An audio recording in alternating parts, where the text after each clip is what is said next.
Attention, stations on the network. Our broadcast will begin in 15 minutes from my mark. In 5, 4, 3, 2, 1, mark. That was your 15-minute time check, stations.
Attention, stations on the network. Our broadcast will begin in 10 minutes from my mark. In 5, 4, 3, 2, 1, mark. That was your 10-minute time check, stations.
Attention, stations on the network. Our broadcast will begin in 5 minutes from my mark. In 5, 4, 3, 2, 1, mark. That was your 5-minute time check, stations.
Attention, stations on the network. Our broadcast will begin in 2 minutes from my mark. In 5, 4, 3, 2, 1, mark. That was your 2-minute time check, stations.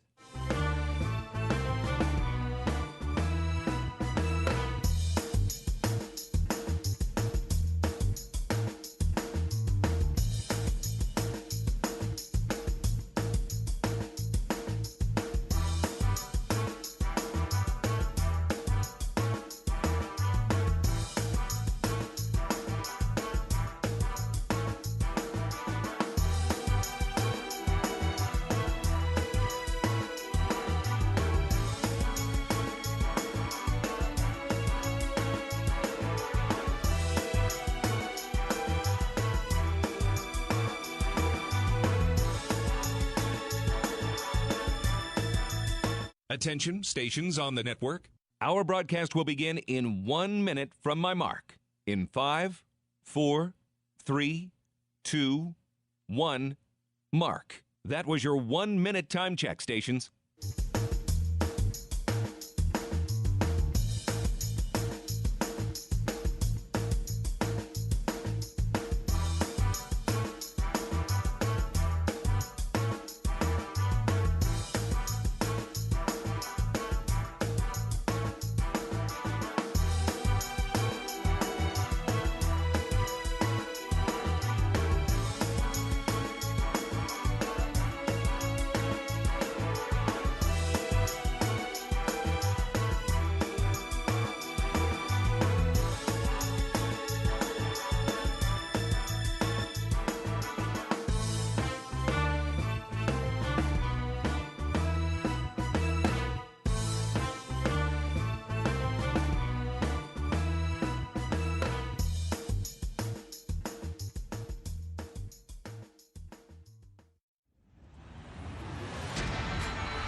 on the Hawkeye Sports Network from Learfield.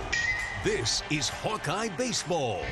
Iowa Hawkeye Baseball is brought to you by Bud Light, proud sponsor of Hawkeye Athletics. Easy to drink, easy to enjoy. Hy-Vee, where there's a helpful smile in every aisle. Iowa Corn. You might think Iowa just grows corn, but the truth is, corn grows Iowa. Brought to you by Iowa's corn farmers of the Iowa Corn Growers Association and the Iowa Corn Promotion Board.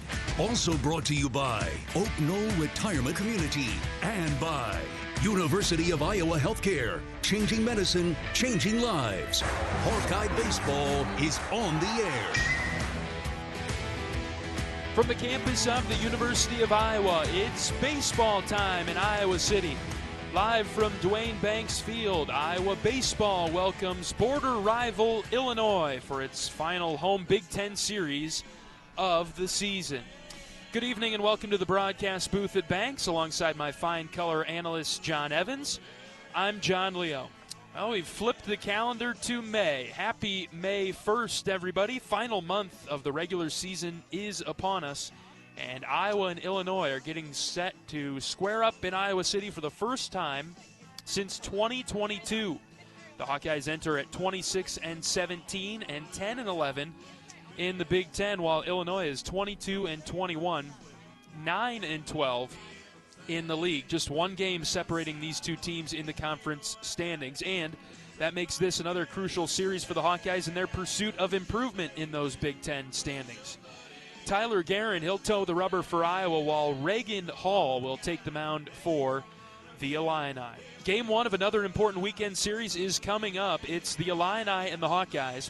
Illinois and Iowa, live from Duane Banks Field in Iowa City, with first pitch coming up in about 30 minutes. Today's game is sponsored by University of Iowa Healthcare Stead Family Children's Hospital, so we'll take a break and we'll talk with Dr. David Gordon after this on the Hawkeye Radio Network from Learfield. Can you think of anything that costs the same today as it did 10 years ago? There isn't much.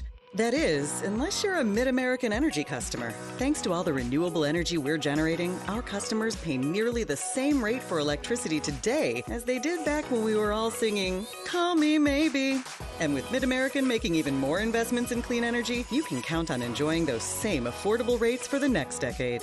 Now that's obsessively, relentlessly at your service. Cancer doesn't care. It doesn't care what you look like, how old you are, what you do, or where you live. We do. University of Iowa Healthcare is doing more to beat cancer than anyone in the state. From second opinions to life-saving treatments that happen here first. We lead the way in research, training, and care because we believe that UI Healthcare is here to make all of Iowa better. UI Healthcare, changing medicine, changing lives. Visit uihealthcare.org. Here come the Hawkeyes. And a Stockie racing to the basket, layup good. Iowa Athletics is gearing up for another amazing season filled with exciting matchups and electrifying plays. Working hard into the corner. Koch hits a three. Get your game face ready and come on out to cheer the Hawkeyes on all season long. Visit HawkeyeSports.com to find tickets, schedules, game times, and more on Iowa. Go Hawks. Touchdown. Touchdown, Iowa. You asked for all the extreme internet performance at an all-in price, and we listen. Get 1 gig internet with a 2-year price lock and everything included. Unlimited data for non-stop streaming, powerful Wi-Fi for enhanced coverage, built-in online threat protection, and internet equipment. All for just $65 a month for 2 years. It's the extreme 1 gig internet deal you asked for. Call 844-4FASTER or visit extreme.com for details. Offer available to new customers only. Price doesn't include one-time charges, tax, and government fees.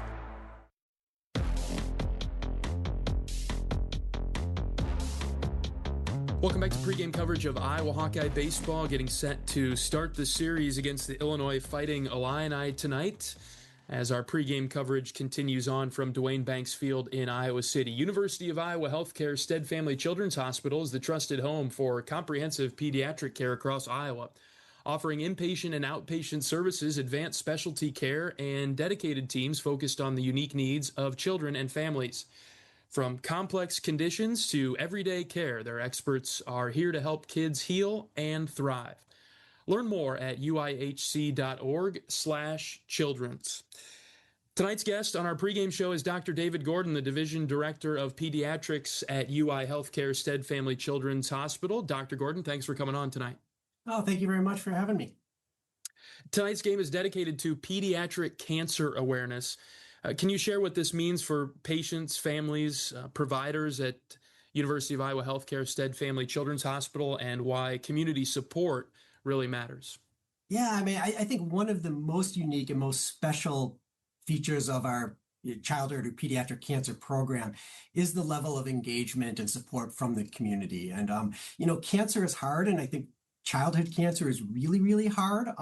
And I think we're very fortunate that we have, fantastic support from, the community, from the university students, from student athletes, from Dance Marathon, and not just the university, but also the local community and the statewide community. And I think this support is really critical for our kids and their families, because I think it reminds them that, that they're not alone, that people are thinking about them, that people are thinking about their child. And I think events like this also really give our kids and families something to look forward to. This is a very difficult time. For some people, it's the most difficult time of their life. And events like this and this support, I think, really kind of gives them something to look forward to, and also just to know that they're, people are thinking about them and that the community is behind them.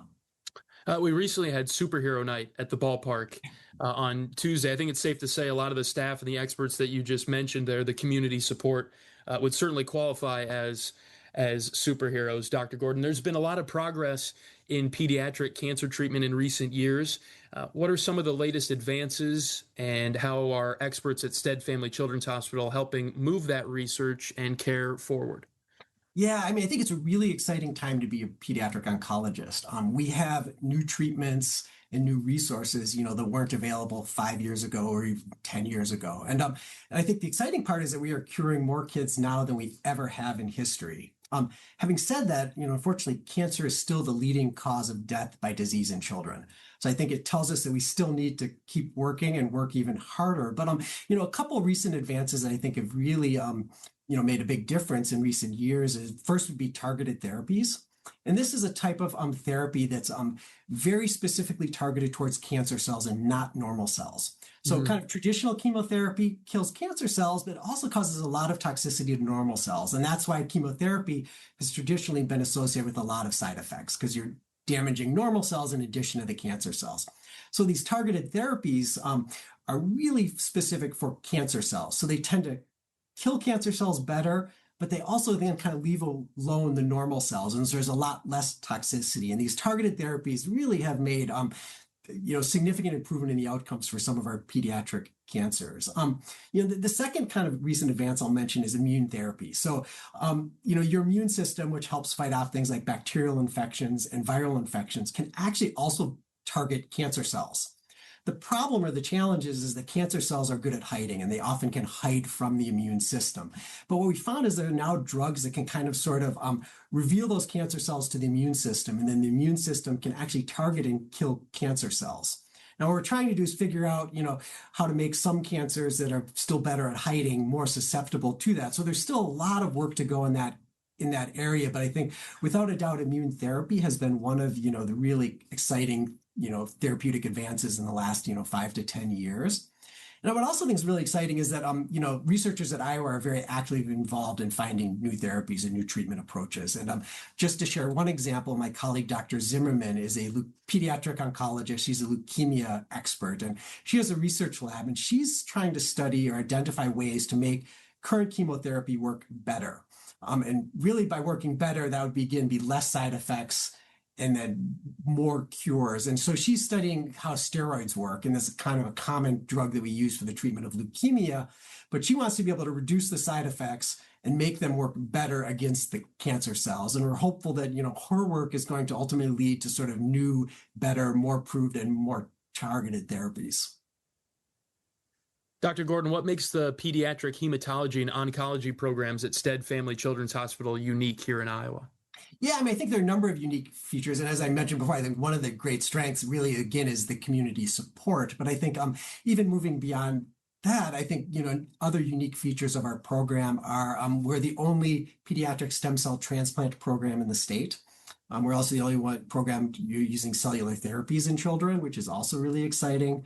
We have a comprehensive hemophilia center. We have access to national clinical trials. So we have about 40 different clinical trials open at any one time point. And then I think the other thing that's really unique is that we actually have sub-specialists. So we have, doctors who have trained in pediatric oncology, but then spend extra time to get expertise in one tumor type. So like we have a leukemia expert like Dr. Zimmerman. And then we also have experts in brain tumors and solid tumors. And so I think we can really bring that sub-specialist expertise, which I think helps design the best, most tailored, and most personalized treatment plans for our patients. Dr. David Gordon, the Division Director of Pediatrics at UI Healthcare Stead Family Children's Hospital, on our pregame show from Duane Banks Field in Iowa City this evening. We often hear the term multidisciplinary care. What does that actually look like for a child going through cancer treatment, and how does having a full team of specialists improve the outcomes? Yeah, I mean, I think pediatric oncology is a lot of ways very similar to baseball and softball. Like, it really is a team sport. We have a large team with lots of different positions. So, we have doctors and nurses, but we also have nurse practitioners, and we have surgeons, and we have social workers and dietitians and music therapists and child life specialists. And it really takes this entire team to provide the comprehensive care and the highest quality of care. And I think, so every morning for all the patients that are in the hospital, we round as a team. And I think sometimes the parents and the children are surprised at how many people gather outside their room. But again, that's the entire team. And it really takes that entire team to bring that, I think, really child-centered, family-centered care and provide, I think, the most comprehensive care, which is ultimately what we want to do is, provide care for the child, but also for the whole family. And I think really that takes a large team. And I think we're really lucky. I think we have a fantastic team. And I think that's how we're really able to provide the very best, highest level of care. Dr. David Gordon, the Division Director of Pediatrics at UI Healthcare Stead Family Children's Hospital. Thank you for the work that you and your staff are doing. Dr. Gordon, keep it up. Well, thank you so much for your support. We really do appreciate it, as do all of our families. Our pregame show continues after this as we catch up with head coach of the Hawkeyes, Rick Heller, on the Hawkeye Radio Network from Learfield. Our mission at Oak Knoll is to provide exceptional retirement living and health services through life care. I'm Steve Rowe, CEO. We are a not-for-profit life plan community and have served the Iowa City area for 58 years.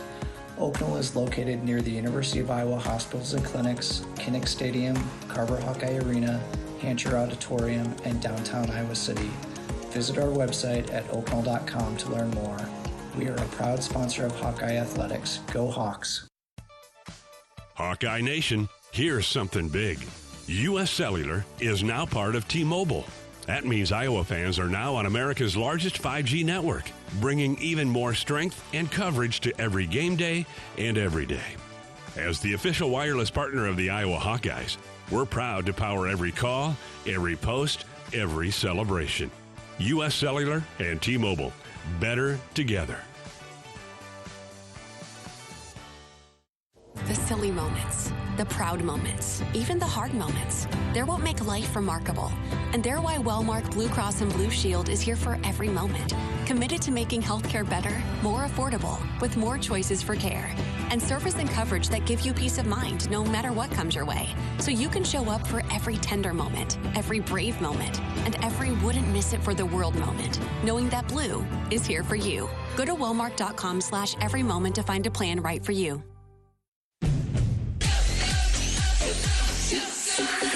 Go for the big Honda savings at your local Honda dealer. Go for the selection and inventory. Honda cars, trucks, vans, and SUVs are in stock and on sale. Go for the most Car and Driver 10 Best Awards with 98 trophies. And KBB.com's Best Value and Performance brand. Search your local Honda dealer today.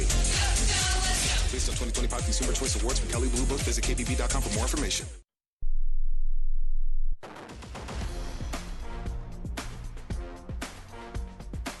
Welcome back to pregame coverage of Iowa Hawkeye baseball this evening. The series opener with the Illinois Fighting Illini at Banks. We're joined by Head coach of the Hawkeyes, Rick Keller. Coach, we flipped the calendar to May now. Last month of the regular season. Holy smokes, it's flown by. Yes, it's definitely flown by. And, pretty good end of the month of April for the most part. And hopefully we can get off to a hot start here in May. 8-2 in your last 10, Coach. So things are trending up, and you're playing some good ball lately. Yeah, we definitely have been. Didn't play great Tuesday night. Actually, what was it, 4-4 in the sixth, and then kind of a weird baseball deal where sometimes it was just wild. I mean, you just couldn't get them out. I mean, brought 3 pitchers in the seventh, and they have 9 hits, and we end up getting beat. But the problem in that game was something we hadn't seen in a few games was lack of clutch hitting, 2-out hitting, 1-out runner third, strikeout. We had opportunities to blow them out in the first 5 innings and let them hang around, and they decided to take it. Mm-hmm. But, to your point, the last three, or especially the last 2 conference series have been really solid performances by our team in all the games, and we need a big one. It's a big weekend for us, because it doesn't get easy from here. You set yourself up because of that sweep at Indiana last weekend to be in a pretty good position going into the final 3 weekends of conference play in terms of the Big Ten standings, the Big Ten tournament. Coach, how would you assess that at this point? Well, I mean, it was a big jump, and even our RPI jumped up in the 60s, and I mean, it's all right there for us, and we'll either play well and make it happen, or we won't. And as far as how I feel about the team, and I feel like we're in a good place. I feel like everybody's really training hard and doing the right things, and it's all mentality. And if we keep the mentality that we've had the last couple of weeks, I feel really good about things. And but it's baseball. I mean, it's the guy on the mound plays a big role in that. And in those 2 weekends, we kind of found some guys that went out and limited the free bases and gave us a chance. And most of the time that we've got somebody on the mound to give us a chance, I mean, we've found a way to get a win, and that needs to continue. I mean, it's one of those weekends where I just want to get going. I just want to go play and see if we can play well for 3 straight games again. And that was the first time we were able to do that last weekend, so that's a big step for us, and like to see that continue. We've won a couple Fridays in a row. Hopefully Tyler Guerin can keep making strides and even improve this week over last week. It's been pretty consistent improvement the last 3 times he's took the ball, and it'd be great if it was just like last week, where you can go from Guerin to Kyle and put it to bed and get on out of here, get ready, and give it to Maddox on Saturday, and let's go. But as we both know, it can change in a hurry. In my view, Coach, this has been a pretty unique season for you in terms of coaching the team. You've got a young pitching staff. You've got a veteran position player core. Has it come together the way you thought it might when you were thinking about things over the winter, Christmas time, January, getting ready for the year? No, I thought that a lot of our younger pitchers would be further ahead than where they are. Okay. A lot of those guys have the ability to be out there on the weekends really helping us, and for whatever reason, they just haven't been able to get that confidence to go out and pound the strike zone like they need to be able to be out there on the weekend consistently. And I thought that's the one thing I thought all of us really thought, that there were 3 or 4 of those young guys that would really take a big step by this point in the year. And as you saw on Tuesday night, a lot of them haven't yet. But the good thing is that we found 7 guys, 8 guys that you have some trust in, and you have established themselves as guys who can give you consistent outings and performances. And it took a while for us to find that, to be real honest. That was kind of the reason we were up and down a lot at the beginning of the year and through the middle section, is we just couldn't find anybody to give us consistent innings on Friday or give you a consistent inning on Sunday. And here, as we've been on a pretty good roll, we've been getting those consistent innings all 3 games, and then that gives the offense I really believe that gives the offense a chance to really take off and roll. throughout those games when we were struggling on the mound, we were also struggling at the plate, and that's a bad combination. And just happened to be when we're playing the best teams we play on the schedule. So, now we got a chance to make up some ground, and we got a chance to make up some spots in the standings, and we just need to keep playing hard. Like I told them, it's relentless. We need to be relentless for 3 straight days, every single pitch, and let them know from day one we're not going away. It's going to be, we're going to grind on them every single pitch, the whole series, and that's what we need to do. Whether we'll do that, who knows? But that's what the plan is. As we look at this series with Illinois, Coach, I haven't played them here since 2022, which is sort of strange considering how close they are to us, but a good program over the years with Coach Hartlib over there. Oh, for sure. And dynamics of their team are some older guys that really high expectations at the beginning of the year, and they just have kind of been inconsistent. They haven't probably played to the potential that Dan thought they were going to play to, and but they'll show flashes. You'll see when they do put it together, they're pretty darn good, and a lot of strike throwing pitchers. Not going to see the real stuffy guys that we saw last weekend, and really most of the weekends up to this point. You're going to see, the guy tonight's a left-hander, and he's going to run it up to 92. It's not like he's a soft thrower. He isn't going to sit there, but he's going to throw a lot of strikes, and they throw a lot of breaking balls. Some of the guys, it's going to be 35-40% fastballs, and that you're going to see this weekend. And tonight, though, with the left-hander, you're going to have to hit him if he is who he's been most of the year, and that obviously can change too. But we're going to have to hit him, and teams have hit him. He's given up some stuff, but he's made teams beat him, which is why you look at his record and you look at his stats, and he gives up a lot of hits to innings pitched and all the things that you think maybe would result in a losing record, but I think he's won 6 games for him. On our side of things, we'll go with Tyler Guerin. 3rd straight Friday start for him in a row now. Yeah, and hopefully he's getting settled in and goes out, and I would like to see him avoid as many 3-2 counts. Okay.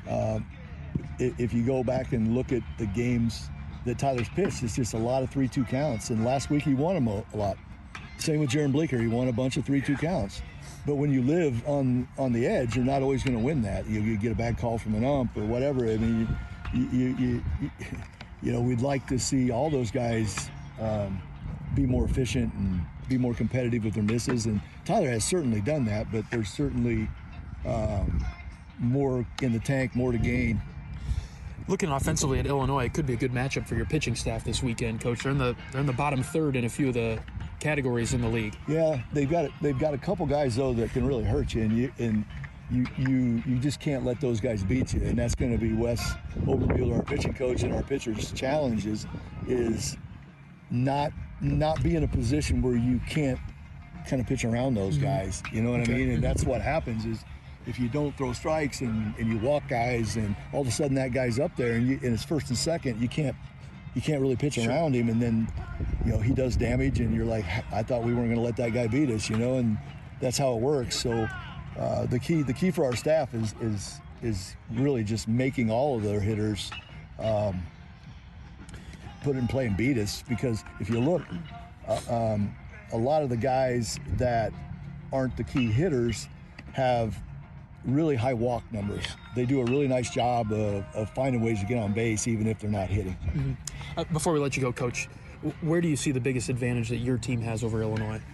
Well, I think a couple. I think our pitchers have potential, to outduel their staff. Okay. If we're at our best.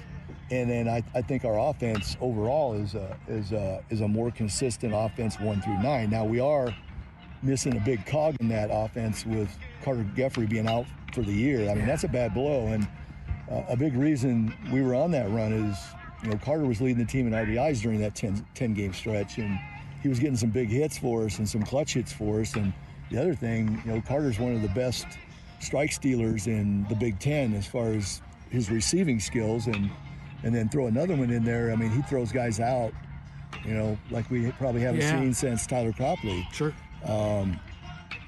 and he pretty much just shut the running game down. And it's going to be. And I guess luckily for us is that Max Burt has been hitting extremely well, and Max will catch tonight, and with the lefty going, we'll put Ziegler in left, and Mitch Wood will be at DH, and that's our strongest lineup statistically and analytically against a left-handed pitcher. So, I mean, I like our chances, but like I told you before, I mean, their offensive numbers are, I think Dan would tell you, below where he expected them to be. So you just hope that you don't catch you hope you don't catch them on a weekend where everything goes right for them. Baseball is that way, and we've talked about it many times before. It's not who you play, but when you play them. And last week you saw that when we caught Illinois kind of in a lull with their offense, and wind blowing in, and some things went our way, caught some breaks, and I'm hoping that as many of them didn't go our way, that at the three-quarter mark, maybe the law of averages are going to keep it rolling in our favor. So I think our attitude and our energy and our focus is going to play the biggest role of all, and I feel pretty good about that. Sounds good, Coach. Good luck against Illini tonight. All right, thanks, John. Head coach of the Hawkeyes, Rick Heller, on our pregame show from Duane Banks Field in Iowa City. It's the series opener between Illinois and Iowa. We'll be back in 60 seconds on the Hawkeye Radio Network from Learfield. You might think Iowa grows corn, but the truth is, corn grows Iowa. Corn can even fuel your drive to watch the Hawkeyes play when you choose Unleaded 88. It's a fuel that's cheaper, cleaner, and greener. Plus, it's homegrown, making Unleaded 88 the clear choice at the pump and totally worth the hype. So as you head to cheer on the Hawkeyes this season, don't just fuel up. Pump it up with Unleaded 88. Find Unleaded 88 at a station near you. Go to iowacorn.org/88. If you love great Hawkeye stories, don't miss the Fight for Iowa podcast with Gary Dolphin. Each week, Dolph brings you in-depth conversations with the athletes, coaches, and community members who define the Hawkeye spirit. From big moments to personal journeys, it's the stories that make Iowa special.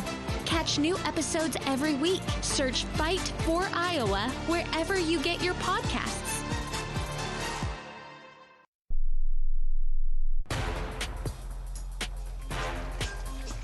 John Evans and John Leo with you from the press box, the broadcast booth at Duane Banks Field in Iowa City. The starting lineups are being announced now. A great crowd for a Friday night in Iowa City as Illinois is in town to start this three-game series against the Hawkeyes. The final regular season Big Ten home weekend series of the season. How quickly the year has gone by. We need to pause 10 seconds for station identification.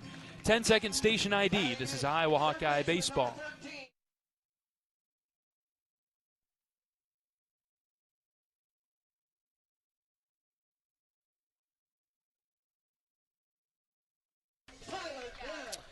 All right, John Evans, keys to victory for Iowa tonight to get the series started on the right note.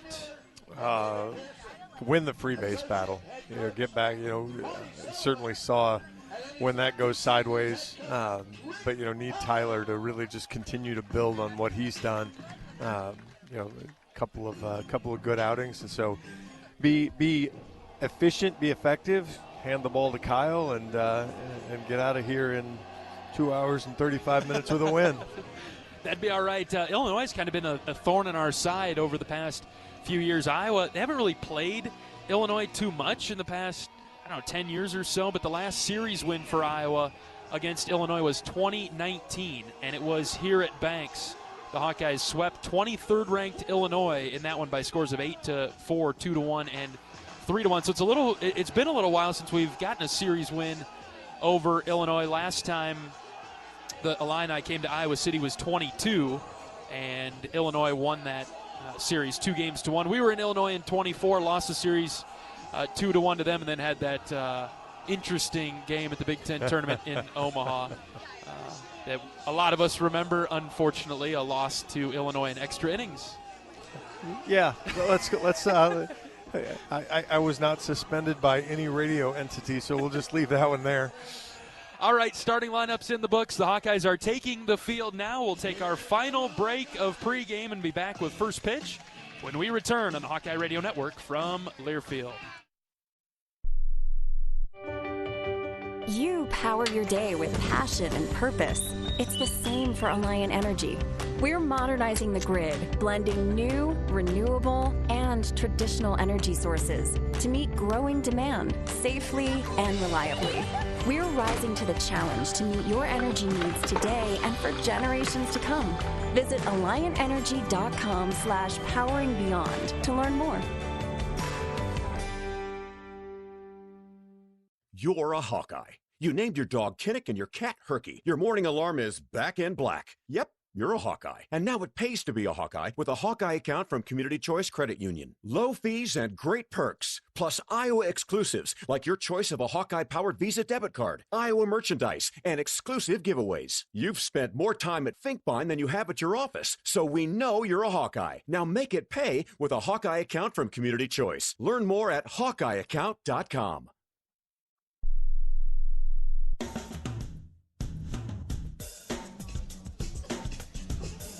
Gorgeous night for baseball in Iowa City as we open things up against Illinois tonight. The Hawkeyes at 26-17 and 10-11 in the Big Ten. Illinois 22-21 overall, 9-12 in the Big Ten. Here is the starting lineup for Illinois. This is their batting order this evening. Nick Groves will lead things off and play center field. Michael Farina is the second baseman, batting second. Jack Ziebig in left will bat third.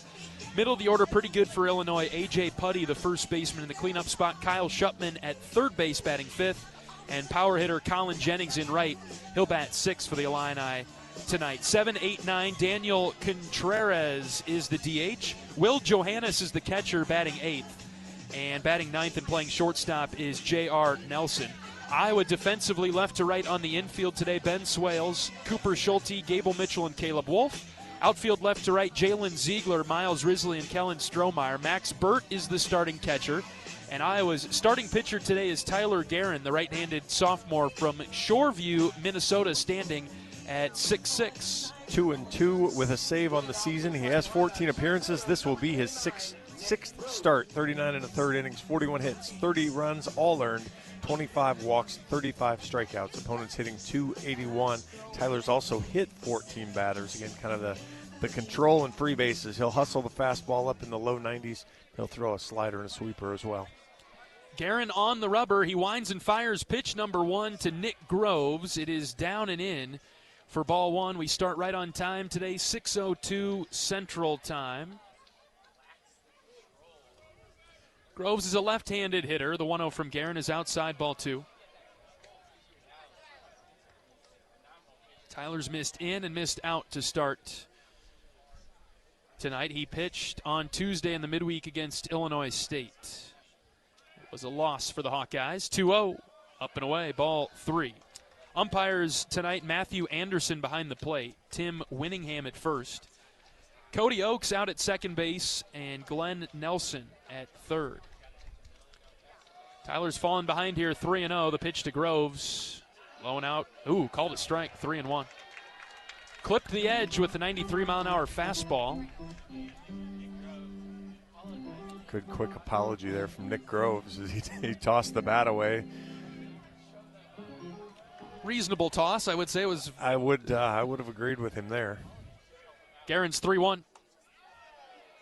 That's ball four, just outside. Boy, that was a better pitch than the last one. I had to wait a minute as well. It's a 5-pitch walk to start the game. This has kind of been I guess we call it the issue with Tyler, or one of the issues with Tyler is slow starts. Had a hard time getting in the zone, getting quick, efficient outs early.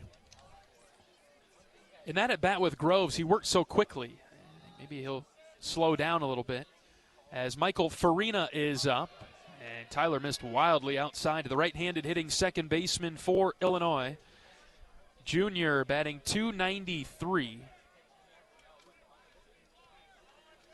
Groves has some speed with 11 stolen bases tied for the team lead. He's at first. And Guerin's 1-0. is right down the middle for a strike, 1-1. Hawkeyes in their all-white home uniforms today. Iowa spelled out in script lettering across the chest in black with gold trim, black numbers on the front and the back of the uniforms. Last names in black with no trim. Ball and a strike on Farina, and the pitch. Ground ball to third, that is foul. Iowa's got gold caps in the field today, black bills and the black script I on the front panel. Illinois with pretty unique uniforms. Charcoal gray, dark gray uniforms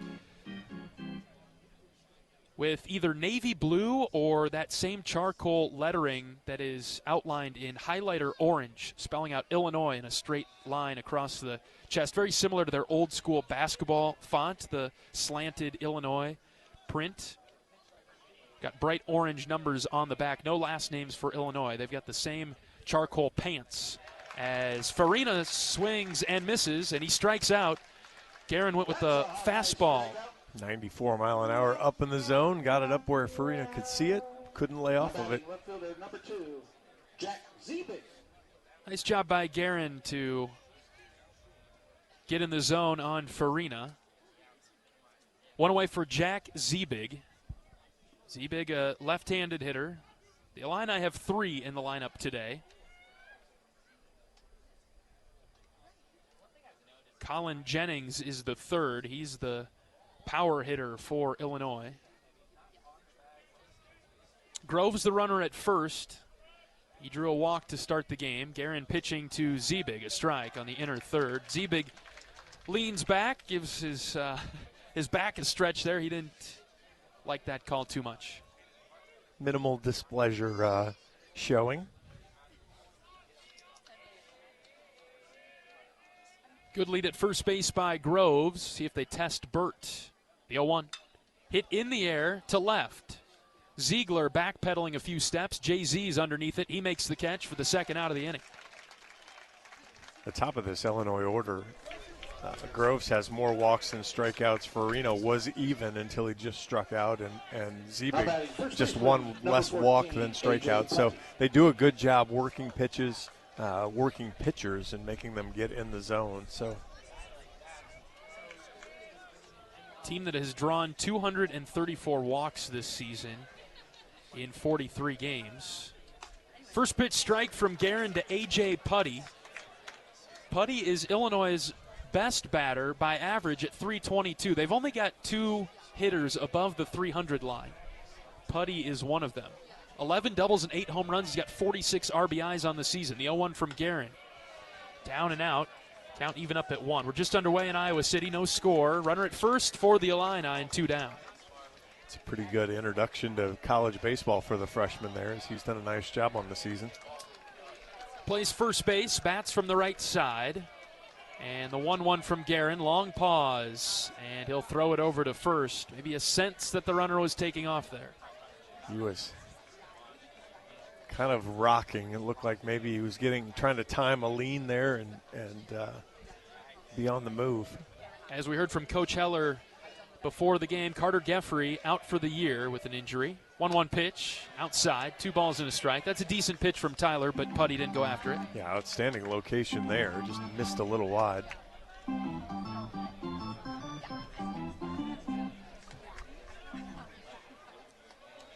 Wind blowing softly over to right a little. I don't know that it'll play a big factor today. The 2-1 is a fastball for a strike. Low outside corner. That was a beauty from TG.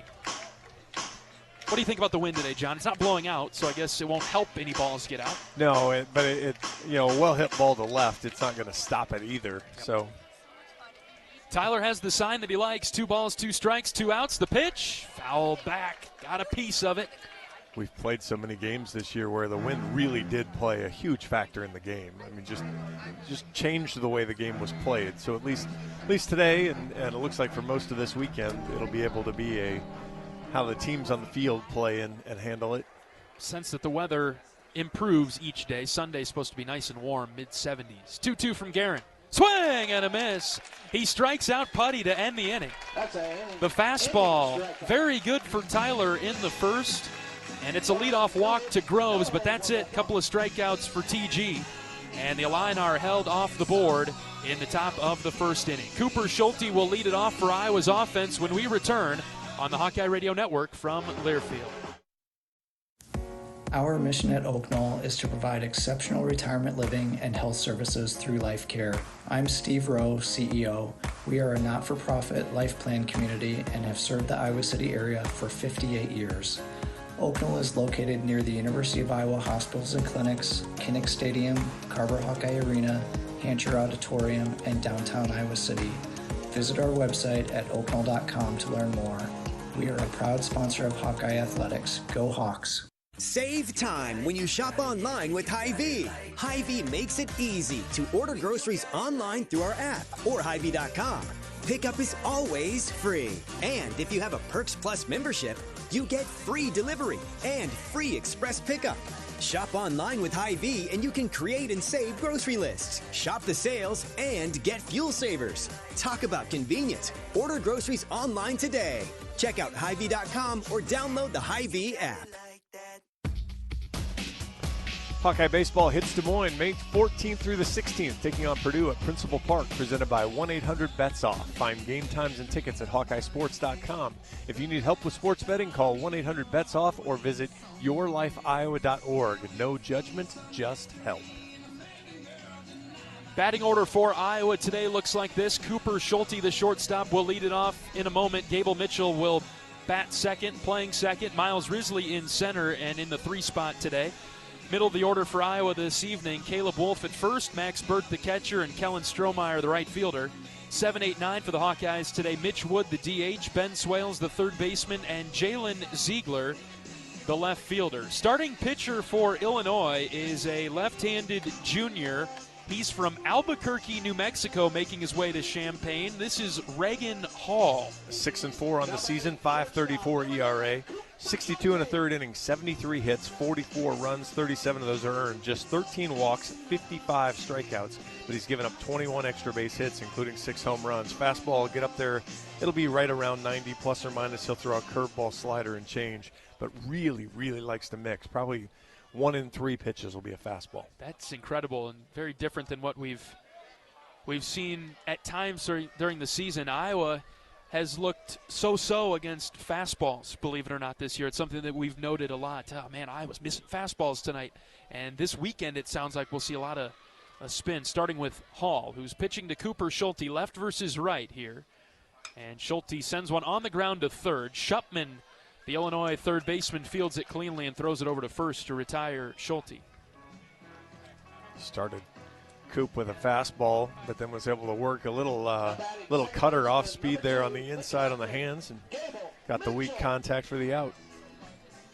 Iowa lost its midweek game 13-6 to Illinois State on Tuesday, a game that was tied at 4 late before the Redbirds broke it open. Here's Gable Mitchell taking a high and tight strike. It snapped Iowa's 5-game winning streak and also put an end to the unblemished record against midweek opponents. Iowa now 9-1. Still very impressive regardless of the loss. 0-1 on Mitchell. Here's the pitch. Gable takes another strike. 0-2. Iowa offensively struggled a bit on Tuesday. We're 0 for 5 with bases loaded situations. Top of the order was pretty cold for Iowa on Tuesday night. Yeah, very unusual.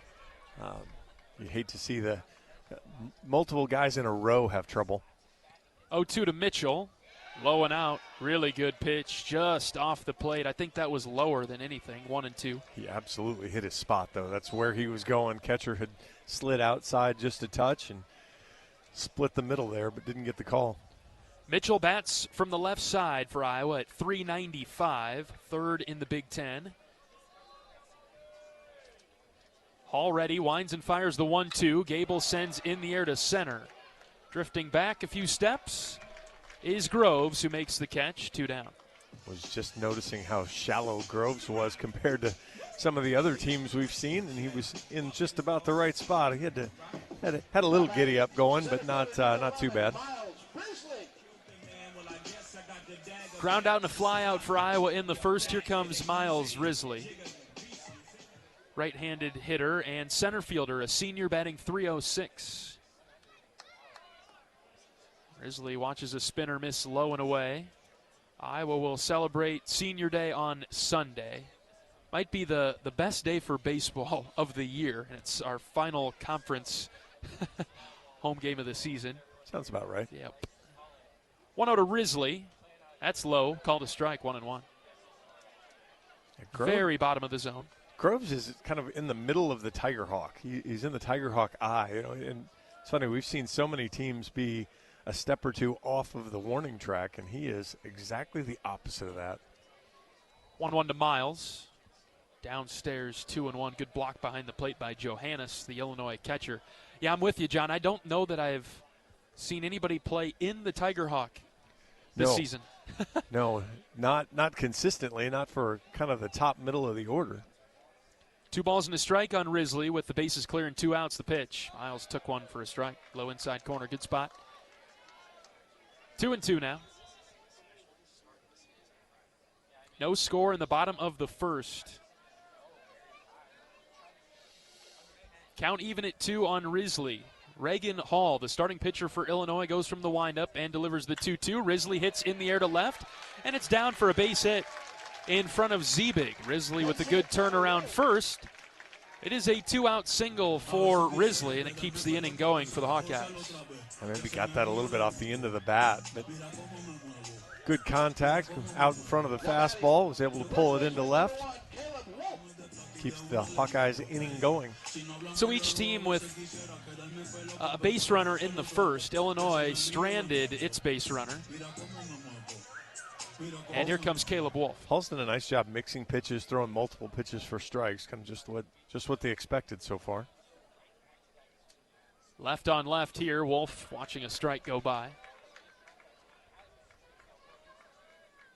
Fastball in the low 90s for Hall. Right fielder Jennings playing pretty deep. Pickoff move to first. Risley quickly diving back. Just 35 stolen bases allowed for Illinois, thrown out 9 runners. So not really a lot of attempts either. So hard to tell. Hard to tell, but yeah, that was a really good pickoff move from Hall. That might be the key there. They must be pretty good at holding runners. 0-1 to Wolf. That's low and away. Sliding stop by Johannes. That probably saved Illinois a base there.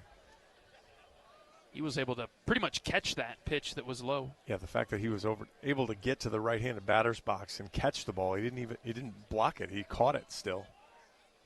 Risley's got a great lead at first with 2 outs. He's taking off. The 1-1 pitch is chopped high up the middle. This will be a tough play, and it goes off the shortstop's glove, trickling over to the right side of the field. Risley will move to third as Wolf reaches. We'll see how it's scored. That's a tough play for the shortstop, Nelson. I think Wolf probably would have beat it anyway. It should be a single, and then you give the extra base an error, but maybe it just still rolls into a hit. But Risley wasn't going anywhere if he would have just corralled it and kept it in front of him. So maybe Sammy's feeling generous over there. Won't give the shortstop the error, but. Here's Max Burt. He is the starting catcher for Iowa today, and it'll be Max and then Matt Delgado who will carry the catching duties the rest of the year with Carter Geffrey injured and out for the year. Runners at first and third with 2 outs. First pitch to Burt is a breaking ball called a strike at the bottom of the zone. Iowa was very good with 2 outs against Indiana last weekend in Bloomington. In fact, they started a lot of their run-producing innings with 2 outs, just like they are trying to do here today. Yeah, well, that's exactly right. See if they can finish the rally here. Pickoff move to first. Quick snap throw. Wolf is back without a dive.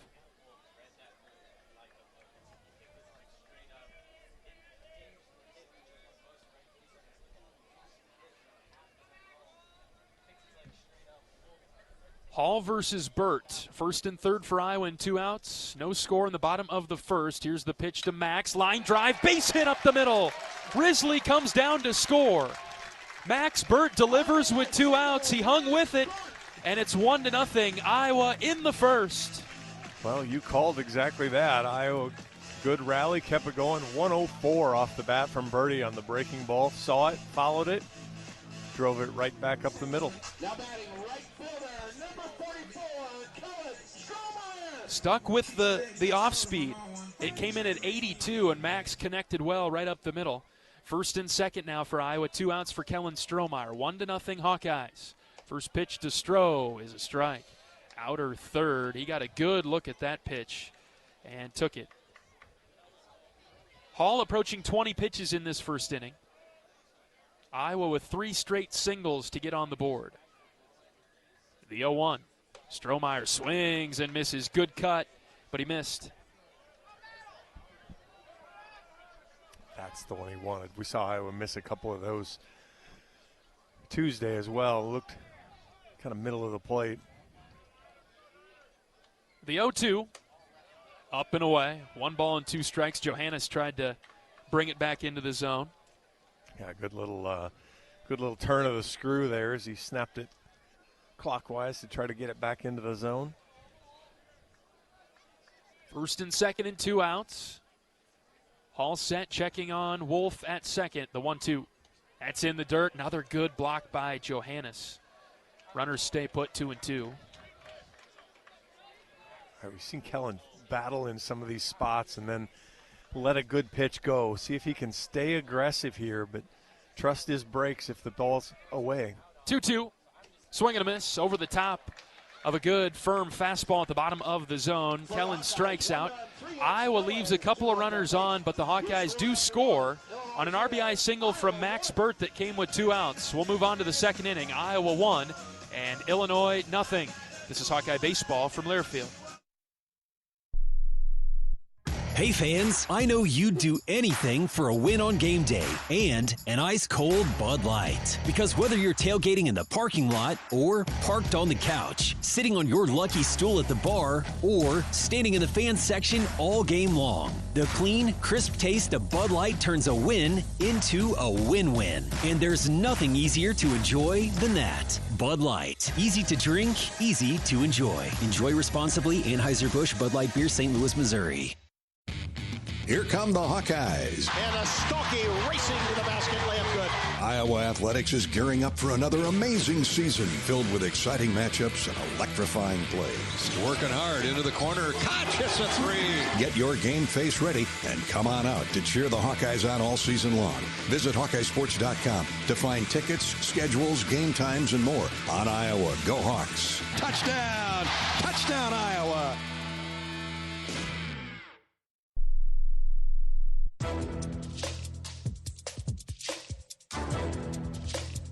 This copyrighted broadcast is an exclusive presentation of Learfield under the broadcasting rights granted by the University of Iowa. Reuse of this presentation is prohibited without the expressed written consent of the university and Learfield. Announcers are provided by Learfield and approved by the university.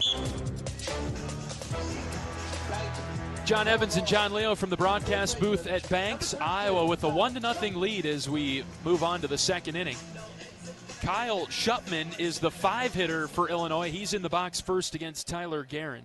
Guerin with a couple of strikeouts in his opening frame. He deals right versus right, and he hit Shupman.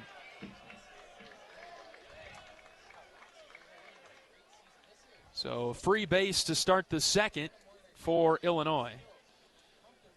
Guerin walked Groves, the Fighting Illini leadoff hitter, to start the game, and then went 1-2-3 after that. Let's have him do that again. Here's Colin Jennings. This is the trouble here with a powerful left-handed hitter in the box now for the Illini. He's a .244 hitter with 11 home runs, and he takes strike 1. Yeah, that's 15 hit batters for Tyler. That's something that just kind of plagued him so far this year, but it's better than a 7-pitch walk. Sure, yes. If the result's going to be the same there. 0-1 on Jennings. The pitch from Guerin is low. Burt blocked it straight down into the carpet, 1-1. Does Jennings strike you as a power hitter, John? Tall, more of a slender build, not the stocky, powerful build that you'd come to expect from a big home run hitter. Kind of the long levers. Yes. 1-1, way outside. Burt had to reach full extension to grab it to his left. It's 2 balls and a strike now on Jennings, and this is something that Coach Heller talked about. It's a little dangerous when runners get on because then they don't really have people that you can pitch around. Yeah, 6'5". I think Connor McCaffrey, left-handed. Here you go. 2 balls and a strike. Nobody out for Illinois in the second. The pitch from Guerin. Fouled back to the top of the screen. Look out, boys. 2-2. Yep. Coming right back to you, Max. Nice Friday night in Iowa City. Temps mid-50s. Currently 54. Sun is shining. Just a few clouds in the sky. A lot of fans sitting on the right side of the grandstand today in the sun. 2-2 is the count. Guerin from the belt delivers. Up and away, ball 3. Had some rain in the area middle of the afternoon. That got out of the way, no problem. That was a cold rain. It's supposed to be a nice weekend in Iowa City. Shutman, 11 of 17 stealing bases. See if he goes on the move here. He's got a huge lead. Full count pitch. He is running. The pitch is called a ball, low and in. It is a walk. 2 free bases to start the second. Iowa on top by 1. And here comes Daniel Contreras. He'll stand in the right-handed batter's box. A senior batting .256. 6 doubles, 3 home runs. He has 19 strikeouts in 129 at-bats. Corners in for the Hawkeyes defensively. Yeah, he's kind of an action guy. Not a lot of walks, not a lot of strikeouts. So going to look for him to swing early on strikes. He offered at the bunt and missed everything. Guerin spun the slider away from him.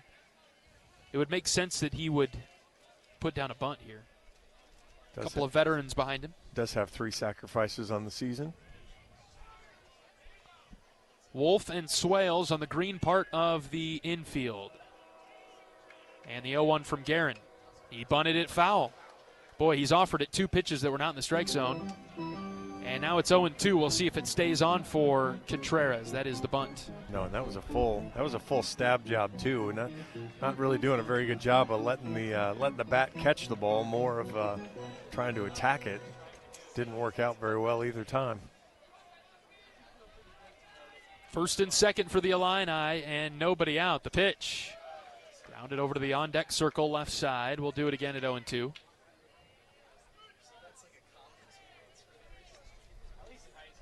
Hit by pitch and a walk to start this inning. Could use a strikeout or a ground ball to a middle infielder. That'd be nice. Guerin checking on the runner at second. He's set. The 0-2. Down and away. Soft spinner from Tyler. It missed at 81.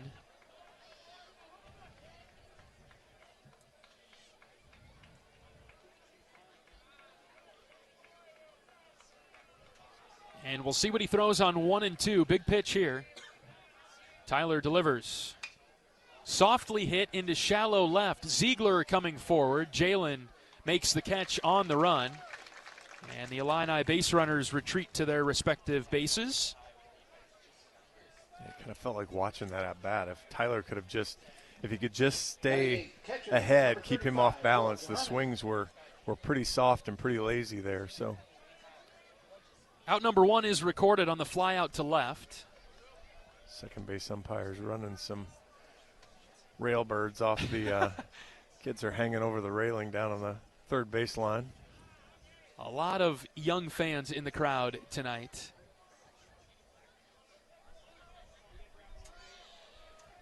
A group of them wearing their baseball jerseys, so it must be some sort of youth deal here tonight.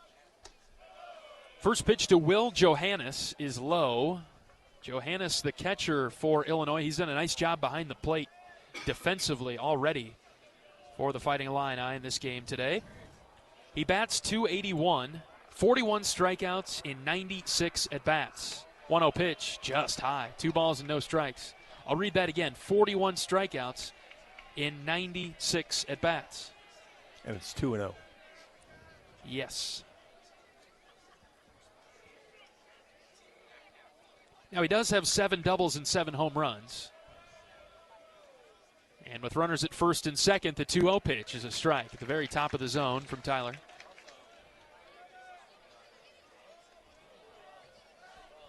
One 0 Iowa, top 2. The Hawkeyes 20-6 when scoring first. 2-1 pitch. Ground ball softly hit to third. Swales picks it up, steps on the bag, throw to first base, is in time for the double play. Wolf went down to the splits, and he had to battle the sun. I mean, well, that's part of, you make that throw low so that Wolfie could see it. Man, he battled that the whole way right into his glove for the double play. Iowa's defense comes through with a big double play. The 27th double play turn of the season for Iowa. And we're on to the bottom of the second. Iowa holds its 1-0 lead. We're back after this on the Hawkeye Radio Network from Learfield.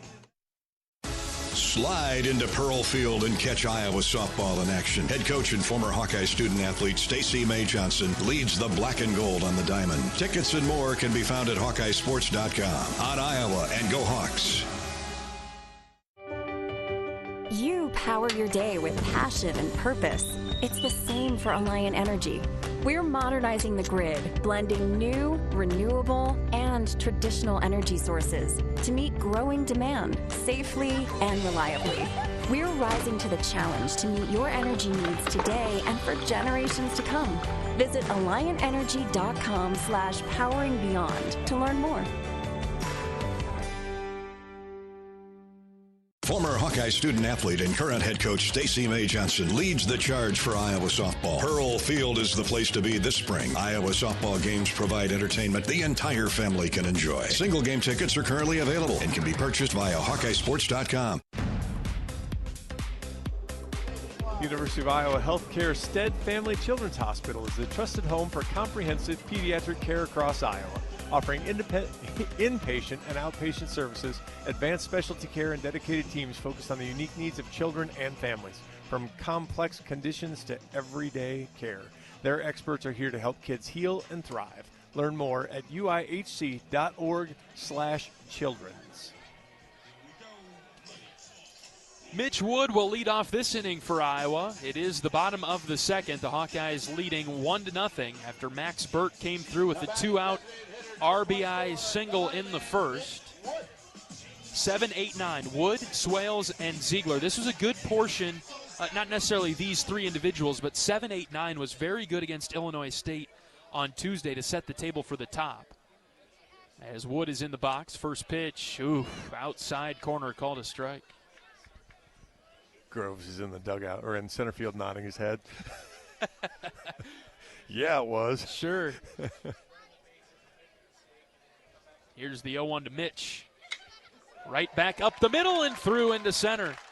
Couple of base hits right up the gut for the Hawkeyes today. That was return to sender past Hall. Yeah, Hawkeyes on time for the fastball. Birdie actually lined the breaking ball up the middle, but Wood there on time with the fastball, 100 right back up the gut.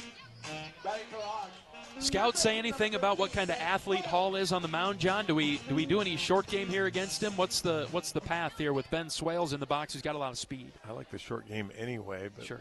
The scouting report does not have it on here. And the first pitch to Swales is low, ball one.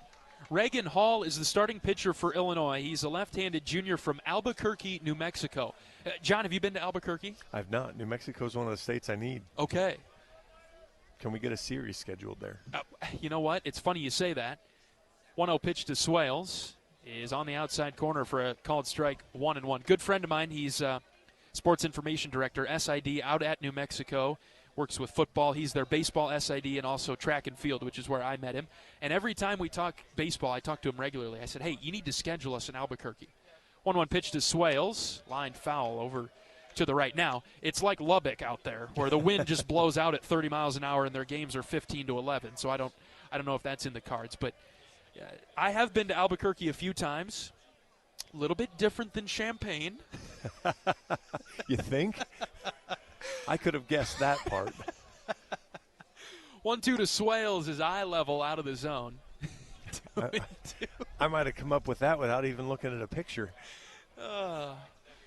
It's a unique place.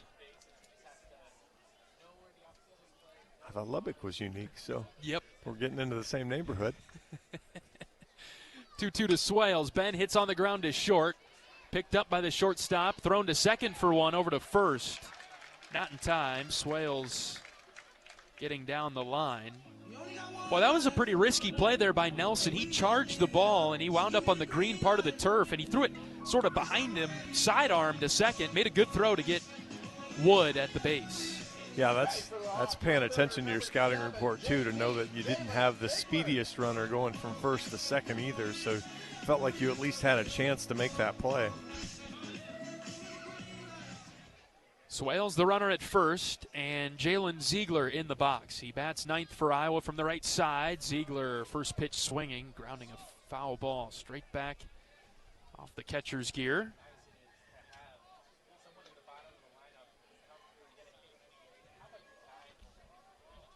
Push bunt from Ziegler. Yeah, you're going to have Hall, the left-hander, falling off the third base side. First baseman's covering. Second baseman not even in this zip code. Runner taking off. Uh-oh, Swales caught in a pickle. In between first and second, here's the throw to second. Swales cannot evade the tag. He is out in between first and second.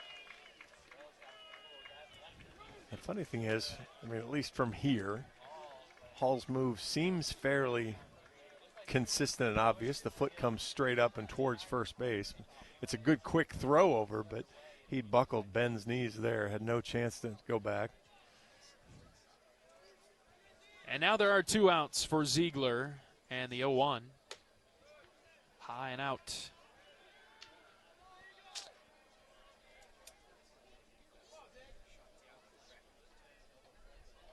Yeah, Ben was in trouble right away with that move. Ball and a strike. The pitch to Jay-Z. Down. 2-1. Iowa leading 1-0. Another crucial series in the Big Ten outlook as we take a peek at as we think about the standings. Iowa a game up on Illinois. The Hawkeyes tied for 7th with Ohio State, who is hosting Nebraska this weekend. 1-0 Ohio State, bottom of the 6th inning. Ooh. 2-1. Ziegler hits on the ground left side, cut off by the third baseman Shupman. Long throw over to first. Gets Ziegler by a step, and Iowa ultimately goes down in order after a leadoff single from Mitch Wood. 2 complete in Iowa City, 1-0. The Hawkeyes with the lead over Illinois. We're back in a minute on the Hawkeye Radio Network from Learfield. You power your day with passion and purpose. It's the same for Alliant Energy. We're modernizing the grid, blending new, renewable, and traditional energy sources to meet growing demand safely and reliably. We're rising to the challenge to meet your energy needs today and for generations to come. Visit AlliantEnergy.com/poweringbeyond to learn more. Hello, Iowa. Here's a promise. Wherever you are in this great state, University of Iowa Healthcare is here for you, even if you never walk through our doors.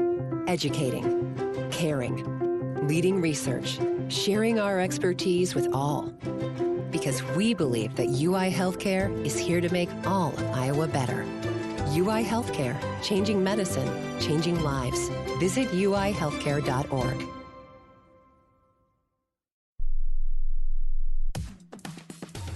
Oak Knoll's mission is to provide exceptional retirement living and health services through Life Care, a not-for-profit life plan community serving the Iowa City area for 59 years.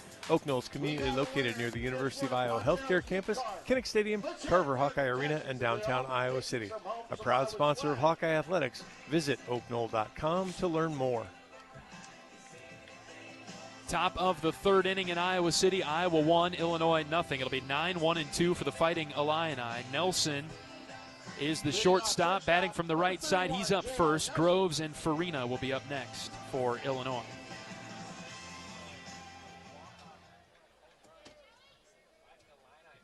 Guerin on the mound.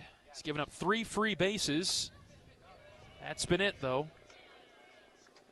Illinois at 22-21, tied for 9th in the Big Ten. The Illini are 5-10 on the road. They just played 13 straight home games. Whew.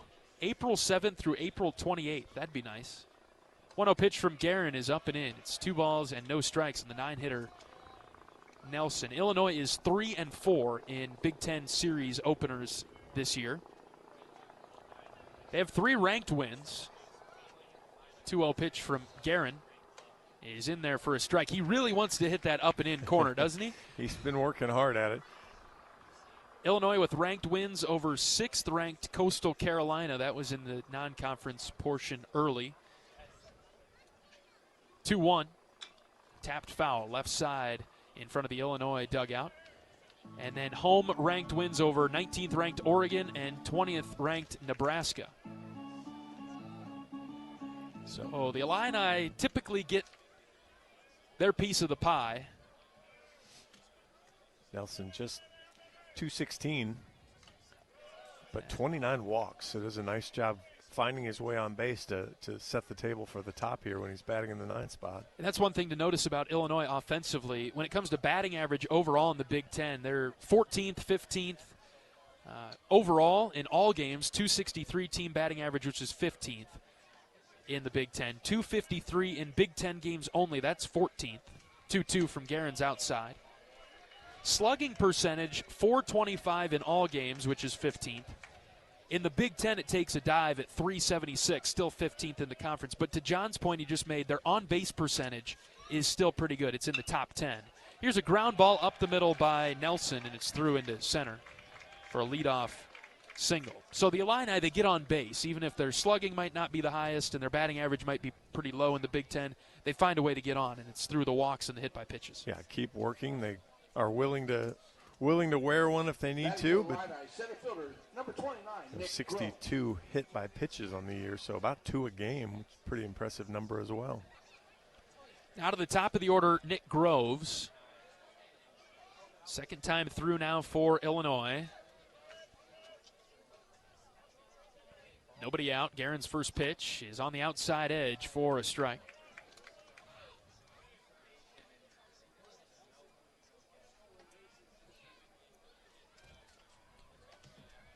First hit of the game just moments ago for Illinois by J.R. Nelson. In the 0-1, low. Burt smothered it. Tyler just now up over 40 pitches. Nelson just 2 stolen bases, but is a threat to play some games here with Groves. Guerin's 1-1, line sharply foul past the third base coach's box. Tyler pitching better to Groves in this at-bat. He walked him on 5 pitches to start the game. Groves wants to kind of just slap it. Use the middle of the field, use the left center field, see if Tyler can get him to roll over one. And the next pitch, hit on the ground to short. Schulte's got it. He goes quickly to second for 1. Late throw to first. Groves able to beat it out, but the Hawkeyes get the lead runner. Just wasn't hit hard enough to get to Cooper. No, just 79 miles an hour and off the bat. Kind of beat it right into the turf. And actually did a nice job just to make sure he got the out at second.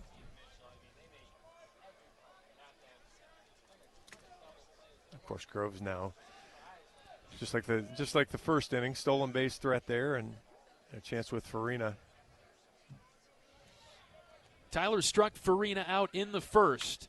Farina clanks one into the left field corner. It's down for a base hit all the way to the wall. Ziegler picks it up, quickly gets it in, and it is a double off the bat of Farina. He got out in front of the off-speed from Tyler. Yeah, he's a guy that likes to jump on a pitch that he feels like is stuck in the middle, and certainly did that there on the first pitch. Number 2, Jack Ziebig. And now all of a sudden the Illini in business. They've had a base runner in every inning, and now in scoring position with just 1 out. Second and third for Illinois, and Jack Ziebig up. He flied out to shallow left in his first at bat. Guerin throws a fastball outside. And Tyler wants a new baseball. Didn't like that one. Tricky spot with Ziebig at the plate. He's batting .236, but on deck is A.J. Putty. Yeah, you need to. 1-0 pitch is low, ball 2. You don't need to attack the middle of the zone, but you need to make sure you go get him here. And now you put yourself in a bit of a spot where he can choose a pitch and go get one on 2-0. Infield playing back with the exception of Ben Swales at third. He is even with the base. 2-0, way high and out, ball 3.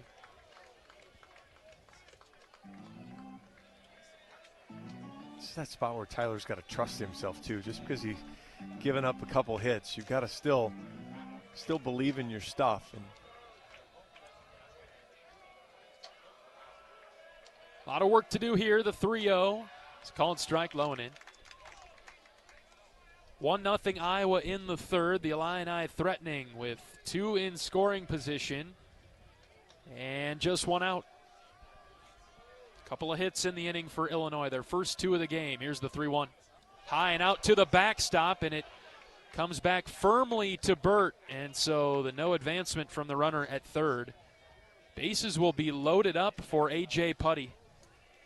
I really had difficulty with that pitch. It's just kind of whether his grip, there's something with it that he hasn't been able to command it. He's lost it high into the right-handed batter's box a couple times in this inning. That'll draw pitching coach Wes Obermueller out of the Iowa dugout, making his way to the mound to go talk with Tyler. Putty is 0 for 1 with a strikeout today.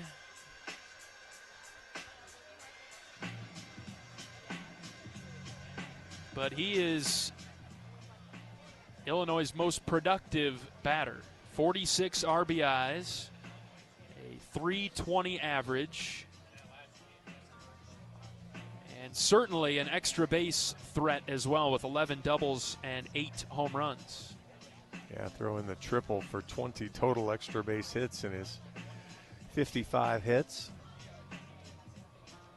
Helps get that slugging percentage up to .535, which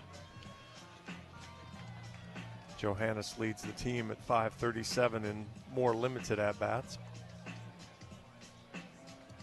.573, sorry.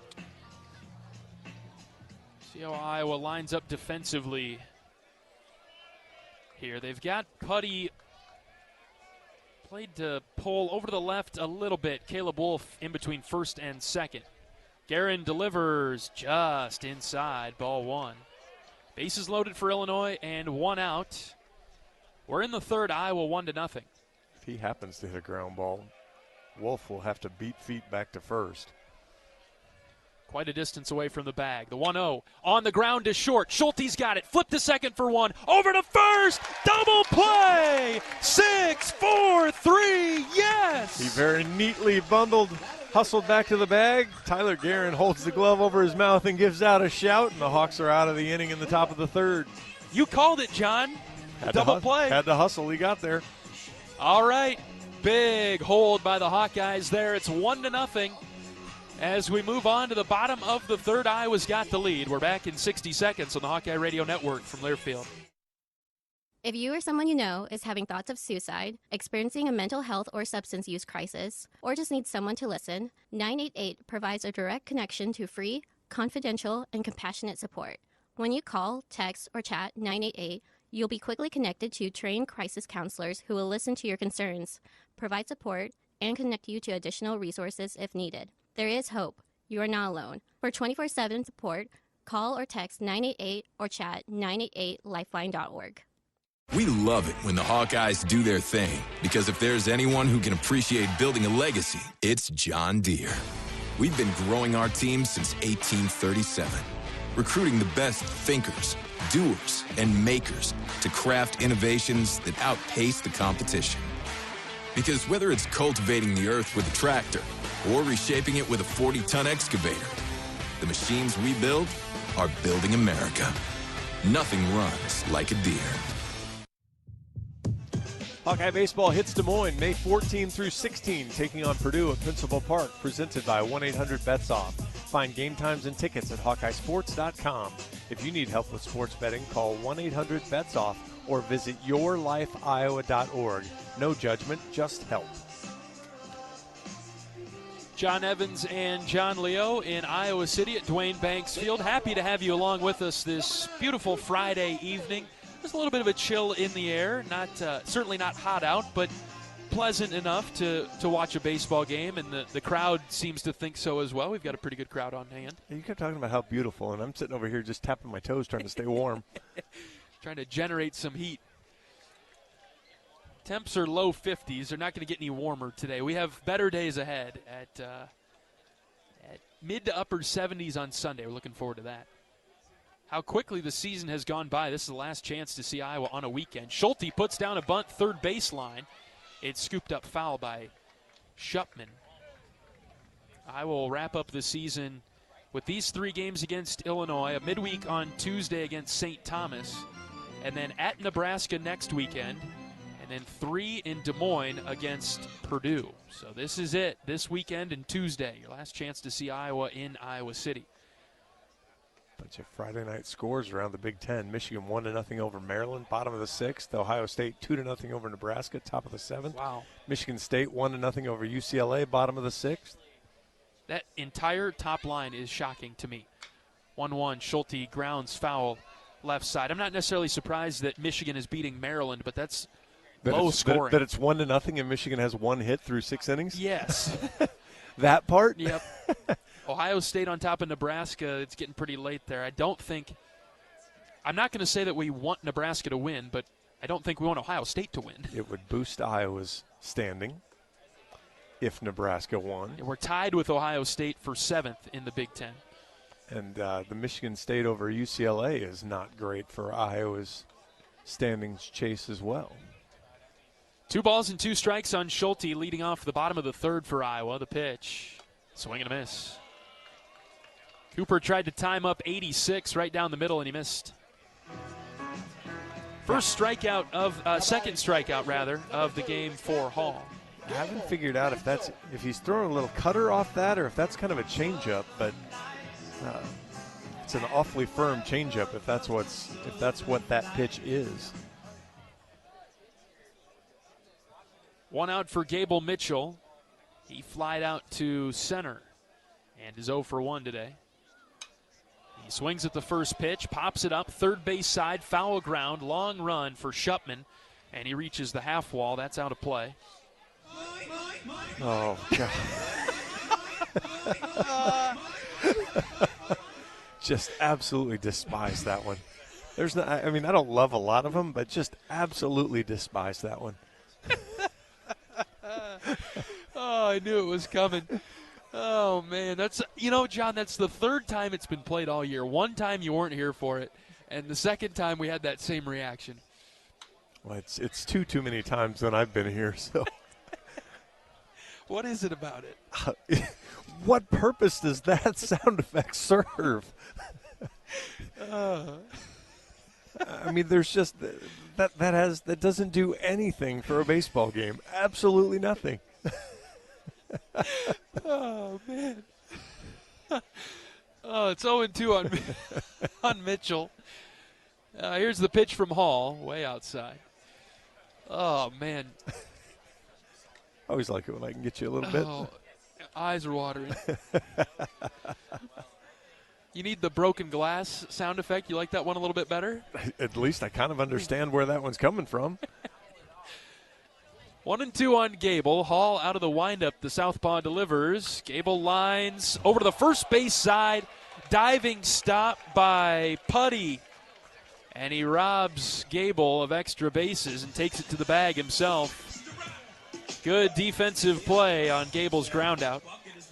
That was the good right-handed first baseman. The glove was right there and was able to just pick it right up. Gable has pulled that ball by many a first baseman this year. That was 99 off the bat, so good quick reaction there from Putty. Risley up with 2 outs. Bases clear. Miles showing the bunt. And he shouldered the bat and took a breaking ball for a strike. This is where Iowa got things started in the first. Risley with the 2-out single, and then Wolf and Burt followed with singles of their own to get Iowa out to an early 1-0 lead, the score holding as we're in the bottom of the 3rd. 0-1 to Miles. That's low. Ball and a strike.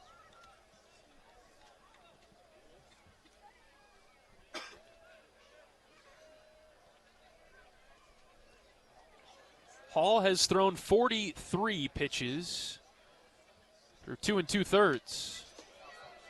Back to the screen. Risley sends the next pitch.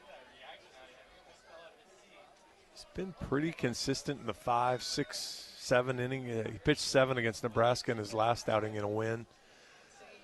But, just the outing before that just got torched by Oregon. But otherwise, he's chewed up innings on Friday. Seems like a good starter. 1-2, low and away. And by that, I mean, a guy that'll give you decent innings, 5+, and has the demeanor of a starter, too. Well, again, when you only have 13 walks, you kind of leave yourself in. You give yourself plenty of opportunities when you're not spraying it around. 2-2 to Risley. Swing and a miss. Good changeup, low and away, and it got Risley. Iowa goes down 1-2-3 in the third. Hawkeyes 1, Illini nothing. We're back for the top of the fourth after this on the Hawkeye Radio Network from Learfield. Whether they roll the dough or pour the joe, bake the bread or greet instead, your team goes the extra mile, and they deserve healthy eyes and a healthy smile. For plans that cover businesses of all sizes, Delta Dental customizes. With employer costs as low as $0, you can offer benefits and be a hero. Affordable coverage is a click away. Visit deltadentalia.com today. Hey everyone, David Kahn here. It's time to play ball. The 2026 season is upon us, and the best way to get in the game is by listening to College Sports Now's official baseball podcast, Dugouts, Dumbbells, and Dingers. Each week, we'll have exclusive interviews with players and coaches that take you inside the locker room as we unpack the top stories of teams all across the country. We're delivering our best fastball, so step into the batter's box and tee us up. Available wherever you podcast on the College Sports Now feed or on YouTube. Just search Dugouts, Dumbbells, and Dingers. University of Iowa Healthcare Stead Family Children's Hospital is the trusted home for comprehensive pediatric care across Iowa, offering inpatient and outpatient services, advanced specialty care, and dedicated teams focused on the unique needs of children and families. From complex conditions to everyday care, their experts are here to help kids heal and thrive. Learn more at uihc.org/children's.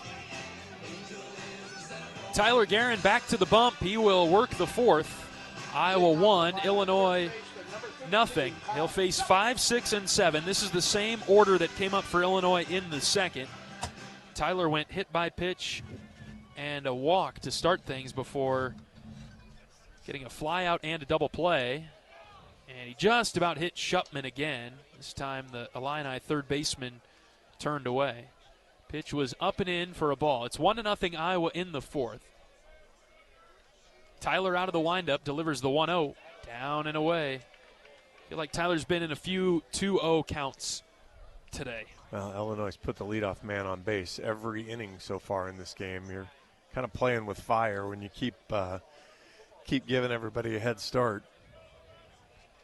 Next pitch to Shupman, outside, ball 3. Maybe you should warm up in the dugout beforehand. Right. Throw a batter's worth of pitches before coming out. There's a strike, 3-1.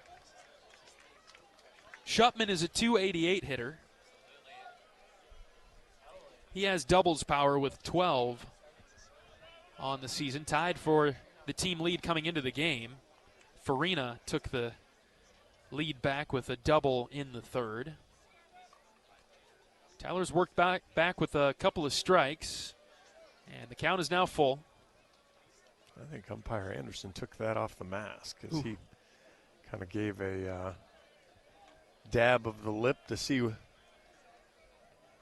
it came up saliva or something else. Out of the windup, here comes the 3-2 from Guerin. Way low and out.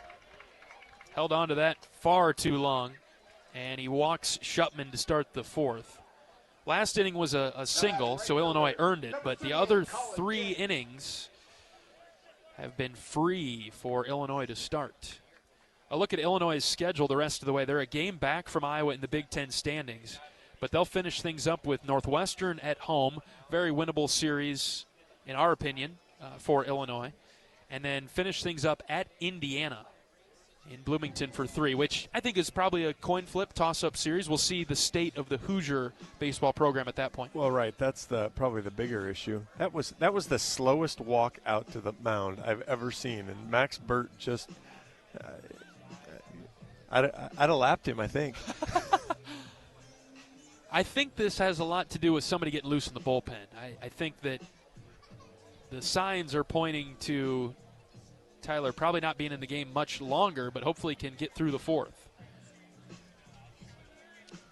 Guerin is at 58 pitches through 3+ innings. There has been traffic in each of the first 4 innings for Illinois, but Iowa's defense has made good plays behind Guerin once he's settled in. Jennings is up, and he takes a strike at the bottom of the zone to start the at-bat. Jennings walked in the 2nd. He is one of the major, if not the best power hitters for Illinois. The 0-1 from Guerin. Right back up the middle and through into center. Going from first to third is Shupman. The throw comes in to second base. And it is a single for Jennings. Boy, that knocked Tyler down. Went right back where it came from. And the Illini in business.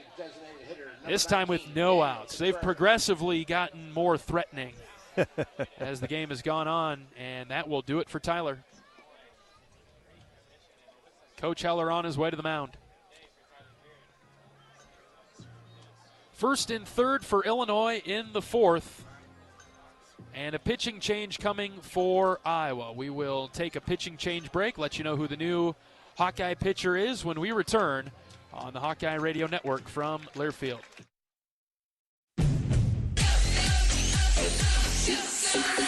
Go for the big Honda savings at your local Honda dealer. Go for the selection and inventory. Honda cars, trucks, vans, and SUVs are in stock and on sale. Go for the most Car and Driver 10 Best Awards with 98 trophies. And KBB.com's Best Value and Performance brand. Search your local Honda dealer today. Based on 2025 Consumer Choice Awards from Kelley Blue Book, visit KBB.com for more information. Despite the unshakable Iowa-Corn Cy-Hawk rivalry, there is one thing Iowa State and University of Iowa fans can both agree on. Getting hyped for unleaded 88. It's cleaner burning and better for your engine, and it's cheaper than other fuel options, making unleaded 88 the clear fuel choice. If Iowa Corn Cy-Hawk rivals can agree on it, you know it's worth the hype. So pump it up with unleaded 88, grown by Iowa corn farmers.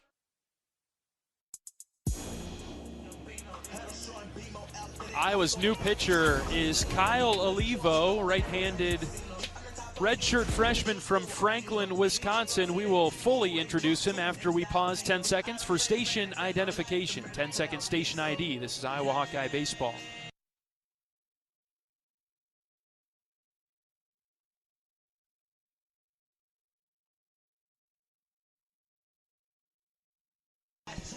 Kyle's 2-2 on the season with 3 saves, a 3.21 ERA, 33 2/3 innings, 29 hits, 14 runs, just 12 of those are earned, 19 walks, 39 strikeouts, opponents hitting just .240 against him.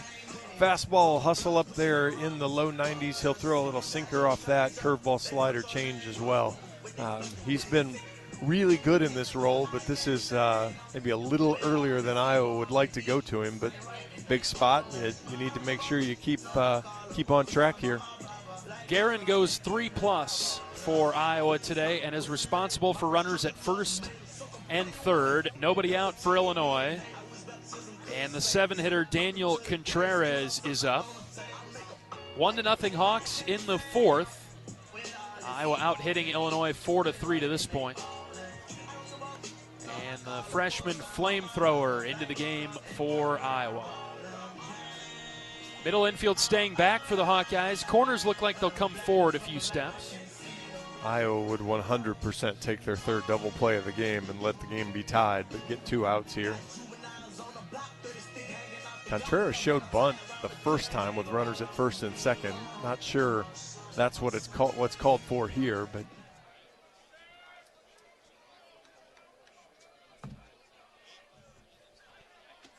Kyle climbing up the backside of the mound and onto the rubber now as he leans forward before coming set. He's ready to go. Right versus right. Olivo will throw it over to first. Jennings is 9 for 9 in stolen base attempts. We could possibly see Illinois do that. They're 35 of 44 on stolen base attempts this year. No, that's their opponents. They're 56 of 69. You're right. Here's Contreras offering at the bunt. Oh, they said that he did not. Oh, come on. He punched at it just like he did the first 2 times. Boy, wow.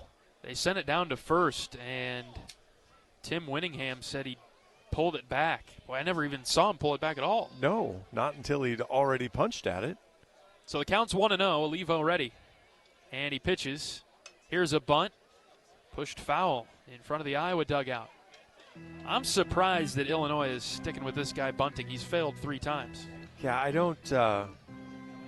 Iowa's back. It's a safety squeeze. It's not anything that Shepman's hustling down the line or flying down the line at third or anything. So Iowa's defense still playing back. Here's the 1-1. Low and in. Ball 2. Yes, Illinois 56 of 69 on stolen bases. Good for 6th in the Big Ten. Jennings hasn't shown any signs of going, but on 2-1, we'll see. Nobody out for Illinois in the 4th. 1st and 3rd for the Illini. Olivo set, the 2-1. Swing and a miss. 96. Contreras was tardy. 96 right across that Illinois script you were talking about. That's a hard ball to catch up to. That ball was in the mitt by the time he finished that swing. We'll see what Kyle throws here. Might go back to it. 2-2, here it comes. Hit off the end of the bat into left center and down for a base hit. We're tied on a bloop single over Schulte's head. 66 off the end of the bat. Absolutely had him fooled. Now batting catcher number 35, Will Johannes. And unfortunately, he did that the first at-bat, too. He really kind of looked overmatched. But that time he was able to squib one enough to get a piece of it. Now see if Illinois goes ahead and bunts again. Johannes is up, who grounded into a double play in the 2nd. 1-1 in the 4th. Big strikeout threat. No sacrifice bunts on the year. Olivo's first pitch is a fastball, cut on and missed.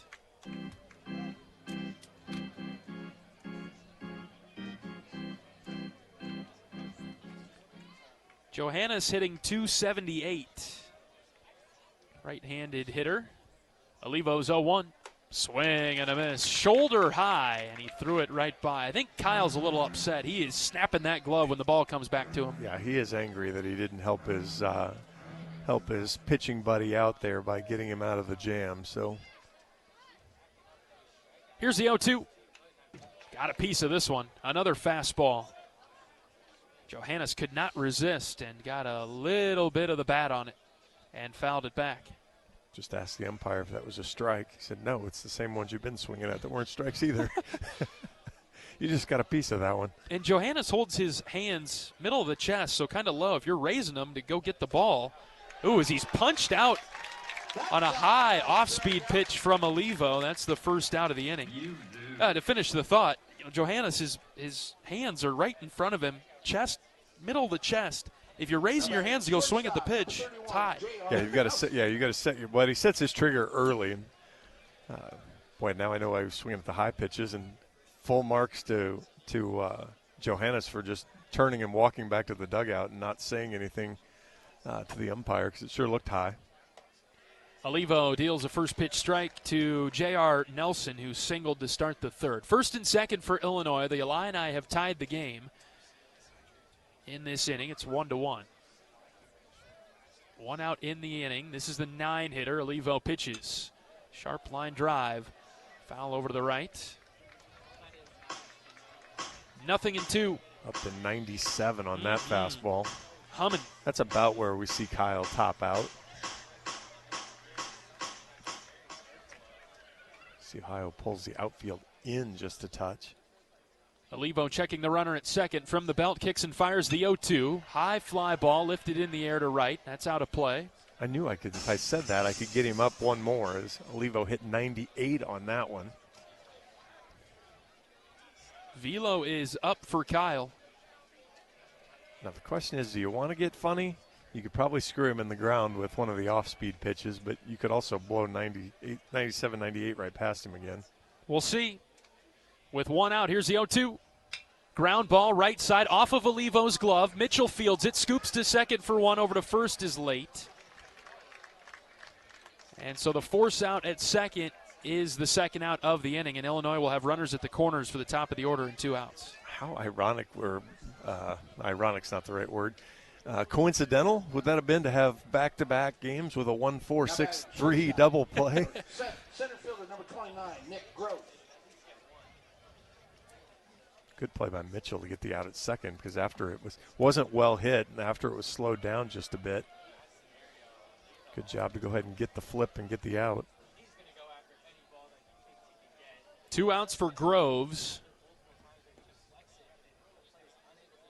Olivo with a long pause. Here's the pitch in the dirt. Good block by Burt.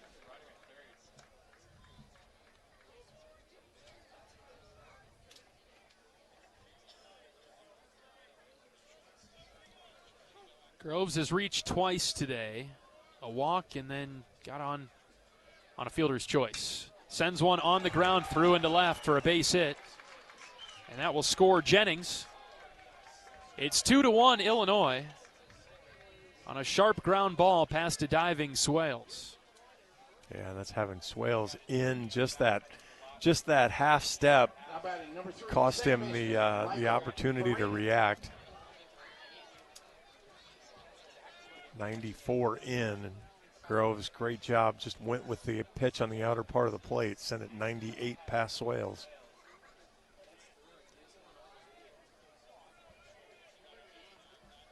And now Farina is up. He doubled his last time in the box. Strike one from Kyle, outer part of the plate. First and second for Illinois and 2 outs. Iowa trailing now 2-1 in the fourth.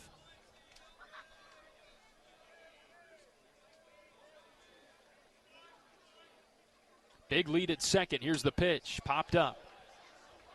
And out of play behind the grandstand's right side.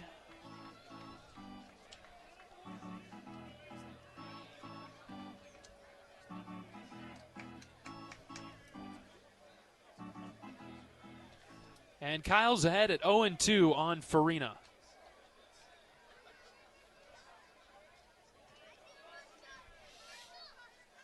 Levo pausing from the belt, pitches high. Wolf, Burt, and Strohmeyer come to the plate for Iowa in the bottom of the fourth. We'll see how the Hawkeyes respond after giving up the lead in this half of the inning. Giant lead for Nelson at second base there.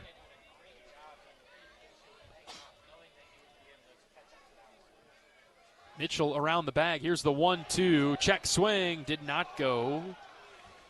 Good slider from Kyle. Drifted away, and it's 2-2.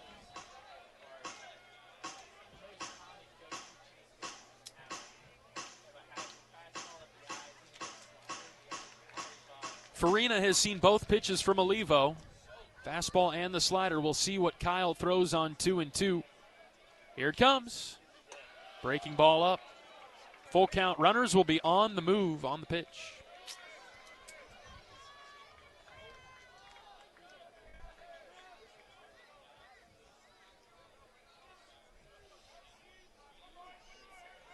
Three balls, 2 strikes, 2 outs. Olivo kicks and fires.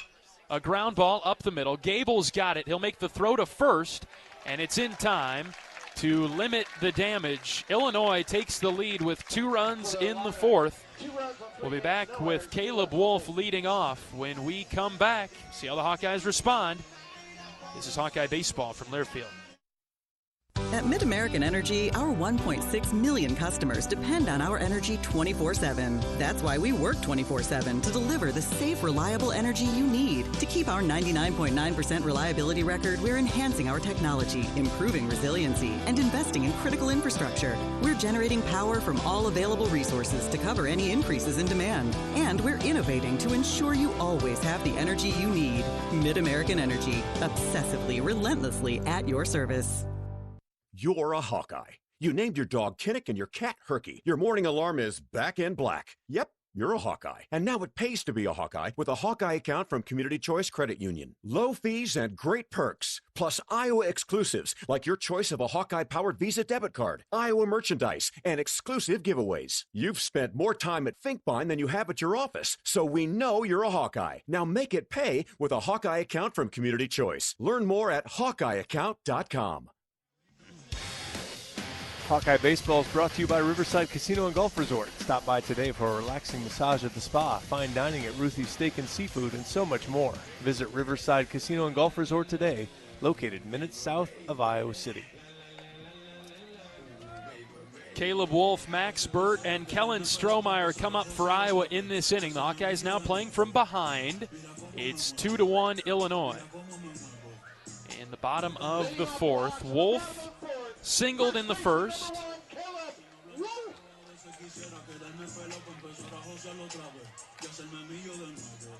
Reagan Hall pitching for Illinois. He's gone 3 innings, given up 4 hits, 1 run. He has 3 strikeouts, no walks. Pitch count at 46. Left versus left. Wolf watches strike 1 go by. On the season, Hall has 58 strikeouts, 13 walks. His 13 walks are the 4th fewest in the Big Ten. Here's the 0-1 to Caleb. High chopper to Shupman at third. He grabs it, throws it to first. He threw it wide of the bag. Wolf will take second base on a poor throw by Shupman. It would have required a good pick from Putty at first base. He tried it with the backhand, and he drew nothing. And so right away now, Iowa's in business with a runner in scoring position and nobody out.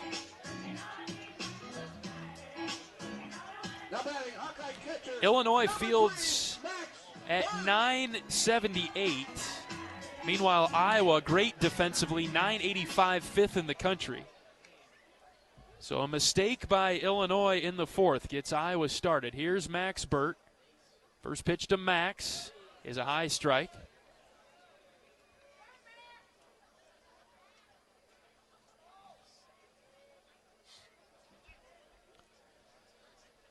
Burt has the RBI that produced Iowa's run. Here's the 0-1 pitch. Max got under it, scooped it foul over to the right, and it's 0-2. Need to find a way to get Caleb to third in this at-bat. If Max is going to go down, let's make it be productive. Second baseman Farina is the one holding Wolf on or near second base. It's 0-2 on Burt with nobody out. Hall taking his time, and the pitch. Max laid off, high and away. And now it's 1-2.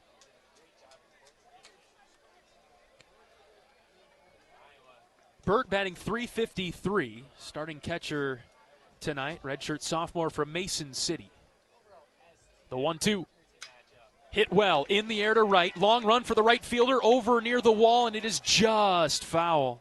Stayed in play, but tailed to the right of the foul line.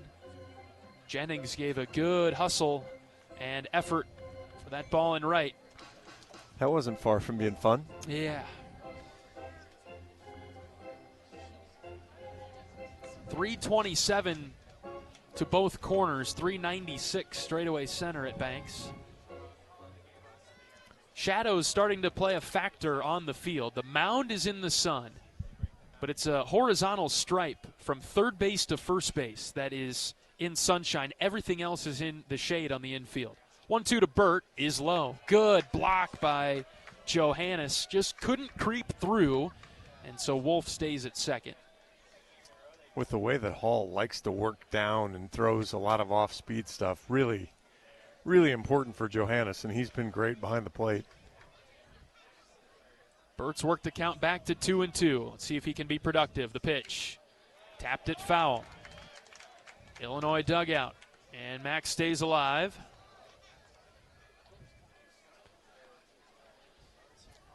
At the very least, you'd like to move Wolf to third if you make an out. Love to be productive. Kellen Strohmeyer is on deck. Mitch Wood, he'll follow. 2 balls and 2 strikes. The pitch. Swing and a miss. Max strikes out. Just a good pitch there. That was that cutter working kind of in toward Max's back foot. Just couldn't get any piece of it to stay alive as that ball just dove down and in. Perfect spot for Hall. And it looks good for a long time, too. So as a hitter, you think you've got it. It just keeps tailing in on you. Kellen Strohmeyer bounces one on the ground to short. Nelson's got it, and he throws it over to first. Another low throw, but this time Putty picks it, and Strohmeyer is out. It's up to Mitch Wood to drive in this run and get us tied up again.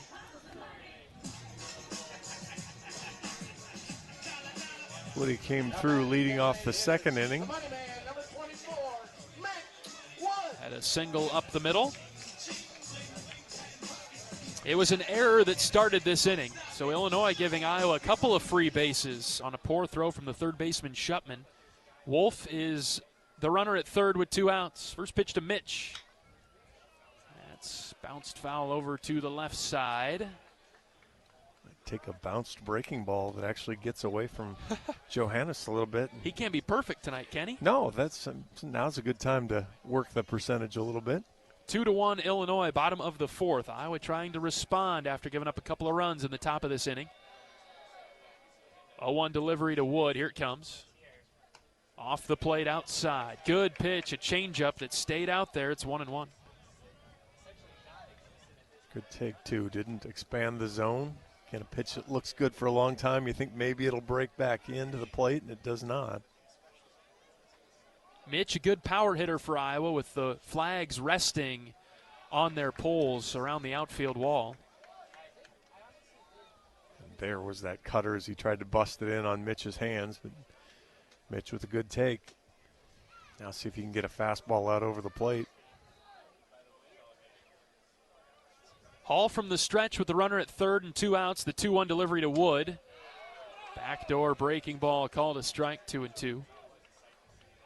Reds and Pirates today. Ooh, yay. Pirates just got swept by St. Louis. Cardinals playing some pretty good baseball for a team that was supposed to be down. Right. 2-2. Here's the next pitch to Wood. Got a piece of it, knocked it foul over to the left. I'm in a group chat with some friends back home, and one of them runs a whiteboard that has the daily standings update. They are Cubs fans. And I see that the Pirates are in last in the Central. So how fun that was when I got to tell you that the Pirates were in first one day, even though it was short-lived. Another 2-2. Here it comes. Low. Full count. Let's see if Mitch gets something to hammer. Wood batting .288. Has 6 home runs this season, which leads the team.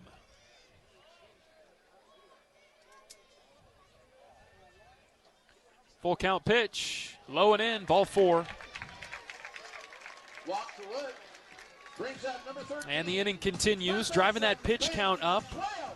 Over 60 now for Hall, but that's not too bad for him. No, it's been good though. I mean, he was awfully efficient there for a minute as he mowed through the third as well, and ended up 3 down in the second. So I was.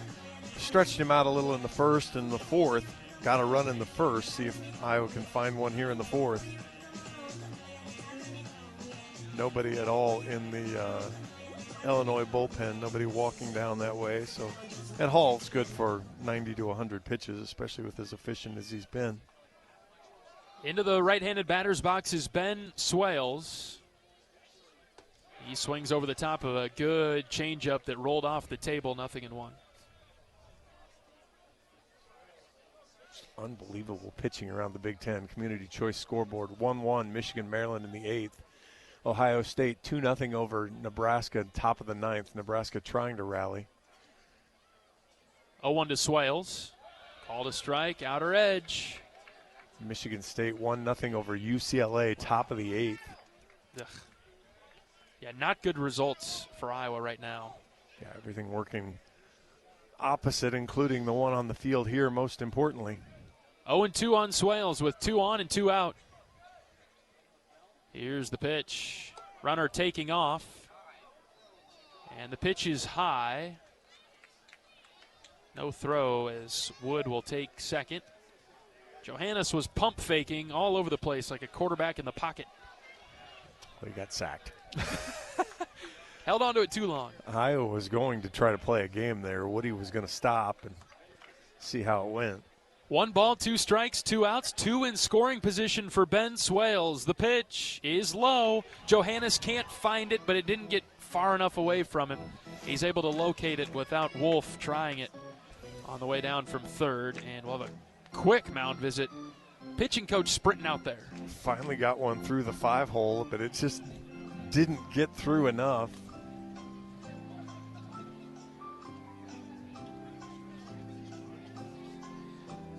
Here's one of those opportunities for Iowa. Couple of free bases in this inning. An error and a walk. Can Iowa collect a 2-out base hit with 2 in scoring position? Huge spot. Yeah, Iowa 1 for 4 with runners in scoring position, 3 for 6 with 2 outs. So they've been okay tonight that way. Just haven't had enough traffic overall.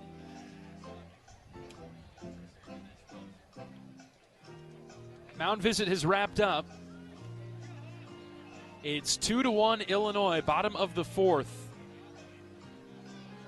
That was Woody's first stolen base of the year. You might need to check all other years, too. All right, here we go. Hall from the stretch. He's ready to pitch to Swales. Here it comes. Low. Knocked down behind the plate. Count is full. Give Johannes hazard pay, man. He's taking a beating back there, but doing a great job. He's saved a run or 2 for Illinois. All right, full count for Swales. First base is open. Hall ready. He pitches. Ben swings and misses over the top of ball 4. That was the cutter again, and boy, same pitch he struck out Burt with. 2 left in scoring position for Iowa, and we've played 4. It's 2-1 Illinois. Back in 60 seconds on the Hawkeye Radio Network from Learfield. You power your day with passion and purpose. It's the same for Alliant Energy. We're modernizing the grid, blending new, renewable, and traditional energy sources to meet growing demand safely and reliably. We're rising to the challenge to meet your energy needs today and for generations to come. Visit AlliantEnergy.com/poweringbeyond to learn more. Cancer doesn't care. It doesn't care what you look like, how old you are, what you do, or where you live. We do. University of Iowa Healthcare is doing more to beat cancer than anyone in the state. From second opinions to life-saving treatments that happen here first. We lead the way in research, training, and care because we believe that UI Healthcare is here to make all of Iowa better. UI Healthcare, changing medicine, changing lives. Visit uihealthcare.org.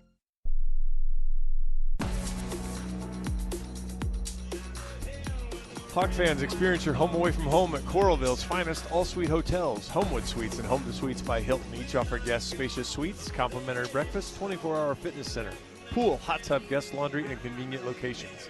Let their warm and friendly staff take care of you and your family when you visit Hawkeye Country. Top of the 5th in Iowa City, Illinois 2 and Iowa 1. In a low-scoring game so far. Illinois out-hitting Iowa 5-4. Tyler Guerin made it 3 innings for the Hawks, gave up 3 hits and 2 runs. He walked 4, hit 1. He did strike out 2, facing 15 batters. Threw 60 pitches, 32 of them for strikes. Kyle Olivo gave up 2 hits in his first inning of work. Illinois took the lead at 2-1. Jack Ziebig to lead off the inning. Where'd that pitch miss? Apparently inside, maybe low. Looked good from up here. Buckeyes down the Cornhuskers 2-1 in Columbus. Wow. So a couple things to note there. I guess Nebraska is beatable. And not good for Iowa to have Ohio State pick up its 11th win of conference play. 2-0 pitch from Olivo, high and out, ball 3.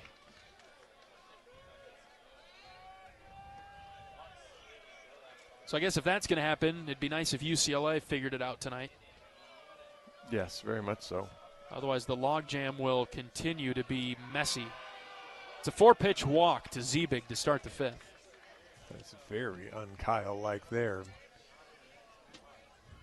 You mentioned last inning, he kind of showed some frustration with giving up the hit and those types of things. He needs to shake some of that stuff off now and lock in here. A.J. Putty is in the right-handed batter's box. Olivo throws a fastball down and in. Illinois has thrown 64% strikes. Iowa 55. Olivo's 1-0. There's a strike. Outer third, evening the count. Well, you asked me at the beginning what the key was, and it was to win the free base battle. Iowa, 5 walks, 1 hit batter. Been able to clean some of those up with double plays, but 1-1 ripped back to the pad and entering the field of play now.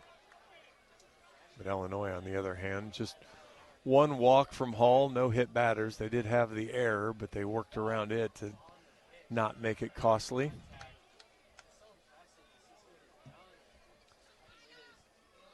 This certainly has a Friday night pitcher's duel feel.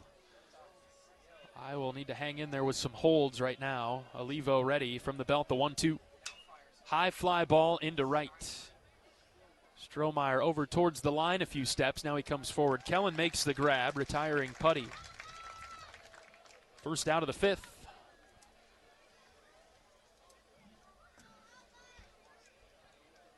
Now batting third baseman, number 32, Kyle Shupman. Here's Shupman. No official at bat for the Illini third baseman. He's been hit by a pitch. He's also walked. He does have a run scored. Olivo delivers a fastball just out. Iowa down 2-1 in the 5th.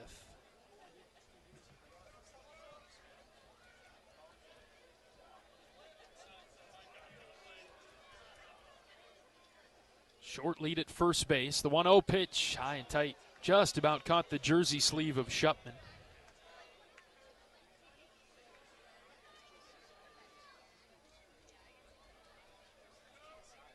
Iowa scored in the first inning. Illinois with its 2 runs in the 4th.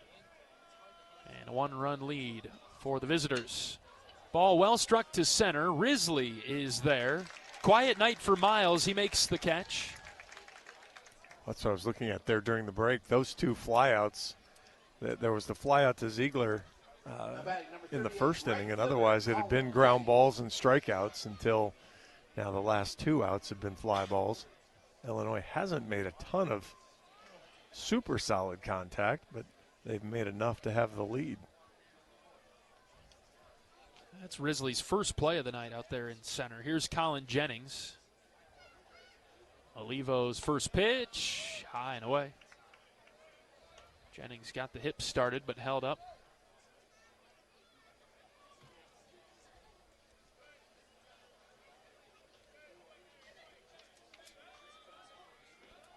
2 outs, runner at first. The 1-0 pitch. Breaking ball. Snapped in for a strike. Evening things up at 1-1. Jennings has been on twice tonight for Illinois. He walked in the second, singled, and scored in the fourth. 1 ball, 1 strike with 2 outs. Olivo's next pitch. Swing and a miss. 88 from Kyle there, low and in. Yeah, threw that little bit of I think that's that cutter, the action there. I mean, actually that might have been the change too, but it had more spin than normal there. But with what variance? 97 to 80. Here's the 1-2. Got a piece of it, and it deflected off of Burt. Tried to go right back to it again and just barely caught the end of it.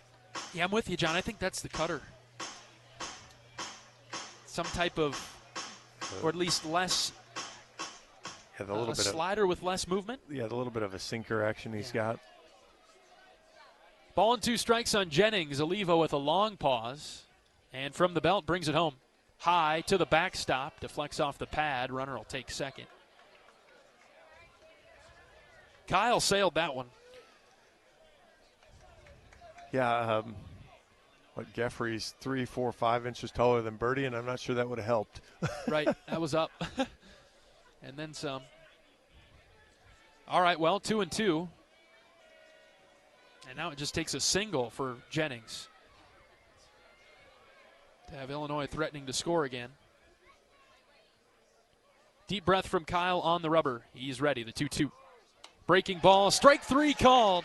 Came in the back door, did not have to knock, and it caught Jennings looking. Illinois strands a runner at second base, and the Illini lead it 2-1. We're back for the bottom of the 5th after this. This is Hawkeye Baseball from Learfield. You might think Iowa grows corn, but the truth is, corn grows Iowa.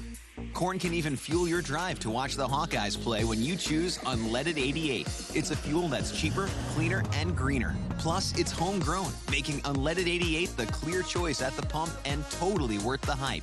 So as you head to cheer on the Hawkeyes this season, don't just fuel up. Pump it up with Unleaded 88. Find Unleaded 88 at a station near you. Go to iowacorn.org/88. Unwind in style at Riverside Casino and Golf Resort, where luxury and excitement come together. Tee off on a world-class golf course, savor gourmet dining, and enjoy premier entertainment and amenities that are second to none. Feeling lucky? Hit the slots or try your hand at our table games. There's always action on the floor. Whether you're here to relax, play, or indulge, Riverside offers more than just a getaway. It's an unforgettable experience. Visit Riverside Casino and Resort.com to learn more. The University of Iowa Healthcare is here for you no matter where you are in the state, changing medicine and changing lives for all of Iowa and beyond. Visit uihealthcare.org. Community Choice Scoreboard shows UCLA hitting a 2-run home run in the top of the 8th inning to take the lead over Michigan State. It's now 2-1, 2 outs, top of the 8th inning. Thank goodness. That is a helpful score for Iowa. Because Michigan State, the kicker with that one, we talked a little bit about this on Tuesday. Michigan State is a series ahead of most everyone, so they only have 2 Big Ten series left and sit at 10 wins. So their opportunities are fairly limited because they're playing number 1 UCLA on top of that. Right. So to steal a win this week, this weekend would be not great for Iowa. They'd love to see Michigan State leave the weekend at 10, and then that would put Michigan State in a world of hurt to make the 12. Yes, they need to go to Ohio State. I believe that's what we. Which would also then they're going to take some wins from somebody then, because Ohio State's sitting in that same spot. Right. So at that point you kind of just go ahead and have the Buckeyes sweep them and be done with it and eliminate them out of the mix. Jalen Ziegler leading off the bottom of the 5th for Iowa. The Hawkeyes trailing 2-1. 1-1 pitch. Ziegler fouled back to the top of the screen. Because you had the math on Tuesday, John, the 13 teams vying for 12 spots. We can eliminate some of those with UCLA, Nebraska, USC, Oregon. They're in.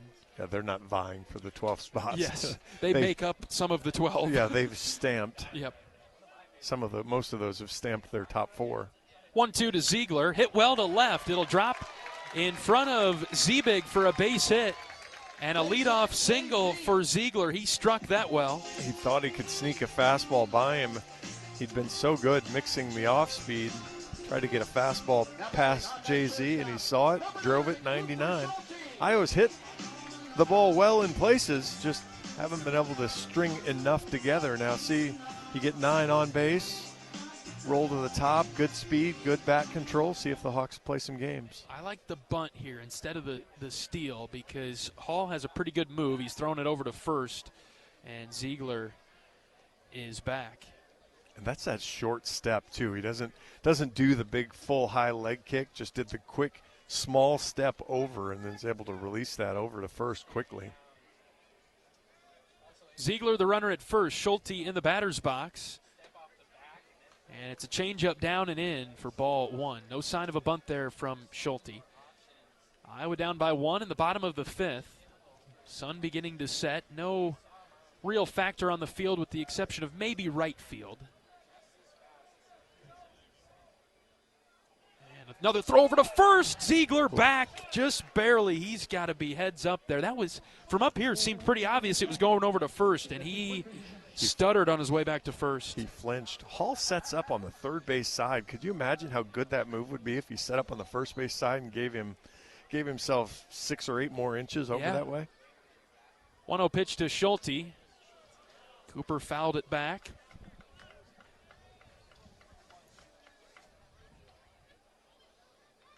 Quiet nights from Cooper and Gable in the top 2 spots. Not often that we see that. Maybe they'll turn things around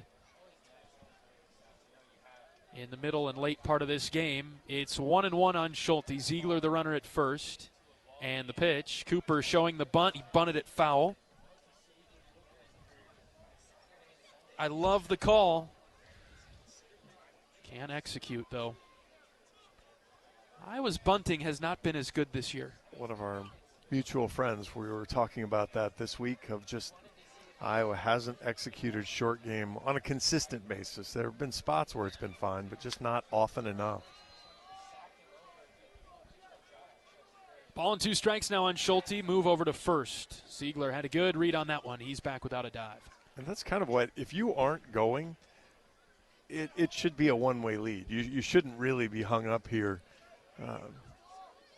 You don't have to full sprint back, but you shouldn't be trying to get a jump if you're not going anywhere right now. Quick move over to first. That one was a little bit different there from Hall.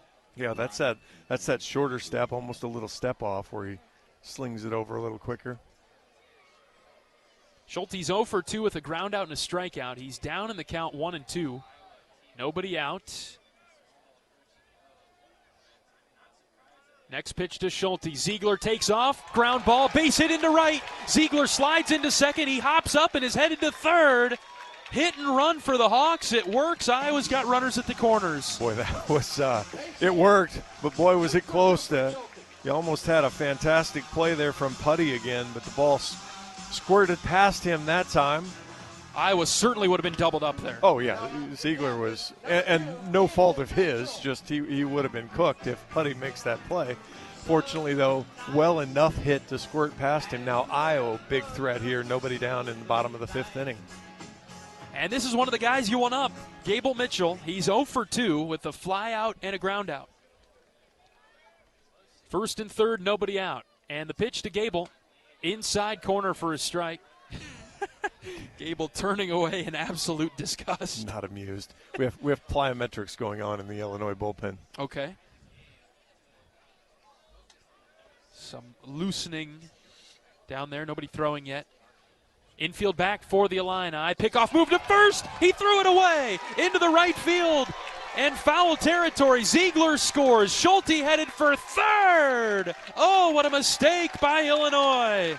2-2. Free bases. Different. You can get them a lot of different ways. Iowa gets one there. Takes advantage of the throw. Now you not only have the you've not only tied it, but now you've got all kinds of options here with nobody out. Hall has an incredible move. Everything about it's great, but that throw was poor. That was not his best. 0-1 on Mitchell with nobody out, runner at third. Infield in for Illinois. Next pitch from Hall to Mitchell. Gable sends up the middle, base hit into center.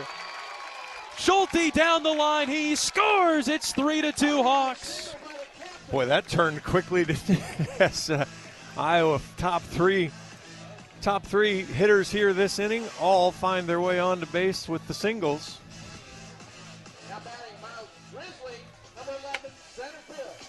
And here comes Here comes Miles Risley as our PA announcer next door. Ronnie likes to call him the Riz. I hope that came through the because you didn't do it justice for what he just did. I don't think anybody can. Risley in the box with nobody out. He's taking, and the ball gets by Johannes. Finally, he blinks, and Mitchell will take second. That's not the one I was hoping gets through the 5-hole. That was just a change up floating around outside. And now we're getting snarky with our PA. How do you like that? I'm not a big fan of that, but I don't hate it as much as the other thing. You don't like it's a little bit better than the Seagulls, huh? Yeah, whatever they are. All right, nobody out. 1-0 pitch to Risley with Iowa now in front 3-2. Here it comes. Outside. Boy, I thought the home plate umpire, Matthew Anderson, wanted to call that a strike, but the catcher, Johannes, slid over there to grab it. It's 2-0. Yeah, Iowa's got Illinois on their heels. Yeah, we are throwing in the bullpen now. We aren't like speed throwing, but we're moving out there. Hitters count for Risley. Nobody out, runner at second. The 2-0. Just low. Great changeup, but down. And it's 3-0. And that's a great pitch and a great eye from Risley to well, I mean, the thing with Riz is he takes those pitches, and that's maybe Illinois not recognizing he's not really an ambush guy. 3-0. Fastball back in the zone at 3-1. Yeah, Miles is usually known for taking at least one strike. Yeah, he's going to get to whether it's strike one on the first pitch or strike one on 3-0. 3-1 delivery to Risley with Mitchell dancing around at second. The pitch inside corner. Strike two. That's that cutter, boy. Hall has used that pitch just fantastically tonight to get himself out of spots. Really good pitch. Full count for Risley. He closes his stance now. The delivery. Miles hits in the air deep to left. Back goes Ziebig. He's at the track. It's over his head and off the wall. Mitchell getting the wave around third. He'll score with ease. Risley loses his lid as he rounds second. He'll stay there. It's an RBI double for Risley. Hawks 4, Illini 2. And Hall tried to sneak the straight fastball past him, and Riz was waiting on it. Man, I go back to that cutter before I throw that one again, but Riz ready for it. I'm sure that's I'm sure it's a location issue, but when you're also down in the count and you don't want to walk him, you go there. And 101 off the wall. Riz doesn't have it's not the perfect flying conditions, but he got a lot of it. You set the inning up perfectly, John. Talking about Iowa's offense not necessarily able to string things together. This inning, it's been 4 straight hits to start. Single, single, single, and now a double by Risley. Caleb Wolf is up for Iowa, and mound visit going on for Illinois. Gone. And looks like that's it for Reagan Hall. He will not escape the 5th. 4+ for the Illinois starter, and Iowa cracks into the Illinois bullpen pretty early on Friday night. Yeah, absolutely had to do it. And Illinois battling some injuries and things, big key. Obviously, you want to win the game, but to get into that bullpen, drive it, makes Saturday and Sunday look a little bit easier as well. We'll take a pitching change break. Iowa's got the lead back. It's 4-2 Hawkeyes. We're back after the pitching change break on the Hawkeye Radio Network from Learfield. The silly moments, the proud moments, even the hard moments. They're what make life remarkable. And they're why Wellmark Blue Cross and Blue Shield is here for every moment. Committed to making healthcare better, more affordable, with more choices for care.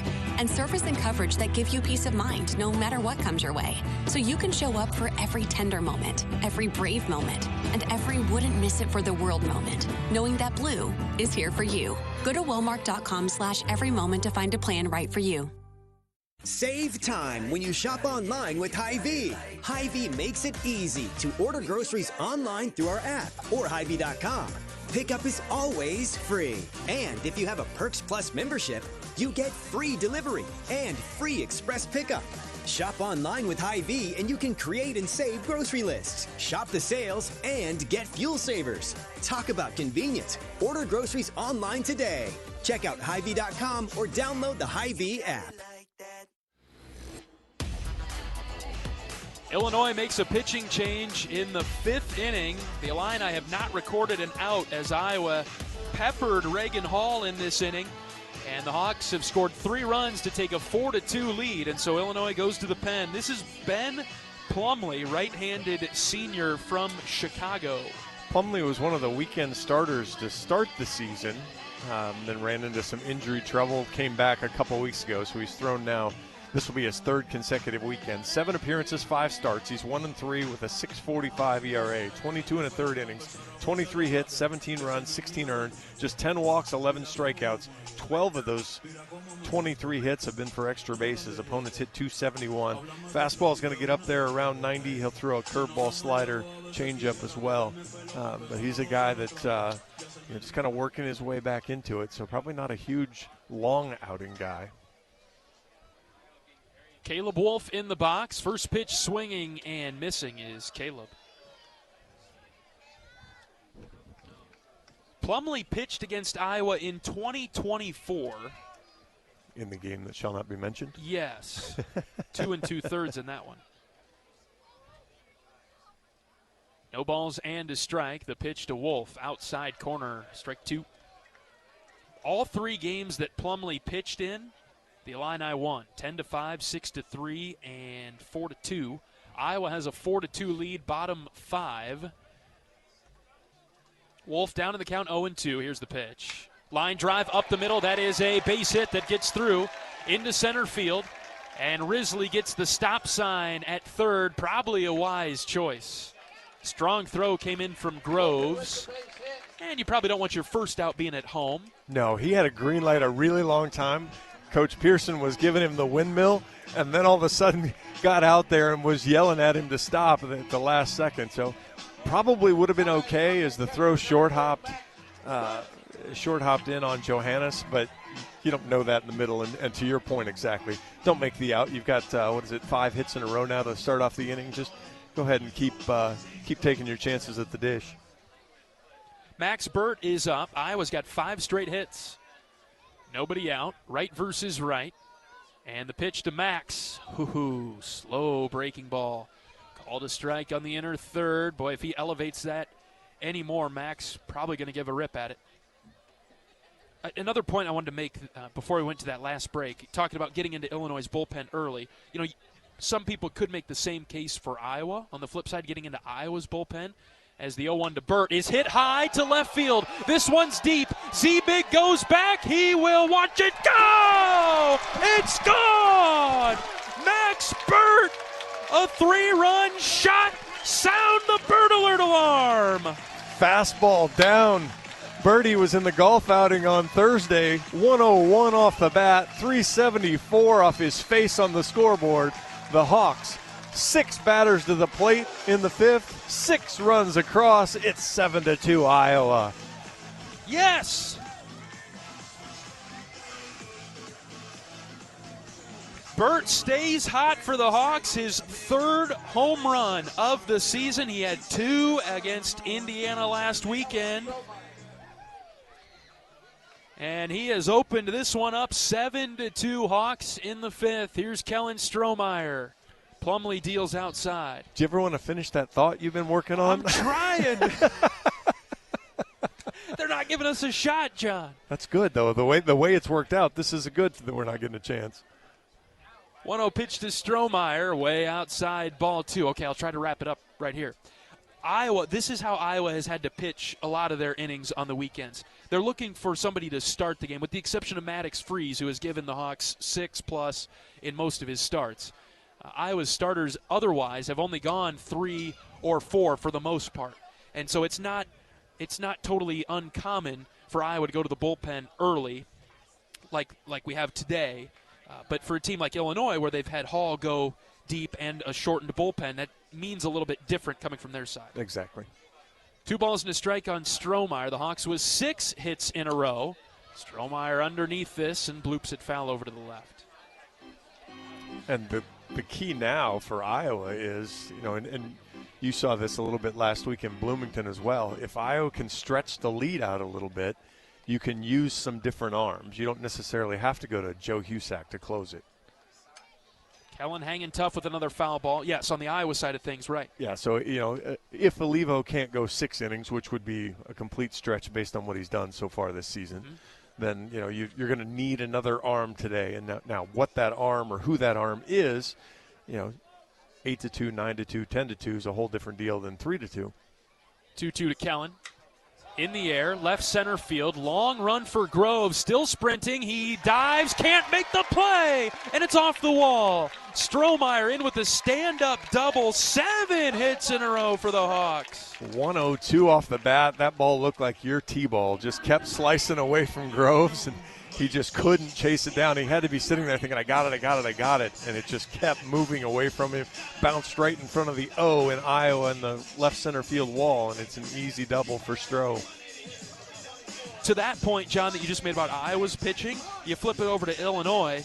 I mean, if this game gets out of hand for them, and, they still need to do some work in the Big Ten standings, I don't want to say that they would give up, but pitching-wise, they might concede or punt a little bit, and maybe throw some different arms out there and save their better arms for a shot tomorrow if Iowa could keep putting up a big number. Mitch Wood in the box. First pitch, he takes low. Just a thought on the Illinois side of things. I don't know their scheme and their strategy entirely. Yeah, but as I look at the scouting report that we get from the coaches, it's hurt. Now, Plumlee is hurt. But ooh, Mitch is hit. Up and in, got him in the shoulder. And boy, there are still no outs in this inning, and Iowa has scored 6 runs at 7-2. 8 consecutive Hawkeyes have reached the base paths to start the inning. But that's kind of the big piece of it. And one of those guys that has hurt by his name is the second best ERA on the team. And you got one that's the 3rd, 4th, 5th best ERA on the team. So important arms for Illinois, and so that's part of why this season maybe hasn't panned out exactly the way they've hoped, is they haven't had a full complement of pitchers. And boy, we've seen when that happens how challenging that is and how frustrating it can be. Ben Swales is up for Iowa now. It's 7-2, bottom of the 5th. My mood has changed drastically. You were a bit of a grump earlier. Plumlee pitching to Swales after a brief mound visit for Illinois. And here's the pitch to Ben. It's in the dirt. Iowa's got Illinois backed into a corner here, landing some body blows. 5 of the Hawkeye 8 hitters had 2 strikes on them. Whew. Wow. 1-0 to Ben. He's bunting, pulled it back, and took a high strike. Coach Sutherland gives him a nod of confidence after that delivery from Plumlee. Can close the book on Hall, the starter. 4+, 8 hits, 5 runs. He had 5 strikeouts and 1 walk. Swales showing the early bunt. The 1-1 from Plumlee. Ben got it down right in front of the plate. Catcher comes back from behind the dish. Throw to first. It pulled the first baseman off the bag. Johannes with a throwing error. And they'll be loaded up for Jalen Ziegler. It's an error, but that's 9 straight Hawkeyes now to reach base. Ziegler started this mess with a single to left on a 1-2 pitch. Wheels have fallen off, rolling down the ditch now for Illinois. Well, I told a number of the guys, score early, score often, and don't let up. Scored early, didn't score often, but now keep going, don't let up. Bases loaded for Jalen Ziegler, nobody out. 7-2, Iowa's got the lead. First pitch to Jay-Z, swing and a miss, good cut, lot of movement on that pitch from Plumlee. It was a good one. Community Choice scoreboard, Michigan takes the lead 2-1 over Maryland, top of the 10th. That one doesn't impact us too much, does it? Well, we could theoretically catch Michigan, but it would also be nice to just keep in. Maryland could be a team that tries to jump into the mix. Yeah, keep knocking them down. So if you want to keep my 13 for 12 going. 1 ball, 1 strike on Ziegler. A hawk on every base. Nobody out. The pitch. Right down the middle with the breaking ball. All evened up 1-2. Indiana 5-0 over Northwestern. Bottom of the third inning. All right. Rutgers is at USC. That's a cross-country trip. USC very good at home. They've only lost once. 1-2 pitch to Ziegler. Fouled it back. Good fight there. Saw the breaking ball. Stuck with it. It's a good pitch, too. Really inside part of the plate was going to be a strike. Ziegler fought it off and squirted it over the screen.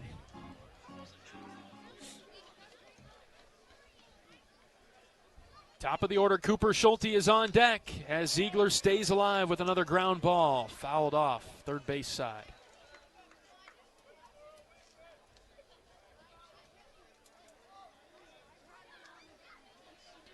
I didn't envision stringing it together looking like this.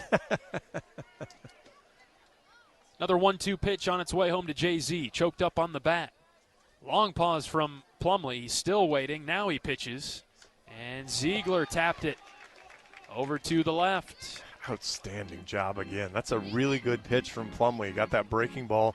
Was going to catch the inside part of the plate again. Ziegler recognizes it, flips the bat around, and fouls it to the Illinois dugout.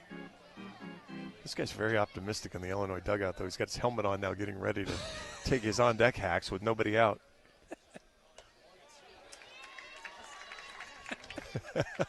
Am I wrong? Oh, no, I had to see it myself. It came out of nowhere. I'm looking. Yeah, he's ready to go. It's 2-2 on Ziegler. Long way to go in this fifth inning. The pitch. Ziegler right back up the middle. Diving stop by the second baseman. Glove flip to second for 1. Over to first is late. What a play by Farina at second. He kept it on the infield and made a really nice play to the bag at second for just 1 out as Swales is retired. Another run comes home to score. It's 8-2. So it takes that type of play for Iowa to not have their 10th consecutive player hit first base.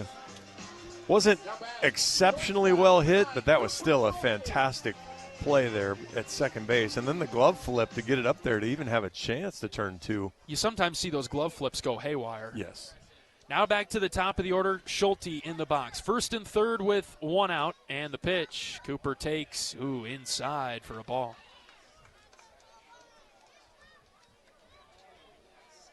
Ziegler is the runner at first.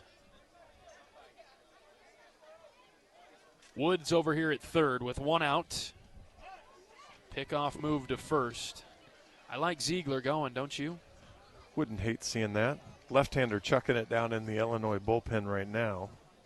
Numbers a little difficult for me to tell. That orange is hard for me to see at a distance. Yeah. I'm right there with you. I wouldn't be much help. 1 ball, no strike. Ziegler on the move to second. Half swing by Schulte. And he knocked it foul over to the first base side. Ziegler had a great jump there.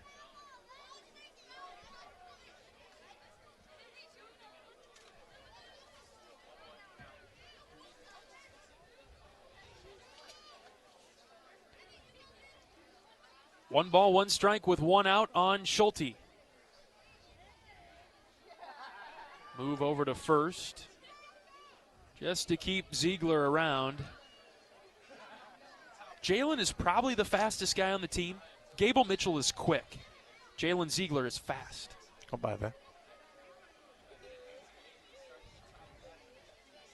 And Kellen Strohmeyer is a good base runner. How about that? 1-1 pitch in and high. 2 balls and a strike. Strohmeyer with 17 stolen bases on the season. He's near the top in the Big Ten. Iowa 8-2 in the 5th. The 2-1. Oof. Just inside ball 3. Yeah, Plumlee is not missing by much. He is peppering the edge of the zone. Great job from Schulte to take the pitches. Now, see if they go ahead and play some games now with Ziegler and let Schulte take a rip at one. 3-1 to Schulte. Low and out, ball 4. And they'll be loaded up again. As Gable Mitchell comes to the plate, let's pause 10 seconds for station identification. This is Iowa Hawkeye Baseball. Wouldn't surprise me.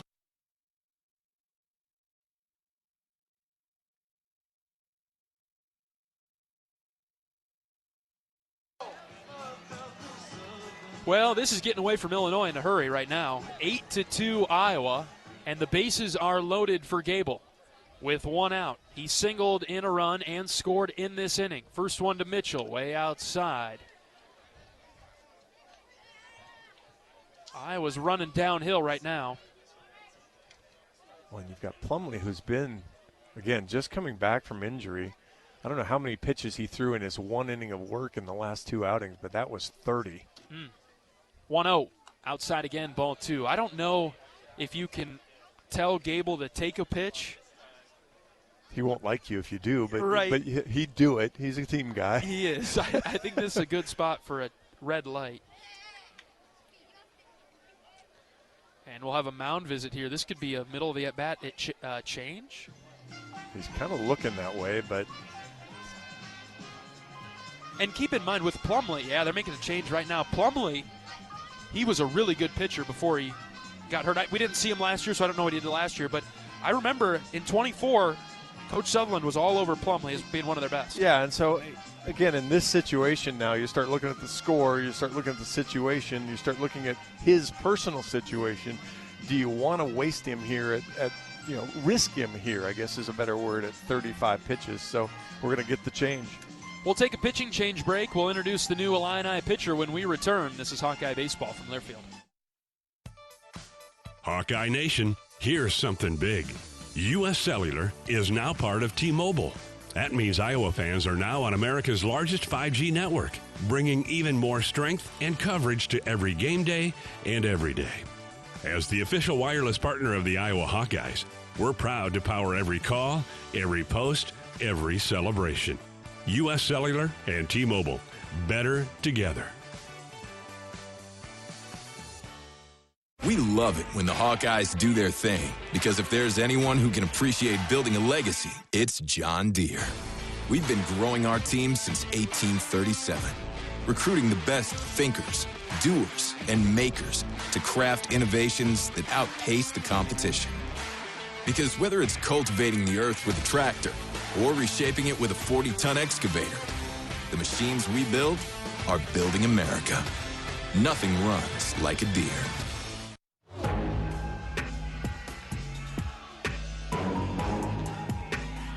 New pitcher into the game for Illinois is left-handed senior Sam Reed. Reed is 1-1 on the year in his 13 appearances. He has a 3 ERA, 24 innings pitched, 23 hits, 11 runs, 8 earned, 11 walks, 13 strikeouts. Opponents hit .256 against him. Fastball is just going to be in the upper 80s. He'll throw the curveball, changeup. He's kind of exactly what you see from most left-handers. But the kicker here is, if you can wait him out, make sure he comes into the middle of the plate. And interesting, we were talking about it, trying to see which guy they were going to bring in. Do they think they can still win the game? Do they not? This is one of their better arms. He's been a guy that hasn't thrown twice on weekends. So this is a big move from the Illinois coaching staff to put him in the game now. You surprised by that, John? A little. I mean, maybe at 5-2. But at 8-2, maybe you trust your bats. Do you think you're going to score some runs on the Iowa, on a Levo or after a Levo? But all right, we'll see how it pans out for him. Is that a bold strategy, Cotton? A little bit. I didn't want to totally copy it. You could have just proved to me you'd watched a movie. That would have been great. Can you believe that that's one of the movies that I've seen? Why would it not be? An American classic. Bases loaded, 2 balls, no strikes on Gable Mitchell. And the first pitch that he sees from Reed is up and in, and all of a sudden it's 3-0. Ooh. Giant red light. Yeah, big. Even for Gable. All the lights, sirens, bells and whistles, everything. Toss the bat to the dugout now. Call it good. The 3-0 is high. Oh, called a strike, 3-1. You were right. It was. Ooh. It was high. Might even been a little in. Again, I'm with you, though. Maybe not red, but, whatever the next step down is. I guess it's yellow. Gable has not dug the home plate umpire tonight. 3-1 pitch to Mitchell. High pop-up. Nobody can find it on the infield. There's a lot of confusion going on. Catcher and first baseman come together. Johannes makes the catch to the right of home. Boy, he did not locate that until the very last moment. And Mitchell pops out to the catcher. Boy, Gable is hot. Yeah, he is. Yeah. He is hot in the dugout. Two-way conversation with the coaching staff right now. So it's up to Miles Risley with the bases loaded. Iowa has done a ton of damage in this inning. First pitch to Risley, down and away.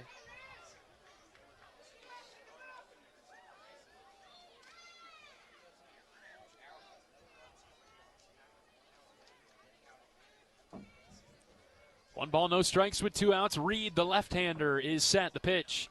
Risley swings and misses. Right after that changeup again.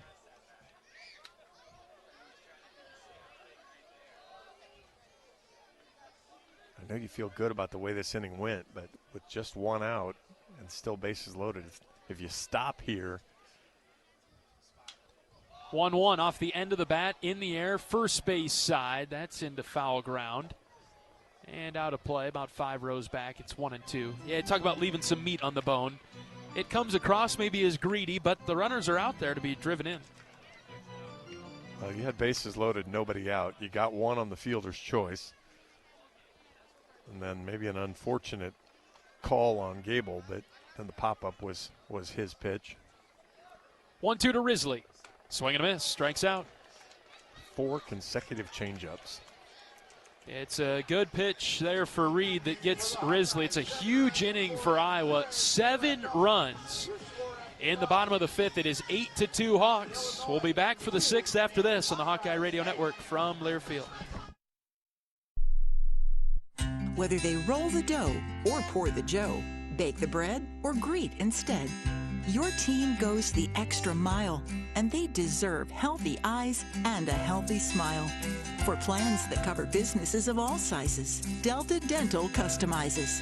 With employer costs as low as $0, you can offer benefits and be a hero. Affordable coverage is a click away. Visit deltadentalia.com today. Can you think of anything that costs the same today as it did 10 years ago? There isn't much. That is, unless you're a Mid-American Energy customer. Thanks to all the renewable energy we're generating, our customers pay nearly the same rate for electricity today as they did back when we were all singing, "Call Me Maybe."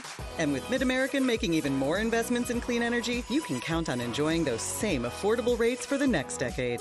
Now that's obsessively, relentlessly at your service. At the game or at home, Wimmer's premium quality hot dogs and sausages will score with family and friends. Take the highest quality beef and pork, and you get the best tasting hot dog. Wimmer's, the official hot dog of the Hawkeyes. 7 runs across in the bottom of the 5th inning gives Iowa the 8-2 lead now. Looking at the Community Choice scoreboard, Michigan beats Maryland 2-1 in 10 innings.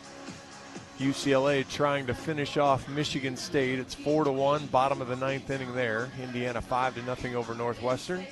Ohio State beat 16th ranked Nebraska earlier 2-1. Oregon and Washington in action later tonight. Rutgers USC also in action later. Kyle Olivo back out now for the top of the 6th inning. He'll face 7-8-9. First pitch to Contreras. Fastball across for a strike. 94. Be interesting to see how Kyle takes the extended break that he had. That was a long inning. Had a two mid-inning pitching changes.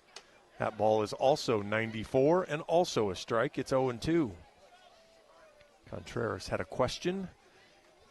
Let's see if just go get him here. 0-2 pitch to Daniel Contreras. Here it comes.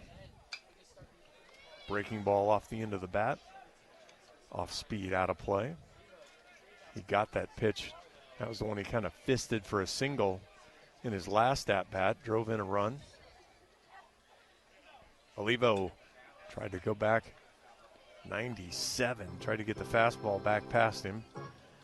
Fouled it over to the Illinois dugout. It's still 0-2. If he goes with the off speed, I think he needs to get it off the plate. Show it a long time and get it off. The 0-2 pitch from Kyle.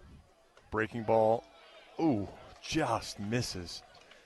Great pitch there. Maybe a little up, maybe a little in. But a good setup pitch there as he stood him back up so he couldn't dive away from the plate. 0-2, quick pitch, got him. Olivo throws the breaking ball and went quickly that time. Didn't give Contreras a long time to set, and that is the first out of the 6th inning. You and I talk about it all the time. Key here, you hung up a crooked number, you batted forever, 3 up, 3 down, get back to your bats. That's right, that's right. And a good start there for Olivo with the highlight reel strikeout. Will Johannes is up. He rips at the first pitch and fouled it back. 8-2 Iowa, top 6. And the shutdown inning, very important for Iowa. Out of the windup, here's the 0-1 from Olivo. Strike 2. Boy, he is just in the zone right now. He can be relaxed and free at this point. 0-2, swing and a miss. 97, right on by Johannes. 3 strikeouts in a row now for Kyle. Eye high, 97s, and I don't think you can get up and get this, and he was right. Game on, brother. 2 quick outs for Illinois in the 6th. Here's J.R. Nelson. Now batting shortstop, J.R. Nelson.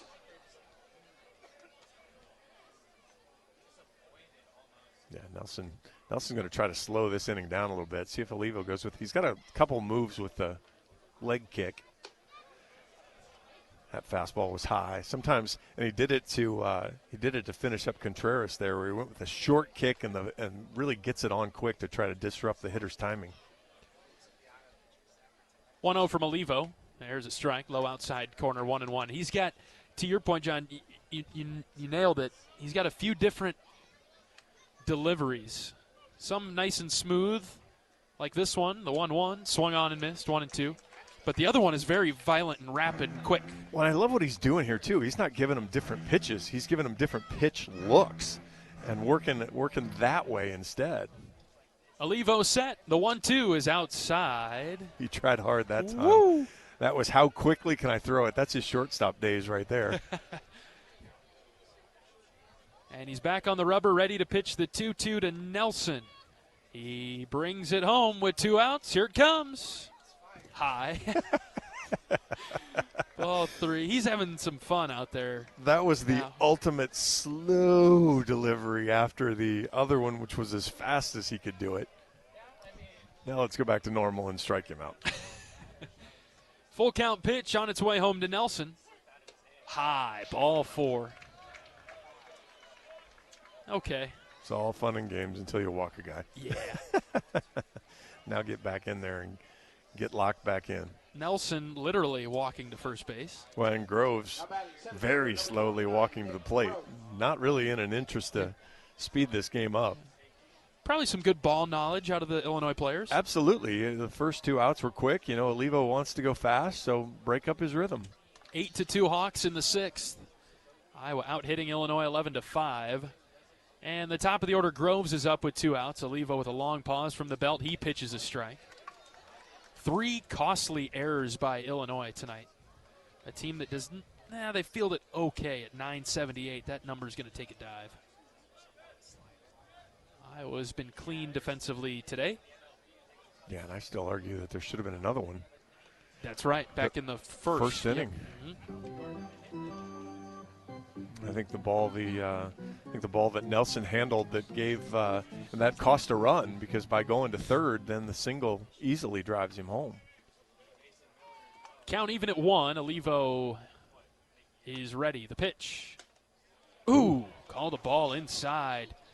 Sharp slider. Looked good from up here, but just in on Groves. Left-handed hitter for Illinois. Has not been retired today. Has reached on a fielder's choice.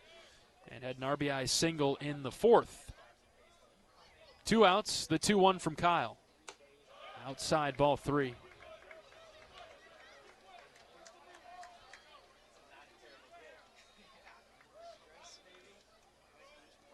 All right, let's get back in the zone here, Kyle. A couple of strikeouts to start the inning.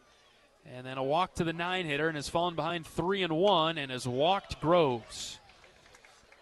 So 2 strikeouts followed by 2 walks. And Farina will come up.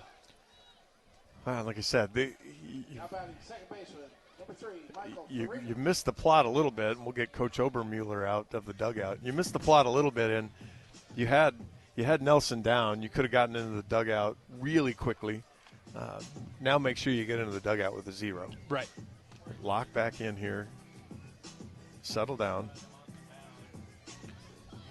And you get into the good part of the order for Illinois, too. Groves does a nice job to set the table and to get on. Because Olivo has pitched, he's looking to finish and get his 3rd inning of work as he came in with nobody out in the 4th.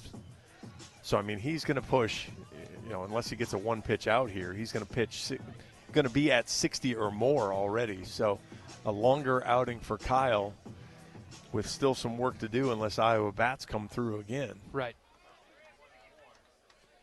First and second for Illinois and 2 outs.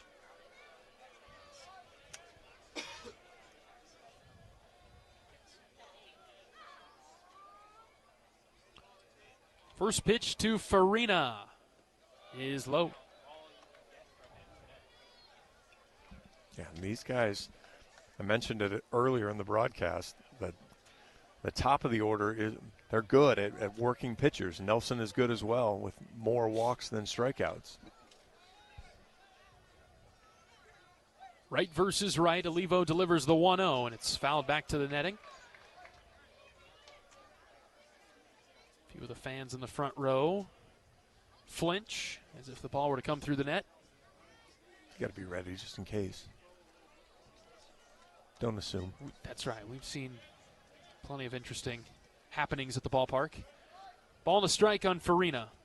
1 for 3 with a double today. Olivo comes set, and he'll step off. Mitchell crashing hard to second base behind the base runner Nelson out there, who still has a pretty good lead at second base. Olivo's 1-1 is hit in the air, right field line, and out of play. Kyle's got plenty of room to work with at 1-2. Yeah, he was there on Nelson, though, and kind of got cute and lost him. It was fun and games and again until the walk. Yeah. So bear down here, get the out, and be done with it. Olivo comes set from the belt. Delivers the 1-2. Outside, 2-2. He had Farina leaning. Farina was kind of blowing it out, trying to make sure it got out into the left-handed batter's box. It did, so now see if you can bust that fastball inside now after you got him leaning out over the plate. Max is setting up there, isn't he? 2-2. Line drive, right field towards the Iowa bullpen. Heads up. Foul ball.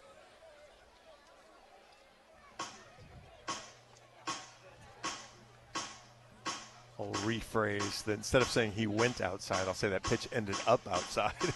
So maybe missed his spot. Maybe just didn't quite get what he was looking for. Iowa's lead is 6 in the 6th. The 2-2. Line drive to left, pulled foul. Farina spraying it all over the place. But he's up for the challenge against Olivo. He's looked pretty good in there. Yeah, really good job for both of them. Olivo has done a nice job mixing pitches, getting him in the zone, but leaving him out of the middle of the plate.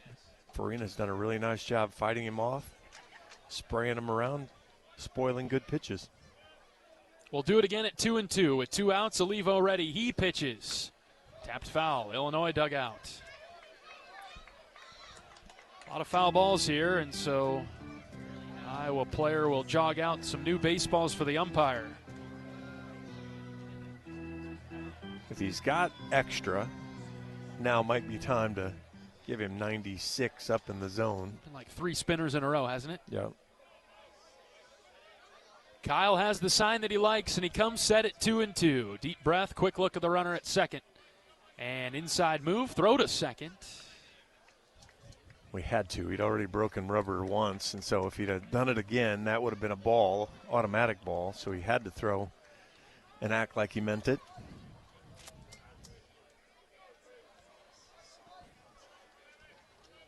Farina checks the clock as Olivo comes set.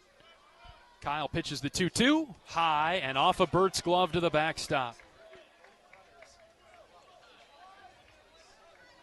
And now the count is full. One more pitch, Kyle. Give us one more. Well over 60 pitches now. Yeah, that one is almost what I asked for, but you're not going to get him to chase a pitch that high. Full count all of a sudden on Farina. Kyle had been at 1-2 on him. Olivo stays in the stretch for the 3-2 pitch. Long pause, focusing in on the mitt. The pitch. Swing and a miss. He struck him out. That is 96 up in the zone, hit you for strike 3. Wasn't pretty, but he got out of the inning with the important 0. We'll head to the bottom of the 6th with an 8-2 lead for Iowa. Back in a minute on the Hawkeye Radio Network from Learfield. If you love great Hawkeye stories, don't miss the Fight for Iowa podcast with Gary Dolphin. Each week, Dolph brings you in-depth conversations with the athletes, coaches, and community members who define the Hawkeye spirit. From big moments to personal journeys, it's the stories that make Iowa special. Catch new episodes every week. Search Fight for Iowa wherever you get your podcasts. Save time when you shop online with Hy-Vee. Hy-Vee makes it easy to order groceries online through our app or Hy-Vee.com. Pickup is always free. And if you have a Perks Plus membership, you get free delivery and free express pickup. Shop online with Hy-Vee and you can create and save grocery lists, shop the sales, and get fuel savers. Talk about convenient. Order groceries online today. Check out Hy-Vee.com or download the Hy-Vee app. John Evans and John Leo with you from Duane Banks Field in Iowa City. So far, so good for the Hawkeyes. It's 8-2 as we roll along to the bottom of the 6th. And Illinois will be making a pitching change, going to Ike Young, right-handed freshman from Cisco, Illinois. 1-2 on the season in his 13 appearances, a 12.36 ERA, 19 2/3 innings. He's given up 27 hits, 28 runs, 27 of those are earned, 14 walks, 29 strikeouts. Opponents hitting .318 against him as he's given up 7 home runs. He's got a lot of heat, though. Fastball will be mid to upper 90s. Really kind of a miss or middle on the fastball. He'll throw a mix off that, but hasn't tended to have great command over that. So we'll see if Iowa can maybe extend the lead here. It's 8-2 in the bottom of the 6th. I think for Illinois, holding on to Reed, he didn't throw very many pitches in his outing. He's one of the better arms for Illinois, so I'm assuming they'll have him either tomorrow or Sunday again if needed. Yeah, he'll be able to come back Saturday or Sunday. You doubt it for Plumlee just because the guy coming back from injury. You're not going to throw him twice in a weekend, but Iowa could only have to get 3 more outs if they could score 4 runs here and hold Illinois in the top of the 7th. So string together good at-bats, put it together, and see what happens. Caleb Wolf will lead it off. He'll be followed by Max Burt and Kellen Strohmeyer. Wolf taking down and away for a ball to start the bottom of the 6th. 8-2 is our score. Iowa out-hitting Illinois 11-5. The 5th inning was the outburst for the Hawkeye offense. 7 runs, 7 hits, 2 Illinois errors, and 3 unfortunately left on for the Hawks. That was 99 and just almost clipped Wolfie's toenails. Okay. Ball 2 then. Yes, definitely ball 2. Fortunately didn't break Wolfie's foot. Cannot have that. Young goes out of the windup and the pitch. Caleb chased. And it's 2-1. 97 away. And Wolfie was trying to deposit it over the right field fence. That is a tough combo there. The 2-1, low and away, ball 3. Could see what the excitement would be about for Young in his future. Yeah, I love the basic arm, man, and it's an easy 97, 98 too. Just no real effort to the motion. Just ball pops out of his hand. 3-1 to Wolf. High and away, ball 4. Leadoff walk to start the Hawkeyes' 6th. Here comes Max Burt. He's had a night. Couple of hits for Max. RBI single in the first that gave Iowa its first lead of the night. He extended 3-run blast last inning.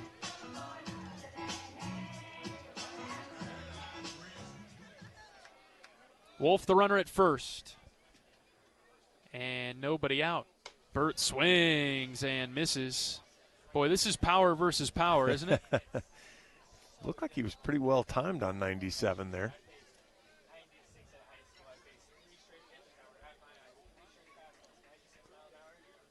Totally under the lights now at Banks. Sun has set the 0-1. Burt takes an off-speed pitch at 87. Down the heart of the plate, 0-2. Yeah, he really leans on that slider there for his off-speed pitch.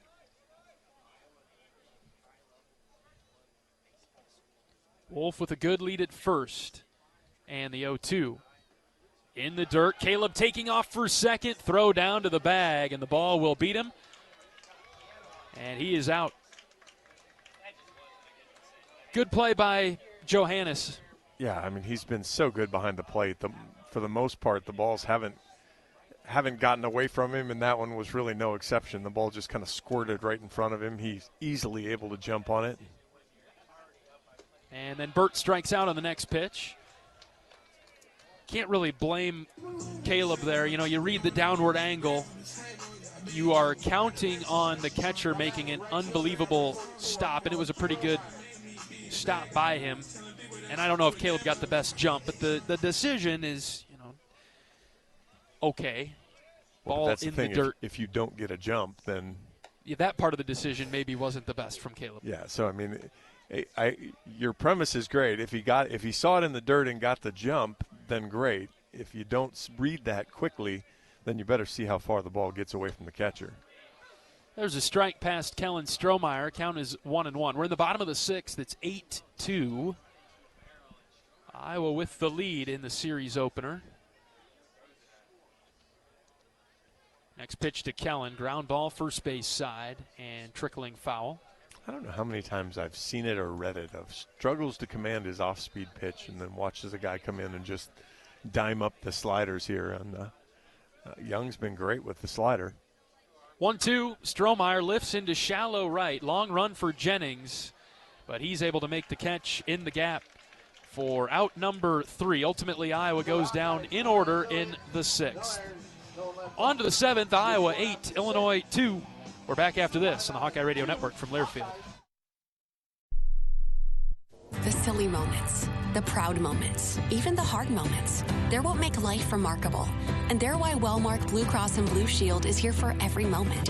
Committed to making healthcare better, more affordable, with more choices for care. And service and coverage that give you peace of mind no matter what comes your way. So you can show up for every tender moment, every brave moment, and every wouldn't miss it for the world moment, knowing that Blue is here for you. Go to Wellmark.com/every moment to find a plan right for you. You're a Hawkeye. You named your dog Kinnick and your cat Herky. Your morning alarm is back in black. Yep, you're a Hawkeye. And now it pays to be a Hawkeye with a Hawkeye account from Community Choice Credit Union. Low fees and great perks, plus Iowa exclusives like your choice of a Hawkeye-powered Visa debit card, Iowa merchandise, and exclusive giveaways. You've spent more time at Finkbine than you have at your office, so we know you're a Hawkeye. Now make it pay with a Hawkeye account from Community Choice. Learn more at HawkeyeAccount.com.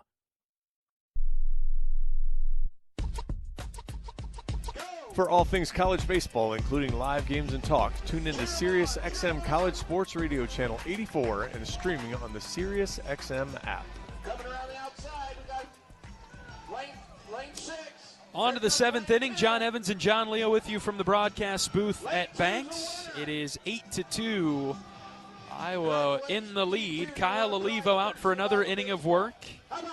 He'll face a good part of the Illinois order, 3, 4, and 5. It'll be Ziebig, Putty, and Shupman.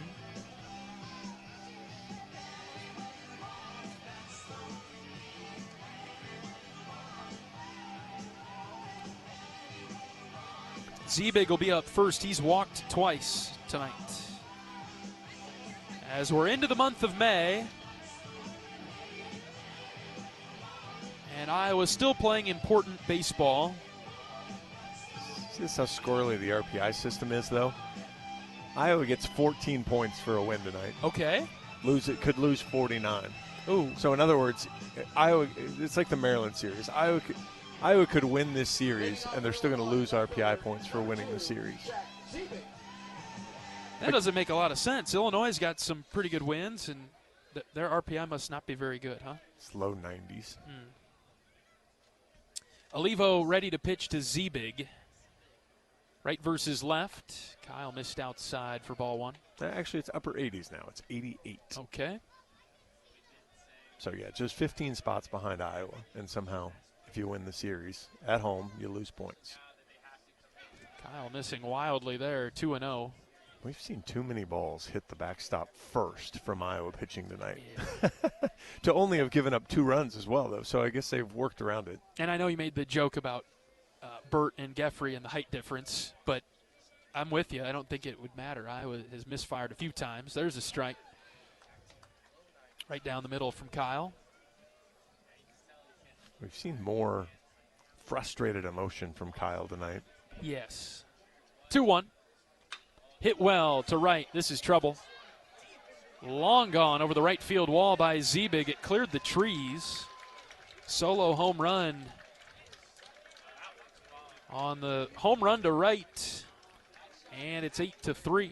106 off the bat. 405 over the right field wall. Home run number 7 for Jack Ziebig.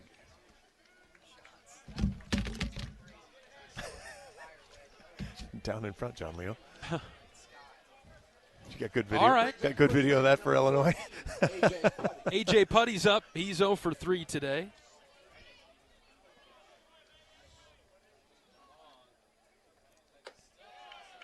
First pitch from Olivo out of the zone. Kyle's also doing a lot of looking into the dugout. Ready with the 1-0. Way high, ball 2.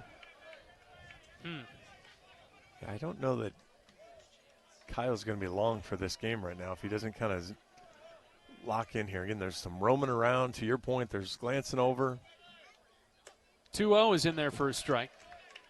Friendly upper zone there. That was just 93, so.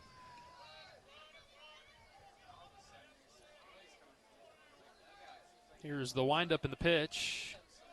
Low and in, ball 3. 8-3 now in the top of the 7th. Yeah, this went sideways after two outs to start the 6th. Ground ball to short. Cooper's got this one. Schulte makes the throw over to first. And I think Putty helped us out there. He did. He swung at a pitch away and not drivable as Kyle, again, kind of took something off that one and into the bat roller to Schulte for an easy first out. One away for Kyle Shupman. Right versus right. First pitch strike from Olivo.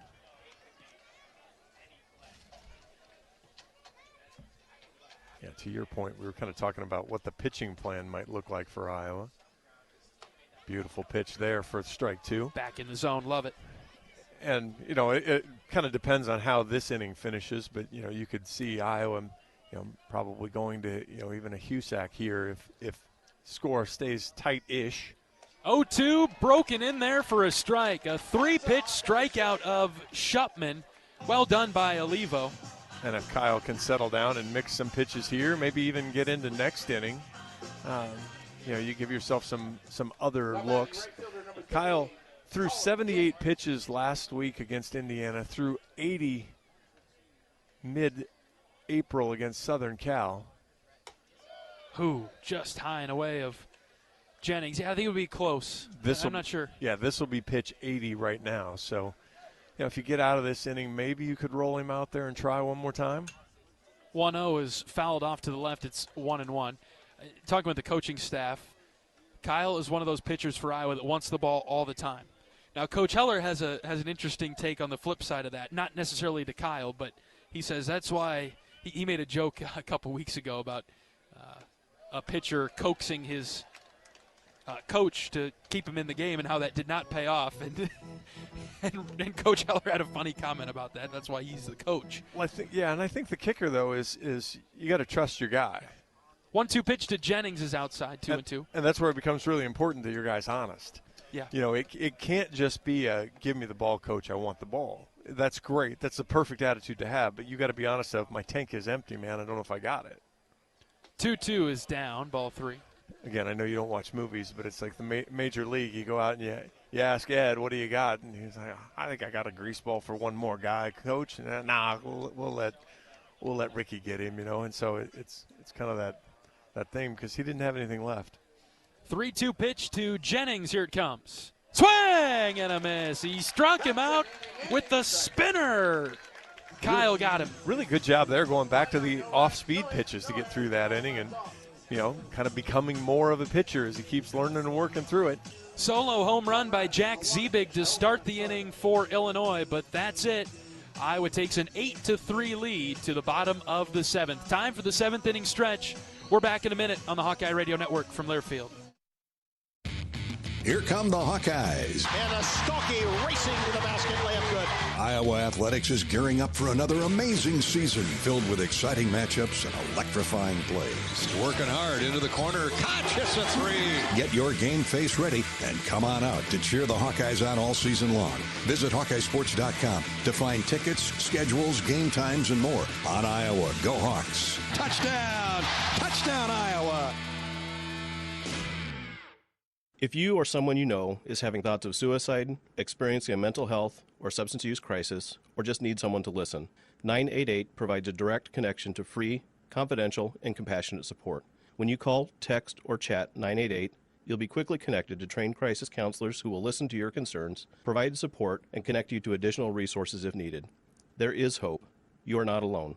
For 24/7 support, call or text 988 or chat 988lifeline.org. Oak Knoll's mission is to provide exceptional retirement living and health services through Life Care, a not-for-profit life plan community serving the Iowa City area for 59 years.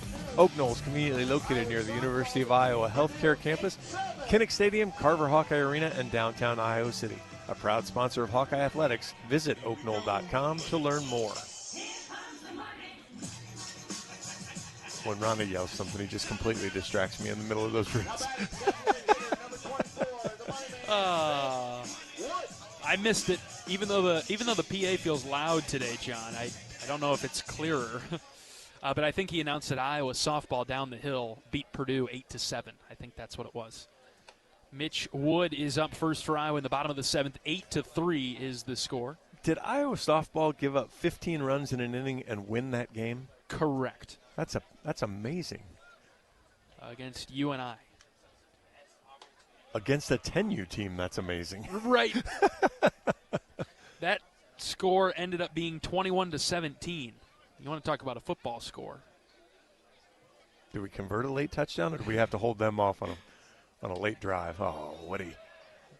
That's a pretty sharp slider from Young. That never started in the zone, though. That was a I'm swinging.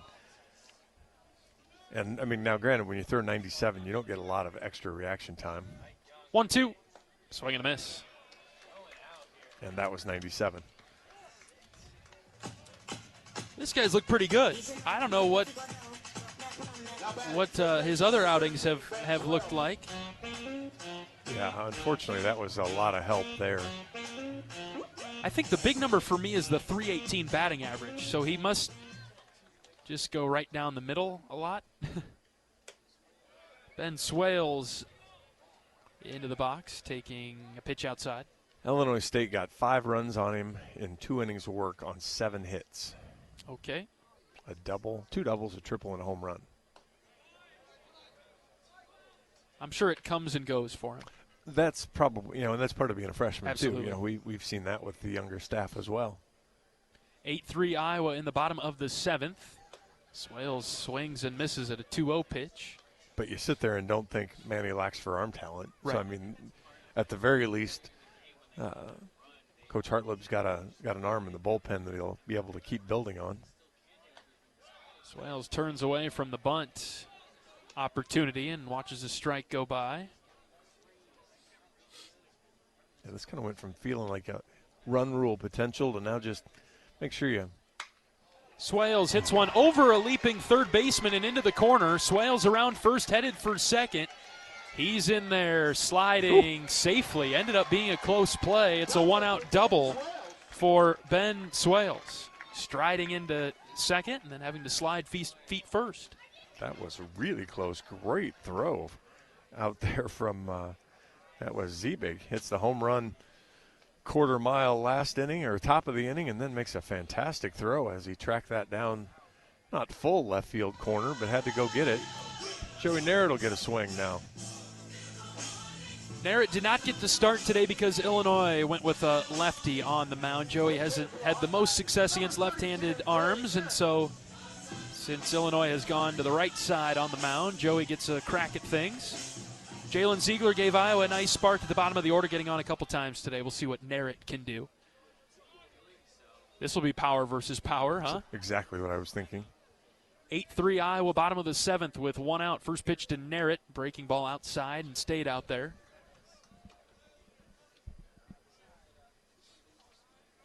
Groves. Narrett, a left-handed hitter, batting .288. Sorry, Groves might be the shallowest outfielder of the three in center field.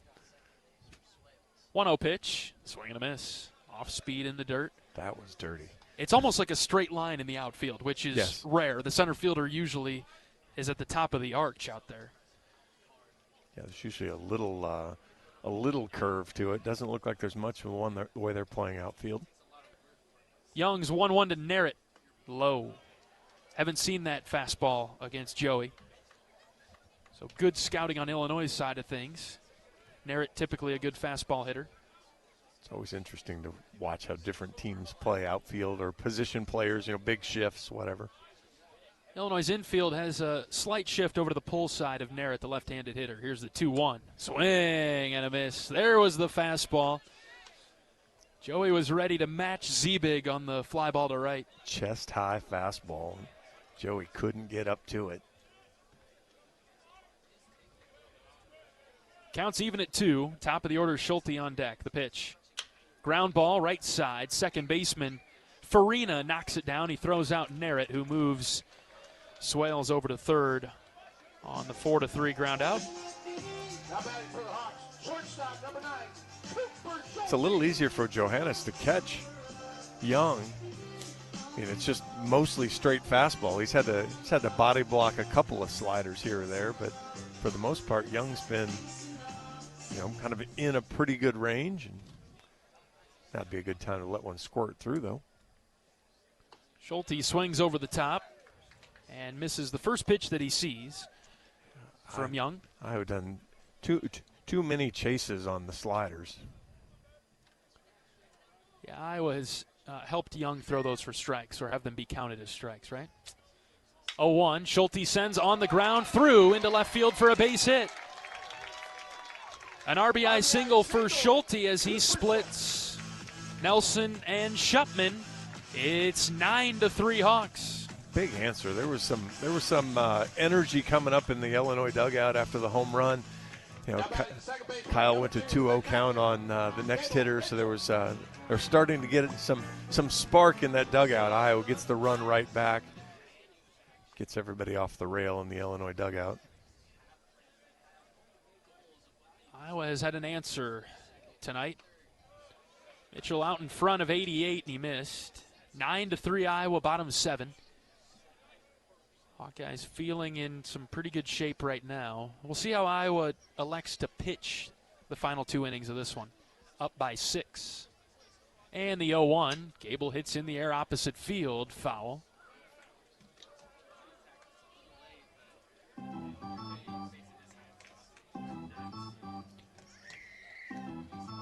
Young did throw 3 innings, Wednesday? In an Illinois win against Roosevelt. Is it high school?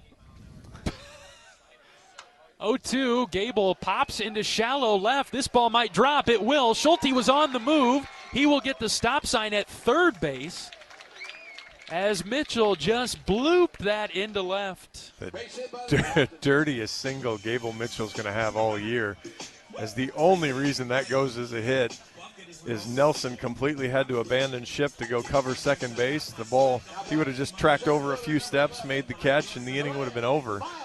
Iowa still in business with hit number 14. Pounding them out, aren't they? Doing a really nice job. Illinois wasn't going to walk a bunch of guys, and Iowa said, okay, fine. We'll spray it around the park a little. Miles Risley into the box. Risley with a couple of hits tonight. Miles performing well as a senior in center field. Count is 1-0, and the pitch. Ooh, up and in. Miles backs away. Ball 2.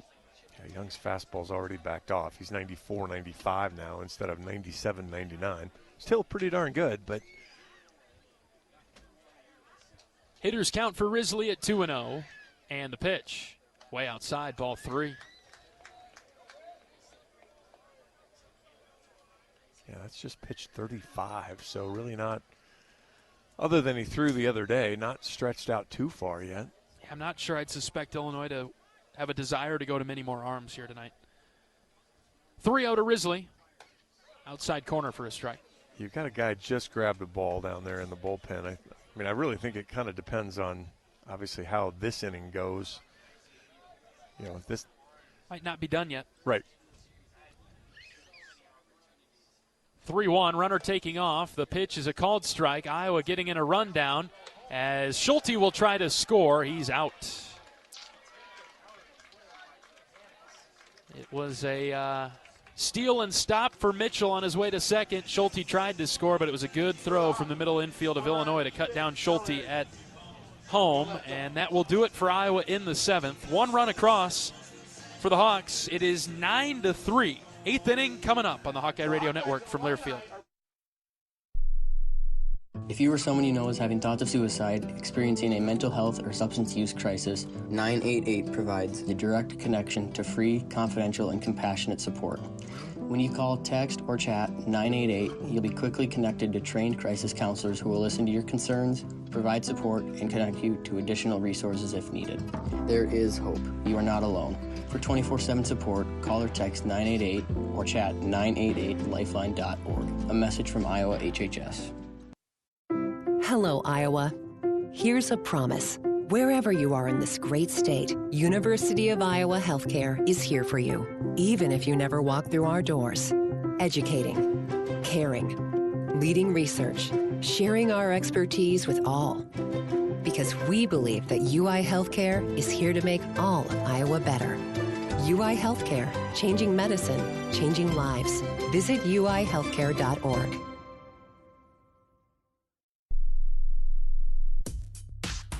New this spring, Brown Deer Golf Club in Coralville has partnered with Bread Garden Market for food and beverage operations. Let the Bread Garden Market staff plan your next event at Brown Deer and create a memorable experience with fantastic food and service. Divots Bar and Grill opens May 1st with delicious entrees for those who golf and those who love a good meal with a view. Brown Deer Golf Club, meet your next neighborhood dining experience. Let's quickly pause 10 seconds for station identification. This is Hawkeye Baseball from Learfield.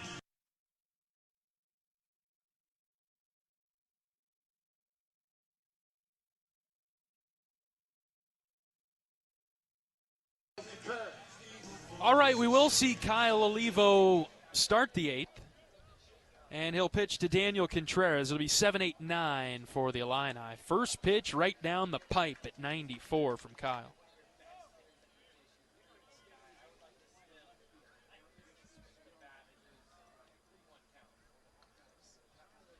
Here comes the 0-1 from Olivo. Hit in the air, right side. That's well out of play, foul. Community Choice Scoreboard. Rutgers and USC will start here shortly, so will Oregon and Washington. Indiana Northwestern, the only other game going on right now, 5-0 Indiana, top of the 6th. 0-2 pitch from Olivo. Who inside just about hit him. Good thing that had some break to it. A ton of movement at the end there to avoid. UCLA held on to beat Michigan State, is that right? Yeah, kind of ended up extending a lead, 4-1. Here's a line drive up the middle for a base hit. That knuckled its way on a line out there to Risley.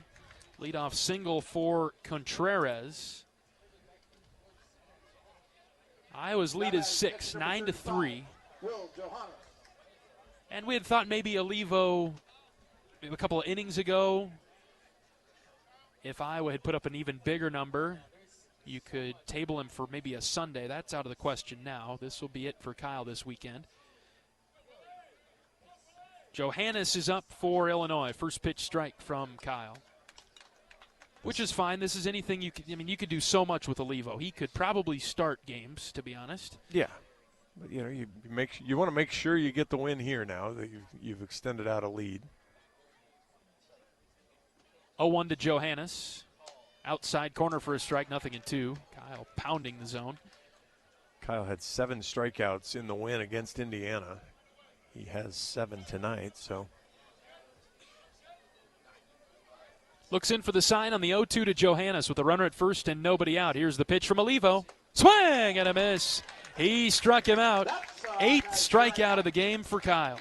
I did everything I could to put that into the ether. Perfect. 3 strikeouts tonight for Johannes. He's got a hat trick. Well, he came in with multiple sombreros, so that's 44 of the season now. Adding to the total tonight. In his 100 at-bats. Here's Nelson. He's in the box for the Illini, and he takes a strike to start his at-bat. On the flip side, this has been a guy I always had a hard time getting out, despite his .216 batting average coming into the game. And the pitch from Olivo. Ground ball. Backhand sliding stop by Schulte. Throws to second for 1, over to first. Just a bit late. What a play by Schulte to get that important second out and the first one on a possible double play at second base. Really nice job there on the backhand slide.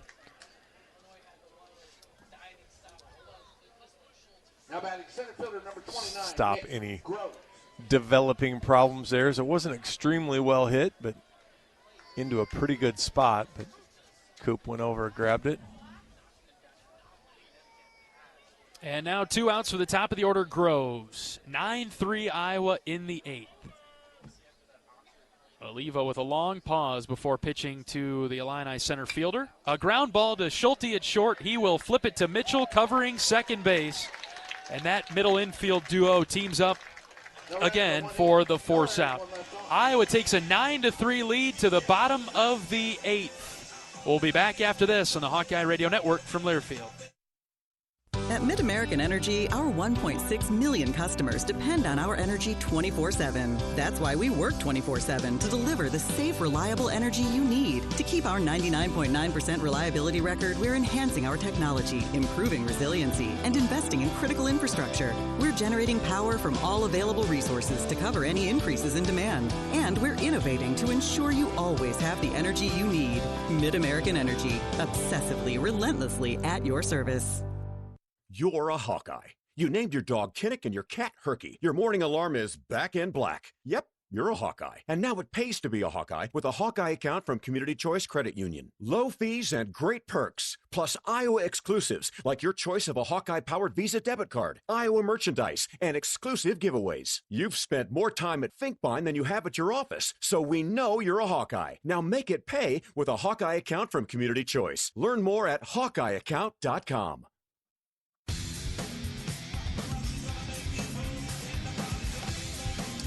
John Evans and John Leo with you from Duane Banks Field in Iowa City. Happy to have you along with us this Friday evening, the 1st of May, as we flip the calendar over to the final month of regular season play.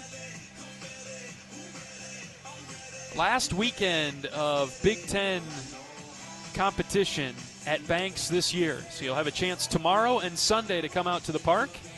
Midweek game on Tuesday against St. Thomas before wrapping up the season at Nebraska next weekend and then against Purdue in Des Moines the following weekend. 76 on Monday, 57 on Tuesday. Ooh. 52 on Wednesdays. Oh. Ooh. Is there rain on Tuesday?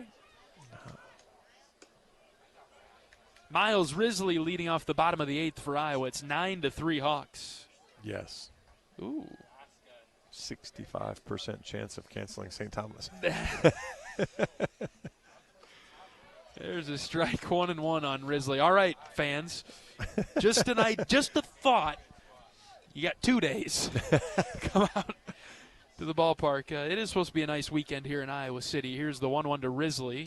Ooh, he went around on a pitch that had a magnet working away from Riz.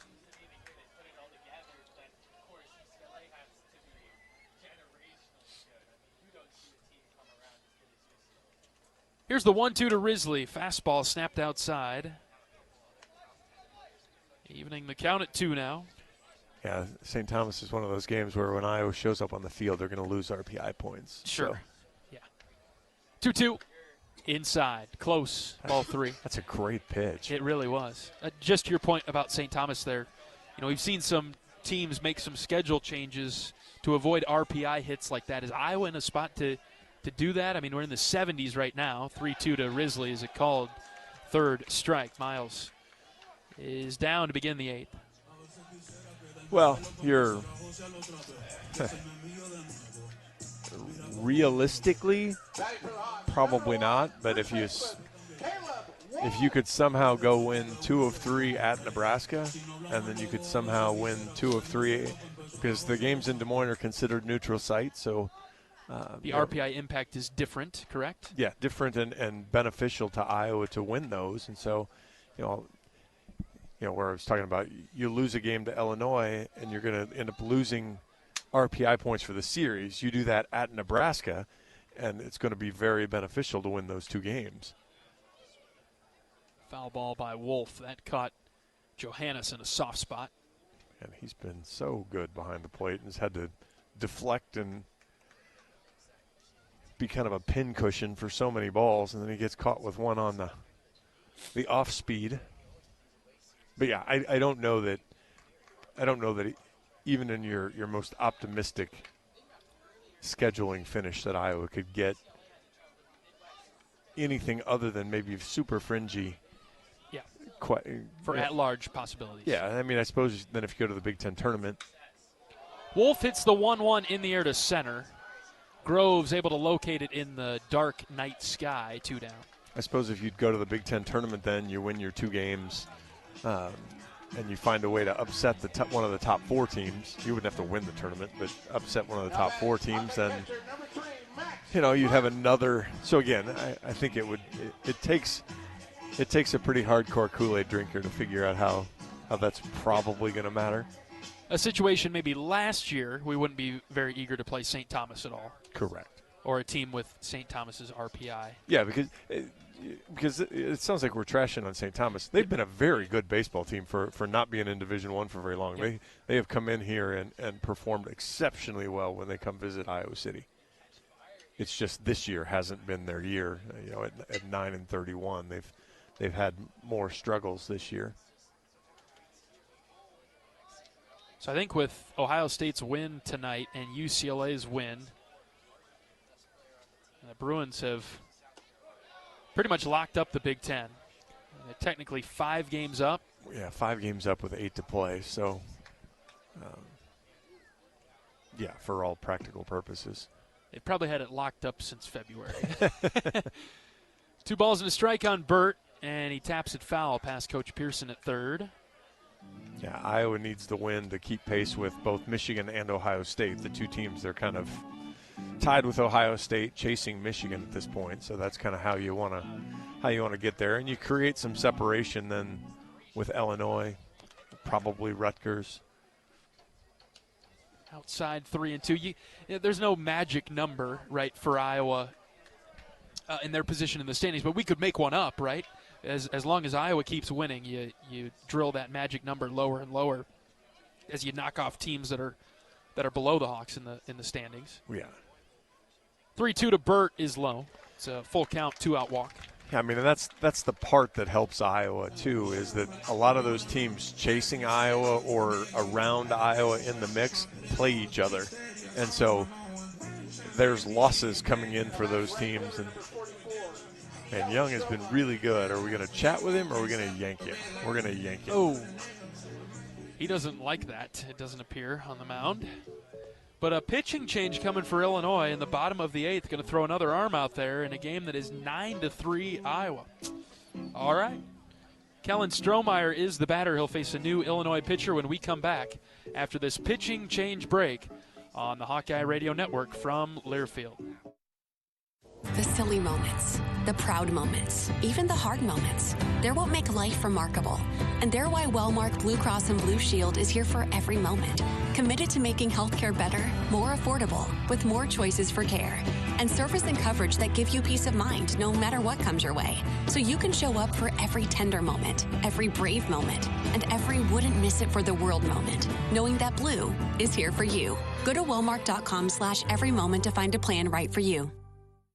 Unwind in style at Riverside Casino and Golf Resort, where luxury and excitement come together. Tee off on a world-class golf course, savor gourmet dining, and enjoy premier entertainment and amenities that are second to none. Feeling lucky? Hit the slots or try your hand at our table games. There's always action on the floor. Whether you're here to relax, play, or indulge, Riverside offers more than just a getaway. It's an unforgettable experience. Visit Riverside Casino and Resort.com to learn more.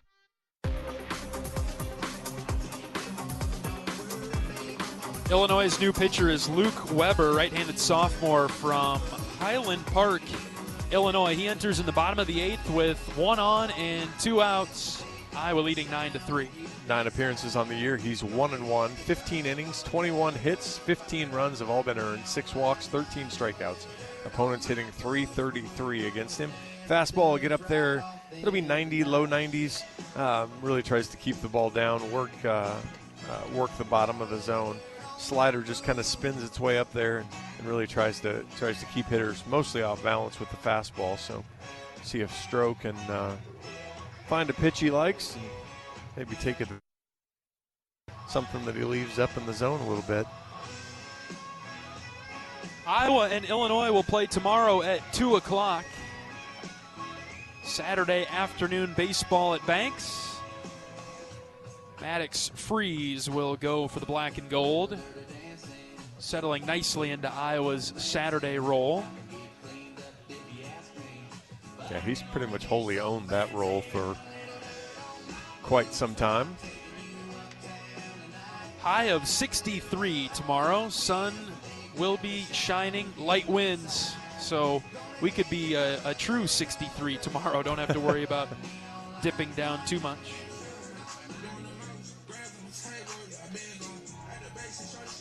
All right, here we go.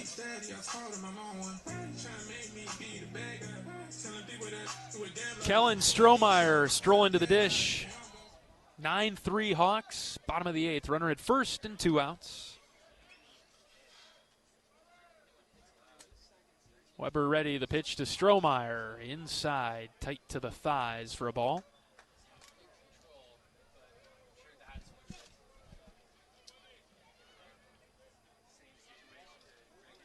Let's see if Stroh can find a fastball out over the plate here.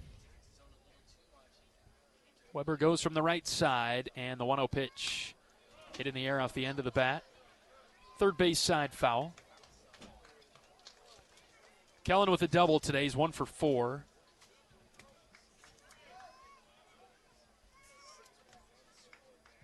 Couple of good changeups there away. Weber taking his time. And the 1-1. Swing and a miss. Strohmeyer needed the golf club. 1-2.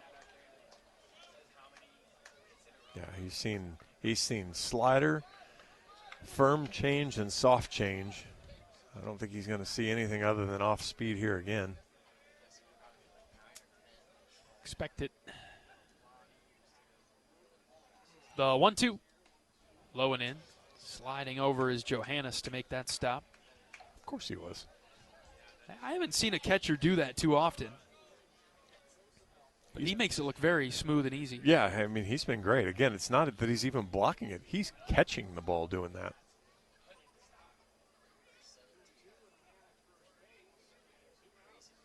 Weber delivers the 2-2. Half swing by Strohmeyer. Lines it sharply over into the Illinois dugout. On Tuesday night, there was a hard line drive hit into Iowa's dugout. Caught Brett White in the arm. It was Brett that was the victim. Well, the good news is Brett's on deck right now, so it probably hurt. It did. He showed me the wound in his arm. 2-2. Strohmeyer swings and misses, and he strikes out for the third out. On to the ninth, 3 outs away from a series-opening win over Illinois. It is 9-3, and Kyle Olivo is the first Hawkeye out of the dugout, headed to the mound. He'll try to close this one out when we come back. This is Hawkeye Baseball from Learfield. Whether they roll the dough or pour the joe, bake the bread or greet instead, your team goes the extra mile, and they deserve healthy eyes and a healthy smile. For plans that cover businesses of all sizes, Delta Dental customizes. With employer costs as low as $0, you can offer benefits and be a hero. Affordable coverage is a click away. Visit deltadentalia.com today.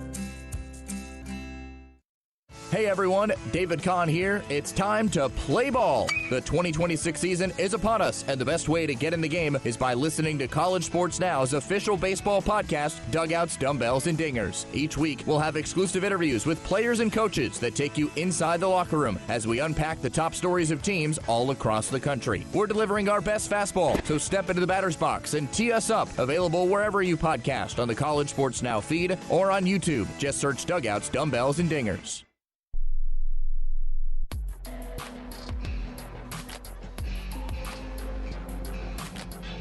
Kyle Olivo, he will pitch to 2, 3, and 4. Farina, Ziebig, and Putty.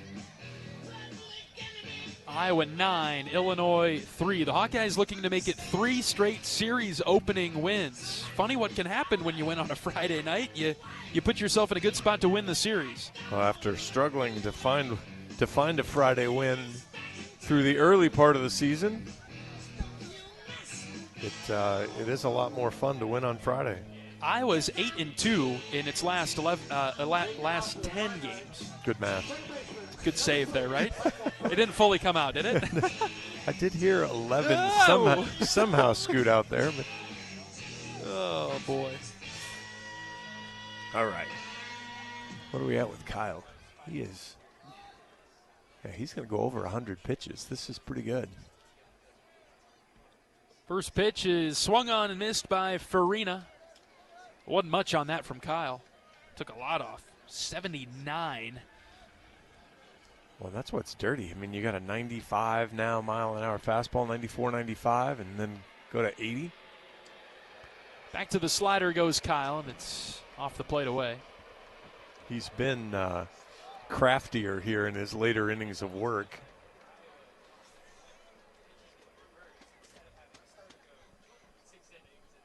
Next pitch tapped foul. And it's 1-2.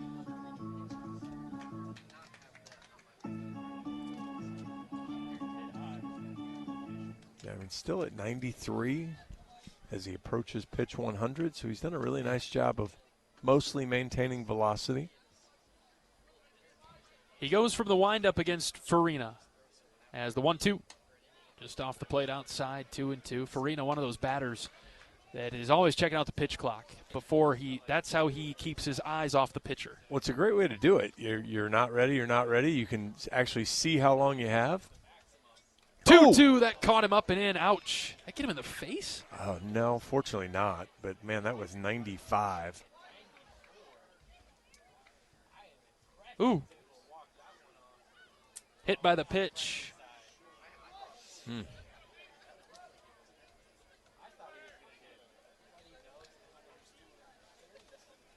that's a tough one to turn quickly away from. He saw a major league hitter get hit the other day. Got to get that. And it looks like we'll get a pitching change now from Coach Heller. I think, what was that? Was that 100? 99. 99. Left-hander coming into the game for Iowa. And you bring up an interesting point, too, at the break. Is, is this, do you get Kyle stretched out enough that Kyle can be your Friday guy now? He can start the game rather than come in and be the closer that gets you to this point. I mean, he's certainly been fantastic in what he's done. I mean, it's a heck of an outing. Hasn't allowed actually one of the runs were charged to him. But 4 hits, a run, 3 walks, and 8 strikeouts. And of course, that runner will be his at first base as well. New pitcher coming into the game for Iowa is Brolin Frost. We'll give you his stat report after this pitching change break with Iowa leading 9-3 in the 9th. We're back after this. This is Hawkeye Baseball from Learfield.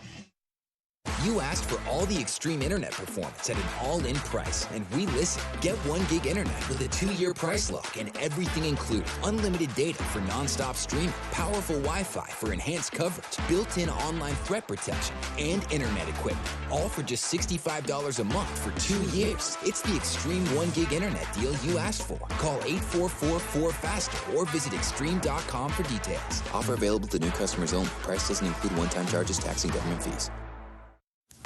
Our mission at Oak Knoll is to provide exceptional retirement living and health services through life care. I'm Steve Rowe, CEO. We are a not-for-profit life plan community and have served the Iowa City area for 58 years.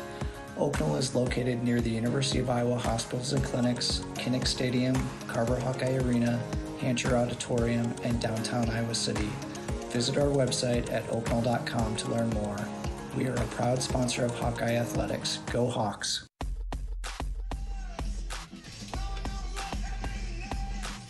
Brolin Frost is Iowa's pitcher now, left-handed freshman standing at 6'5" from Waterford, Wisconsin. 12 appearances on the year, 16 innings, 11 hits, 7 runs, just 6 earned. He's walked 6, struck out 14. Opponents only hitting 186 against him. As kind of joking with you, he's a left-handed Maddox Freeze. As he gets the ball up there, it'll be in the upper 80s, and he'll throw the slider and changeup as well. But just good location, good action, and tries to limit the number of barrels he hits. Zebig is the batter for Illinois. Left versus left. Brolin starts him with a fastball for a strike on the outer third. Oh, that's right. That was the run he gave up. Zebig hit a ball a quarter mile. That's right. I recall now. He's had a nice night for Illinois, a couple of walks and that home run that John mentioned. Here's the 0-1 outside. Frost has been one of the freshmen that's done a really nice job for Iowa's pitching staff. 3.38 ERA and 16 innings pitched. A lot of them in midweek games. Nobody out. Here's the 1-1. Outside corner at 78 for a strike. Zebig left it, and it's 1-2. Pretty good frisbee there. Iowa defense has been good. A little 4-6-3 to help us move through the 9th would be all right. Counts 1-2. Frost pitches away.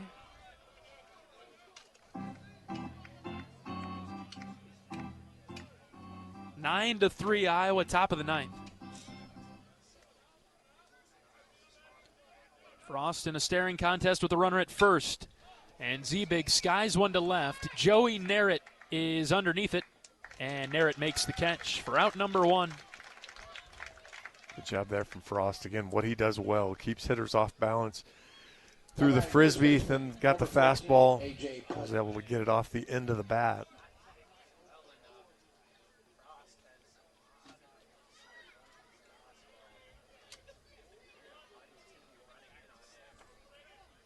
One down for A.J. Putty. Left versus right now. Frost delivers. A strike. Doesn't matter for Brolin. He's in the zone. Iowa's done a good job keeping Putty off balance for the most part. Runner at first and 1 out. Here's the 0-1. Down and in. Decent spot just to give Putty a different look. Yeah, you certainly don't hate that location to one of Illinois' better extra base threats. 1-1. Swing and a miss. Dirty changeup. Brolin has pitched on the weekend just 4 times this season, 4 of his 12 appearances. 2 1/3 against Penn State. Did not record an out against Michigan State. Inning and 2/3 against UCLA, and 1 inning against Minnesota. And he strikes out Putty with a high and outside fastball. Pretty darn good there. Putty will end the night 0 for 5. Illinois' best hitter.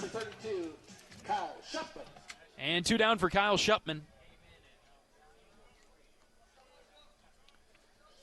Shupman is 0 for 2 today, hit by a pitch, and also has drawn a walk. With 2 outs and a runner at first, Frost delivers downstairs.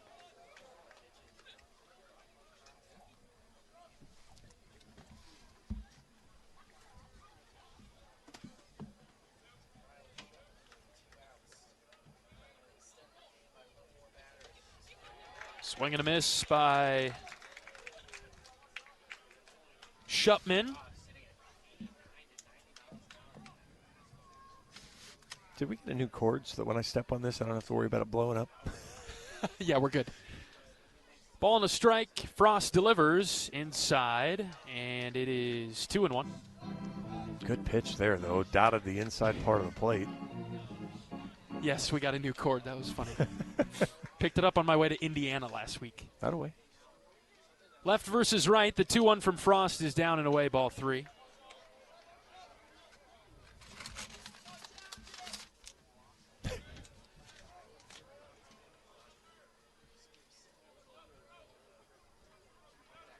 Good night for baseball. Iowa up 9-3 as the 3-1 is a called strike, low outside corner. And the count's now full. Illinois down to its final strike. Some of the crowd getting the memo of rise with 2 strikes. 3 balls and 2 strikes. The pitch. Swing and a miss. Frost strikes him out, and the game is over. Hawks win the opener 9-3. Another 90-mile-an-hour fastball up and away. Shows it high. Sets him down. Game lasting just over 3 hours tonight. It was a big middle of the game. The 5th inning was the big inning for the Hawkeyes. And I guess a come-from-behind victory, but it was 2-1 Illinois before Iowa put up a ton in the 5th and then coasted and cruised to a 9-3 victory tonight. We'll take a break and be back with our post-game coverage after this on the Hawkeye Radio Network from Learfield. If you or someone you know is having thoughts of suicide, experiencing a mental health or substance use crisis, or just needs someone to listen, 988 provides a direct connection to free, confidential, and compassionate support.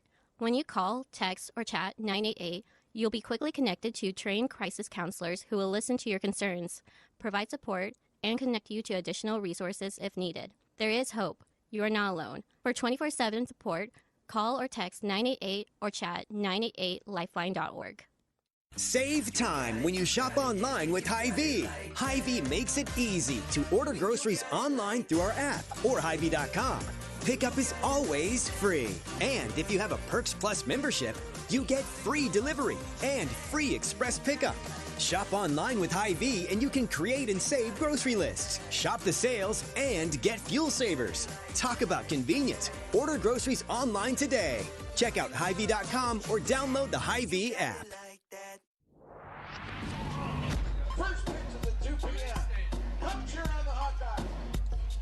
Iowa takes care of Illinois tonight 9-3 to win the series opener. The Hawkeyes now 27-17 overall. Illinois at an even 22-22. More importantly for Iowa, 11-11 in the Big Ten, keeping pace with a few other teams that won around the league. Will stay in a tie for 7th with Ohio State heading into tomorrow's game with Illinois, which will be at 2 o'clock here at Banks. All right, good win for Iowa tonight, 9-3. John Evans, your thoughts? I was talking about just trying to figure out. It felt like other than the 1 inning, Iowa really didn't capitalize. And it's funny, you look, every starter had a hit. The top 5 guys had 2 hits. but Iowa, only scores. They get 7 in the one inning, so they only scored in 3 innings, and so it was strange there. But then give full marks to Kyle Olivo as he came in through 99 pitches, gets his 3rd win of the season, allowing just 1 run over the 5 innings. Iowa with 9 runs, 14 hits, no errors, 9 left on. Illinois with 3 runs on 7 hits, 3 costly errors by the Illini, and Illinois left 11 on, and many of those were early. Iowa worked out of some crucial jams in the first 3 innings. Tyler Guerin started. He went 3+ and gave up just 2 runs. I think it could have gone worse for Tyler, but he did a nice job to work out of some issues. Well, he got 2 double plays turned for him there that helped a bunch and kind of limited some of the damage, and then Kyle did a nice job of getting the first out and in most cases even the second out, and then Illinois. Then he gave up some base runners after that. But overall, great job all the way around from everybody to finish it up. Coach Sutherland's on his way to the press box. We'll talk to him after this break on the Hawkeye Radio Network from Learfield. Hey fans, I know you'd do anything for a win on game day and an ice-cold Bud Light. Because whether you're tailgating in the parking lot or parked on the couch, sitting on your lucky stool at the bar, or standing in the fan section all game long, the clean, crisp taste of Bud Light turns a win into a win-win. And there's nothing easier to enjoy than that. Bud Light. Easy to drink, easy to enjoy. Enjoy responsibly. Anheuser-Busch Bud Light Beer, St. Louis, Missouri. You're a Hawkeye. You named your dog Kinnick and your cat Herky. Your morning alarm is back in black. Yep, you're a Hawkeye. And now it pays to be a Hawkeye with a Hawkeye account from Community Choice Credit Union. Low fees and great perks, plus Iowa exclusives like your choice of a Hawkeye-powered Visa debit card, Iowa merchandise, and exclusive giveaways. You've spent more time at Finkbine than you have at your office, so we know you're a Hawkeye. Now make it pay with a Hawkeye account from Community Choice. Learn more at HawkeyeAccount.com. Iowa takes care of Illinois in the series opener 9-3. Make it 3 straight series opening wins for the Hawkeyes. Off to a good start this weekend with the win over Illinois. We're joined by Associate Head Coach Marty Sutherland. Coach, congratulations on the win tonight. Yeah, just a great night, and starting off the weekend. Again, this is, if you take about the first 2/3 of the year, first 2/3 of the season up to this point, we haven't been very good on Fridays. We'd really struggled. So it's nice to see we're kind of getting our footing a little bit here, and one, like you said, 3 in a row. And it just sets the tone for a weekend. You don't want to be scrambling, digging yourself out the back half of a series. So just really, really good to get off to a good start for the weekend. Keeping pace with a few teams that won in the Big Ten tonight, Ohio State beat Nebraska in their series opener. Michigan State had UCLA on the ropes, just a couple of teams that we've been watching. So to pick up that 11th conference win and also bury Illinois, another game, a good start to the weekend. Yeah, and listen, we're all human, and we certainly look at that stuff, and you're kind of aware. But at the end of the day, you just got to control yourself, right? It's in front of you. You want to play well, and that way you kick the door open, and you don't want to really worry about anything else. So something we don't really talk about, but I certainly know all of us, everybody looks at it. I totally understand that, but you got to play the game ahead of you. All right, let's talk about the pitching side of things first, Coach. Tyler gave you 3+. Kyle was really good, and then Brolin Frost came in and shut the door. Yeah, really the story of that game is the 2 double plays. I mean, Tyler wasn't particularly sharp. I think out of the 9 innings, the leadoff guy was on 8 times, and really every one of Tyler's innings there was traffic. To his credit, he's worked out, got a big couple double plays. Ben turns the 1 to third, and then the middle guys turn it. There, it was huge. They don't get a bunt down, and then we get a double play. And so, certainly you're fortunate the first half of that game. And then when Kyle came in, things really settled down. He did a nice job. Really, really the only blemish on him is just kind of getting behind some guys and a few walks. Really think back to the 7th inning where, he just goes out there, gets the first 2 outs, and then it's 1-2 on the hitter. Then we walk that guy. We walk the next guy. Then he has to fight. He gets the next guy. But, that's why he can't finish the game. It's just because of that, just trying to eliminate those things. But, man, he's done a great job. He can't really fault. You get 5 innings out of him. Brolin's really good there in the 9th. Really happy for him. He's been pitching great. So, Again, really survived some things early in that game. Certainly could have been a little bit different, but we had the 2 double plays, and, credit Tyler for executing the pitch and getting a big couple ground balls. But certainly we set up some innings for him, and you just don't want to be in that situation all that often. We were in that situation too much all night. We survived it, but again, that's something you want to clean up. Offensively, Coach, how do you feel about your team's performance tonight? Well, obviously, big run the first inning. Nobody, 2 out, nobody on. Miles does a great job getting a 2-strike hit, and then Caleb gets the infield hit, and then Max continues to just be really a godsend for us offensively. He's really changed the lineup for what he's been able to do. So he gets a big 2-out knock, and all of a sudden you scrape one across that first inning. For the most part, I was pretty happy with our approach. I thought we executed what we tried to do with Hall, because you knew he was going to be a guy that's going to throw a ton of strikes. He's just kind of a savvy pitcher. The usage is really all over the place, meaning, it's not like it's 50, 60% fastball. It's like 30% fastball. So he's constantly mixing cutter, slider, change. And I thought we just handled it well. We didn't really get in between. And certainly the seventh inning or the 5th inning, with the 7 runs, just you talk about stacking at bats, man. I think at 11 in a row that we had quality at bats, and certainly some big hits. Max's 3-run homer when they went to the bullpen, just a huge knock. But you look back, Riz had a big knock. Cooper gets a big walk. Jay-Z gets us going. And then all of a sudden Hall's out of the game in without an out in the 5th inning. And if you look at kind of talking about the Fridays and whatever the first 2/3 of our season so far, we just have not been able to get to starters.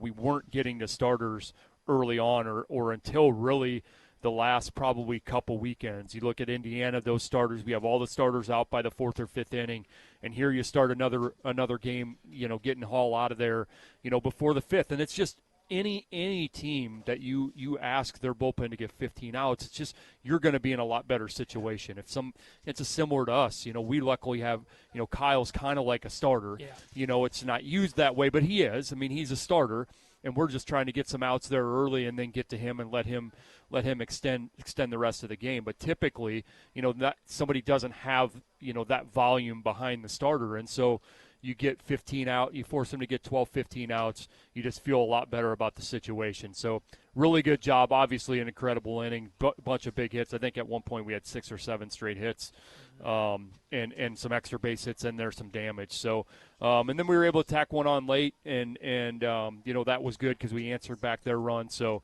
overall, just a really good night. We play air-free baseball. We took advantage of a few. They obviously made some mistakes defensively that we were able to capitalize on. But overall, I thought we executed what we wanted to do offensively, which was great. And on the mound, again, we were able to survive a few things, but Kyle was really good, and Brolin was really sharp there in the ninth. I thought the fans were really good today, Coach, to close things out tonight. Yeah, it's been crap weather for home games for the Hawkeyes. So, we had a golf outing on Thursday. Certainly, you'd rather have that on Friday, but some circumstances out of our control with Finkbein and them redesigning the course. So it's warming up, Hawk fans. We got a better day tomorrow and an even better day Sunday. Hopefully they come out and see this team, for their last couple chances at home. And just really appreciative of the people that came out and got to see some good baseball. Good stuff, Coach. We'll do it again tomorrow. Thanks, John. Associate Head Coach Marty Sutherland on our post-game show from Banks. Iowa 9, Illinois 3. We're back with highlights after this on the Hawkeye Radio Network from Learfield. You asked for all the extreme internet performance at an all-in price, and we listened. Get 1 gig internet with a 2-year price lock and everything included. Unlimited data for nonstop streaming, powerful Wi-Fi for enhanced coverage, built-in online threat protection, and internet equipment. All for just $65 a month for 2 years. It's the extreme 1 gig internet deal you asked for. Call 844-4FASTER or visit extreme.com for details. Offer available to new customers only. Price doesn't include one-time charges, tax, and government fees. Hey fans, I know you'd do anything for a win on game day and an ice-cold Bud Light. Because whether you're tailgating in the parking lot or parked on the couch, sitting on your lucky stool at the bar, or standing in the fan section all game long, the clean, crisp taste of Bud Light turns a win into a win-win. And there's nothing easier to enjoy than that. Bud Light. Easy to drink, easy to enjoy. Enjoy responsibly. Anheuser-Busch Bud Light Beer, St. Louis, Missouri. It's a 9-3 winner for Iowa tonight over Illinois to kick off the series. We'll be back here tomorrow at 2 o'clock. Pre-game coverage will begin at 1:30 on the Hawkeye Radio Network. Several highlights to play from this one. Let's hear them now. Hall versus Burt. First and third for Iowa and 2 outs. No score in the bottom of the first. Here's the pitch to Max. Line drive, base hit up the middle. Risley comes down to score. Max Burt delivers with 2 outs. He hung with it, and it's 1-0 Iowa in the first. 2-1 pitch. Ground ball softly hit to third. Swales picks it up, steps on the bag, throw to first base, is in time for the double play. Wolf went down to the splits, and he had to battle the sun. Quite a distance away from the bag. The 1-0 on the ground to short. Schulte's got it. Flip to second for 1. Over to first. Double play. 6-4-3. Yes. Full count for Risley. He closes his stance. Now the delivery. Miles hits in the air deep to left. Back goes Ziebig. He's at the track. It's over his head and off the wall. Mitchell getting the wave around third. He'll score with ease. Risley loses his lid as he rounds second. He'll stay there. It's an RBI double for Risley. Hawks 4, Illini 2. As the 0-1 to Burt is hit high to left field. This one's deep. Ziebig goes back. He will watch it go. It's gone.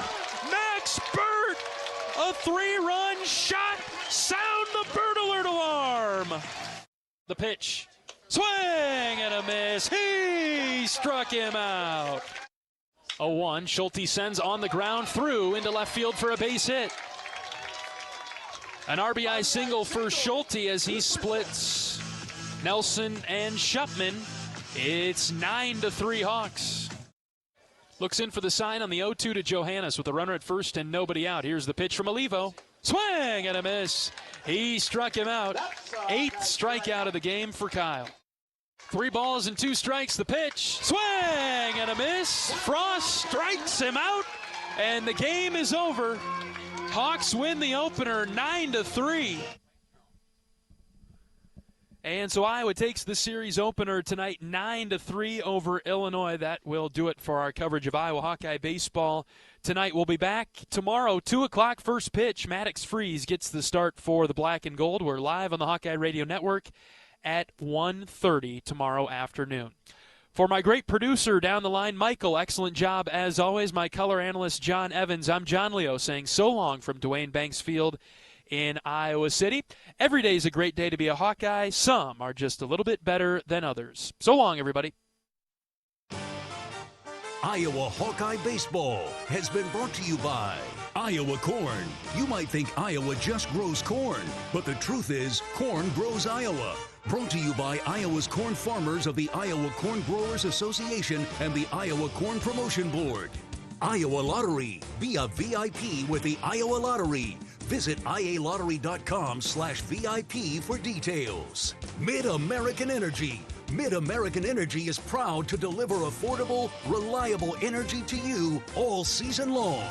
U.S. Cellular, the official wireless partner of the Iowa Hawkeyes. U.S. Cellular, built for us. Also brought to you by Wellmark, here for every member, every moment. Learn more at wellmark.com. U.S. Bank, proud to sponsor the Iowa Hawkeyes. Equal housing lender, member FDIC. The preceding has been a Learfield presentation on the Hawkeye Sports Network.